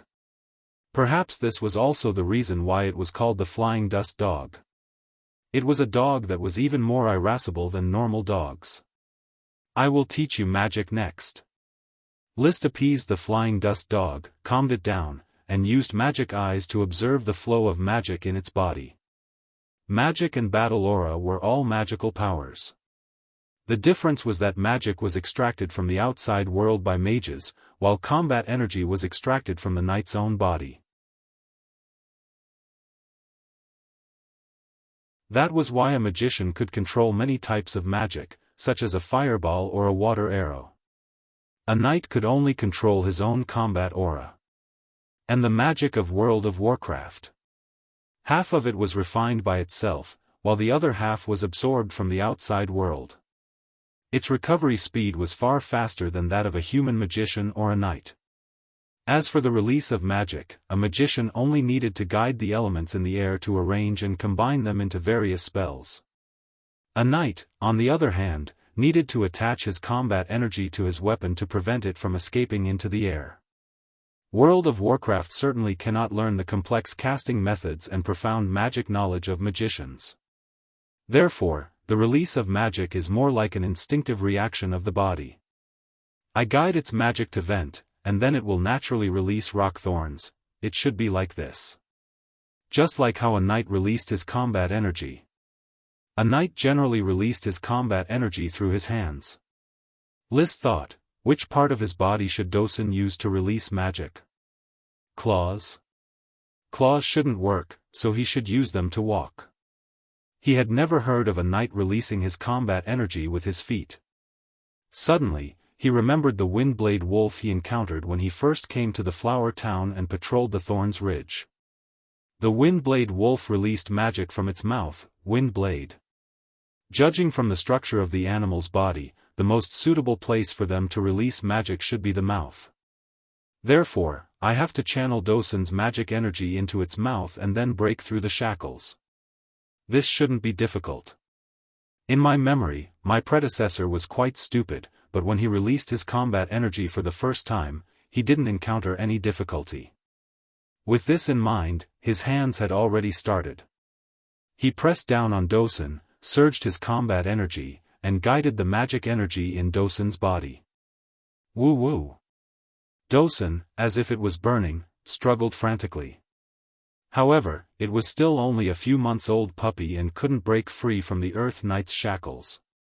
It could only be baptized by List's combat energy. The fire-attributed combat energy had a scorching and explosive nature, which was equivalent to giving it a sauna with a temperature of several hundred degrees Celsius. The dog's eyes instantly turned red. Its body temperature was also rising rapidly, to the point where it was emitting steam. I almost forgot that my fighting aura is of the fire attribute. It doesn't seem suitable to be used as a guide. But since I've already done it, success or failure depends on this. He suddenly exerted force and called out, "Trembling Woods, release your magic." Bang! The magic I saw the magic energy in Dosun's body. Under the guidance and push of his combat energy, it gathered in Dosun's mouth. Then, with an explosive sound, the magic energy instantly reopened a certain position in Dosun's mouth, as if puncturing a balloon filled with water. Next was the moment when a miracle was witnessed. On the lawn next to him, 3 huge bamboo-shaped rock thorns emerged. Each one was as thick as an adult's thigh, with a sharp tip like a needle, and the whole length was at least 1 meter. Beautiful. List laughed. Well done, Dosun, you learned magic. He looked at the rock thorns and was very proud. This magic was absolutely powerful for sneak attacks and sneak attacks. Thinking about it, as long as he shouted, "Dosun, release magic energy," the rock thorns would invade his anus in an instant. The scene was beautiful. Suddenly, the voice of the valet Thomas came from behind. "Master, Dosun seems to be injured." Huh? List noticed that Dosun had slumped to the ground, with a lot of blood flowing from his mouth. The dog's mouth had been smashed, as if it had exploded. Fortunately, after examination, Dosun was only affected by the outpouring of magic energy. He suffered some superficial injuries, and his bones and tendons were not injured. His slump was more because of the excessive release of magic energy, resulting in the emptiness of his body. After figuring out the situation, List was relieved. He said to Thomas, "This is the danger of magic. Why are there so few mysterious mages and why are they not liked by everyone? Because their magic experiments are always full of danger, and explosions can happen at any time. They don't understand the meaning of science, but they try to control the rules." These words were more like talking to himself. Thomas didn't understand. He asked curiously, "Master, have you ever seen a mage?" "No." "Then you are so great. You have never seen a mage, but you taught Dosan magic. Praise Master." Thomas was like a fanatic, his tone amazed. List smiled slightly. Such a small thing was not worth mentioning. He took out a handkerchief and wiped his hands. "Thomas, take care of Dosan and bandage his wounds. Food should be mashed before feeding."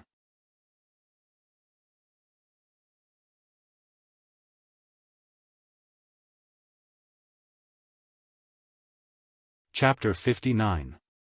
After teaching Dosan how to release magic through brute force, List felt a sense of accomplishment. After all, I am a person who understands science.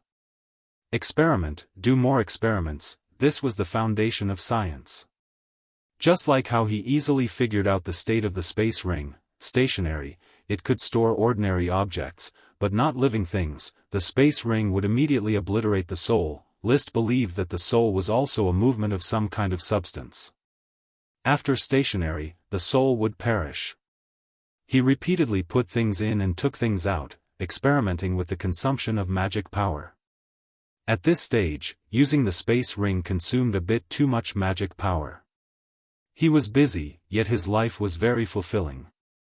However, in the next 2 days, he began to feel bored. The sprite worms had all been properly settled, so there was no need for him to worry about them. The agriculture and fishing industries were thriving, so there was no need for him to worry about them. The construction of roads was slow but orderly, and the foundations of the beachcombing settlements' houses had also begun to be excavated. The night squad candidates were undergoing Marcus test, so there was no need for him to pay attention to them. He had thoroughly fallen into the lifestyle of the majority of aristocrats, so bored that he could only look for things to do. If he was close to the city, he could still hold balls, banquets, or go hunting and expand his aristocratic connections.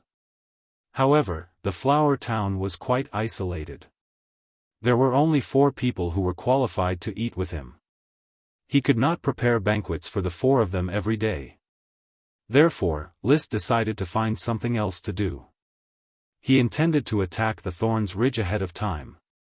The Thorns Ridge is the biggest obstacle to the flower town. It must be broken through, otherwise, it would be very difficult to communicate with the Coral City. As a modern person, List was quite clear about the importance of information exchange. He had talked with Levis about the matter of human trafficking, yet there was no guarantee that Levis would take it seriously. Calculating the time, the Tulip fleet was about to return.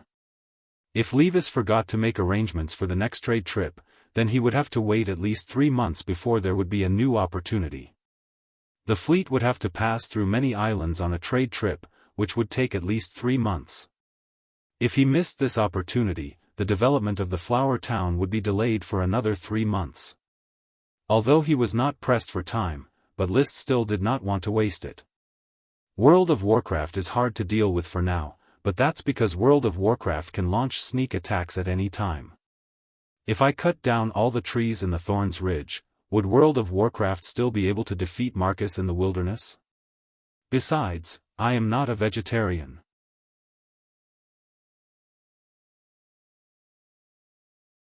Even if I am a vegetarian, the red blood sword in my hand will drink blood. A gem weapon would be a great help against low-level World of Warcraft. It might not be able to cut a hair, but the ruby embedded in it would resonate with magic and combat aura, which would at least double List's combat power. Clang! He pulled out the red blood sword and gripped it tightly with both hands. This was a two-handed sword suitable for riding a horse and slashing. Cold light shot out from the silver-white sword.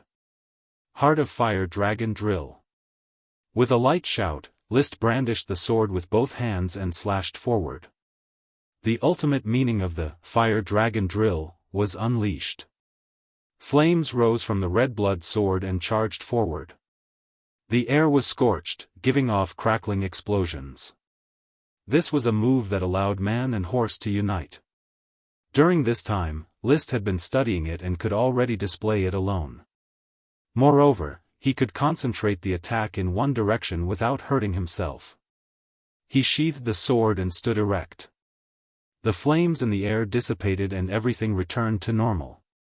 Only the still scorching temperature indicated that someone had just unleashed a big move. He exhaled lightly. If there was a windblade wolf in front of me, then it would have already died. He was already proficient in the Fire Dragon Drill. He was no longer a beginner Earth Knight. He already had the strength to fight, just that he lacked actual combat experience. He intended to continue studying the Fire Surge Fluctuations. The Fire Surge Fluctuations was a group battle chi secret manual suitable for a knight's charge and needed to be coordinated with a mount. Of the 4 retainer knight, 3 went to cooperate with Marcus in selecting a knight squad. Only Grey Sickle was still standing by his side. "Grey, carry my knight spear, I want to get on a horse and practice spear skills." "Yes, sir." They arrived at the horse farm. The emerald green alfalfa stretched as far as the eye could see. The alfalfa grew the most vigorously near the alfalfa worm stalk. This grassland was occupied by Black Dragon, and other horses didn't dare to graze here. Occasionally, Fiery Dragon would sneak over to eat a few mouthfuls, but when it was discovered by Black Dragon, it would tear it apart.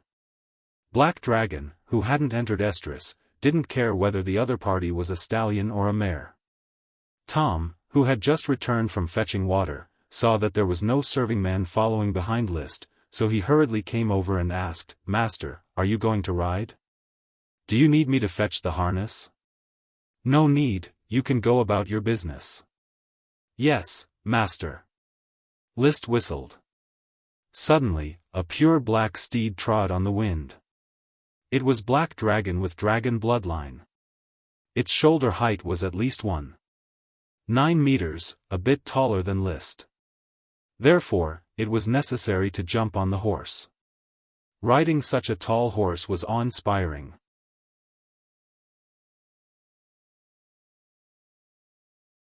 There were no reins, no saddle, and no pedals. Black Dragon's temperament simply didn't allow it to be bound by the harness. List didn't force it. He was now an Earth Knight, and his equestrian skill was getting more and more exquisite. By relying on his exquisite equestrian skill, he could become one with the horse without relying on the harness. "Black Dragon, properly cooperate with me." Stroking Black Dragon's neck, List took the knight spear that Grey handed over. The spear was nearly 3 meters long and required a formidable strength to use. It was forged from fine steel, and the retainer knight would be oiled and maintained every day, so it shone with a silver luster. Snort. As if to show off its strength, Black Dragon's front hooves left the ground, its body half reared, and it faced the sun and neighed. Soon after, it carried List to gallop on the horse farm. Accompanied by List's control, it galloped, stopped, jumped, or turned. On its back, List controlled the horse while taking advantage of the situation to use the Fire fluctuations. The knight's spear was too long and couldn't be used like a one-handed sword. However, following Black Dragon's rhythm, each move and style had boundless might. Raging Prairie Fire Slash. The angry roar made List surge the chi in his whole body and pour it into the knight's spear. Black Dragon's heart moved at will and it madly leaped. The chi ignited the air, and the entire knight's spear seemed to be on fire. It swept across the horse's back while it was leaping high. Reddish-yellow flames filled the sky and fell on the ground, instantly roasting the alfalfa and burning it to ashes. Buzz! Black Dragon landed on the ground and stood firm. List inserted the knight spear diagonally into the ground and calmed the chaotic chi in his body. This move, Raging Prairie Fire Slash, was the ultimate meaning of the fire fluctuations. It consumed a lot of chi, but it could sweep through a large area. When charging, this move could kill dozens of opponents in front of him. In particular, Black Dragon was full of strength, fast, and had a fierce temperament, allowing this move to display its greatest effect. This was something that could not be achieved when cooperating with Fiery Dragon. Unfortunately, you are going to become a stallion. I can't ride you to the battlefield. Of course, it is also unlikely that I will go to the battlefield myself. After dismounting, List patted Black Dragon's thigh and told it to graze on its own. List changed to another whistle and summoned Fiery Dragon. Riding Fiery Dragon, he went to the castle. Gray, go and call Teacher Gort. Yes, sir. After a moment, Gort rushed to the castle. List, what's the matter? I am going to cut down the trees in the Thorns Ridge, shrink the World of Warcraft habitat, and open up the road hindering the Flower Town's development, said List in high spirits.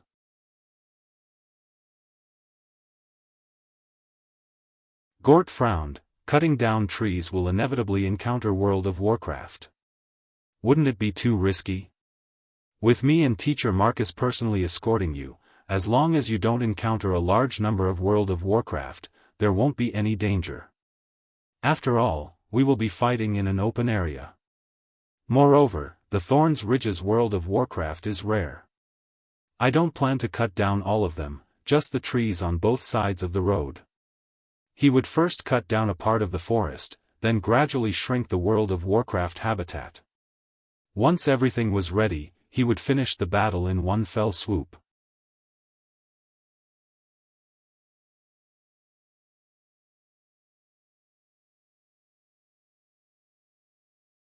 Chapter 60. List is getting more and more active. He doesn't even have a quarter of an hour to rest all day. Isaiah, I haven't slept well for a week in a row. In the fief's administrative office, Gort vigorously fanned himself with thick bast paper. I originally thought that coming to the Flower Town would be a leisurely job. I didn't expect it to exhaust me so quickly. Obviously, an official who doesn't want to make progress is not an official that List expects. Isaiah, who was calculating this quarter's taxes with his fingers, said without raising his head, Gort, you should work harder. A comfortable life will wear down a knight's fighting spirit.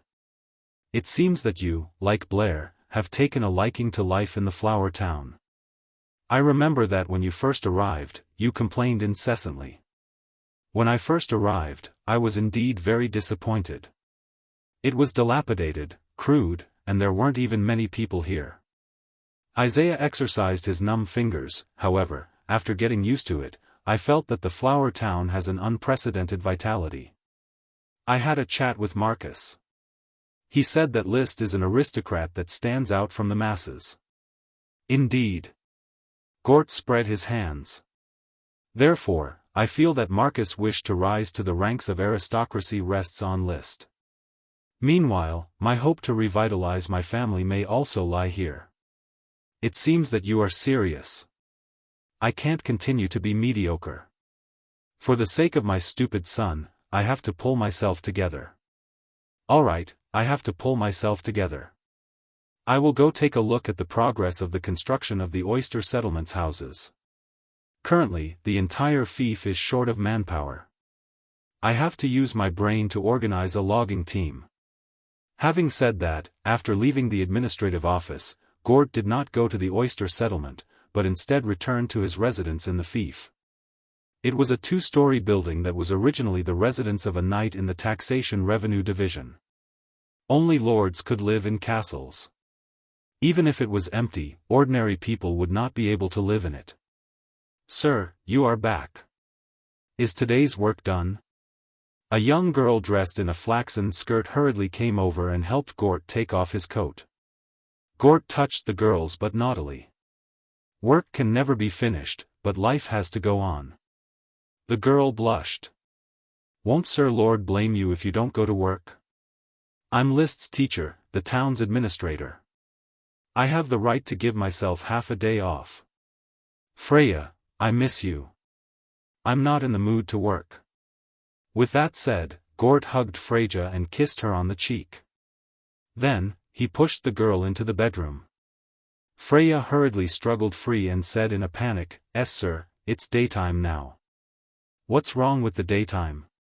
"I've been eating too many oysters recently. I don't have enough time at night." Gort selectively chose to forget. Every night, he could only persist once, and each time, he could not last more than 30 seconds. Freya was a little flustered and seemed to be trying to change the topic. "You seem to be in a bad mood. Is it because of the consultant?" "Of course I'm in a bad mood. He is the Lord and has the right to order me to work for him, even if I have to be busy from morning to night. However, I've already been in the Flower Town for 3 months, yet I still haven't gotten the position of consultant. Damn it, who else can serve as a consultant besides me?" Gort fiercely hit the wall of the house, his tone full of indignation. "I somewhat regret coming to the Flower Town." Freya's complexion changed. "Sir, are you going to leave?" "Not for the time being. Freya, it's you who made me linger here, unwilling to go back and forth." Gort hugged Freya again and kissed her. Freya pushed him away forcefully. Gort's face suddenly turned gloomy. "Freya, what do you mean?" Freya took a deep breath and put on a smile again. "I know that you are unhappy. You have been worrying about something these days. I guess that you want to return to the Coral City. It is a big city, countless times more prosperous than the Flower Town. I want to tell Sir that Freya will stay in the Flower Town and raise your child. Please don't worry about it." "What do you mean?" Gort's complexion changed again and again. "I am pregnant." With just a few words, Gort immediately froze. It took him a long time to sober up. "You are pregnant?" "Yes." Freya touched her stomach. Even though it was still flat, she could feel a strong little heart beating. While speaking, she suddenly retched. Gort no longer had any doubts. Freya was indeed pregnant, but he didn't know whether he should be pleasantly surprised or shocked. He had a wife and child in the Coral City. His child had already grown up and married a wife. Moreover, his grandson was born the year before last. He was just looking for a relationship to fill his loneliness. He never thought that there would be such a day. "Oh, heavens, Freya, I mean, I am in a mess right now. Sorry, I don't know how to deal with this news." Gort stammered. Freya just smiled. "It doesn't matter, sir. I know that there is no better tomorrow for a serf like me. I am very grateful to Sir for giving me a happy memory. I will raise him independently and he will grow up healthy and strong. I just hope that when you leave, can you give him the status of a freedman?" "A freedman?" Gort fell into hesitation and entanglement. Freya just looked at him with a smile. After a while, he exhaled deeply and finally made a decision. "Sorry, Freya, I have let you down." Freya's smile quickly dimmed. But Gort's next words made her smile brighter again. "I hesitated just now. I shouldn't have done that. I assure you that I will not, at least not for now, leave the Flower Town. I want to see him born and tell him his father's name." Gort masked. "I think I know what to do. I haven't been able to integrate into the Flower Town." Gort embraced Freya with warmth rather than lust. "Because I am already an aristocrat, I am used to enjoying rather than struggling. I complain that List did not give me an advisory position, yet I don't work hard. But now, I have to work hard and earn back the glory of an aristocrat, for our child. Is this true, sir?" Freya's eyes widened. "Of course, I promise, in the name of a knight." After a moment of tenderness, Gort broke away from the tenderness, put on his frac habillé, and strode out of the house. This time, he really went to the oyster settlement to inspect the construction of the houses. At night, the castle once again held a small banquet. Before the banquet started, Marcus, Blair, and Isaiah chatted casually. Meanwhile, in the study, Gort was reporting the progress of his work to List. The main road from the Thorns Ridge to the town has already been built halfway. There is plenty of sand, but there is not enough stone. I have already begun to select able-bodied serfs to form a logging team. At the same time, the stones of the Thorns Ridge will be crushed and transported to build the road. If there is enough stone in the Thorns Ridge, then the sand roads between the settlements can also be paved with gravel. A very good plan. Let's carry it out, Teacher Gort. List nodded with satisfaction. It was not only the plan, but also Gort's attitude. Previously, at the banquet, Gort would only bring his mouth to eat and drink and make some witty remarks, never taking the initiative to talk about work. Today, he unexpectedly took the initiative to report on his work. You're tuning in to the UnparalleledSwordWill YouTube channel. Don't forget to subscribe and join us on this journey to catch the most captivating stories.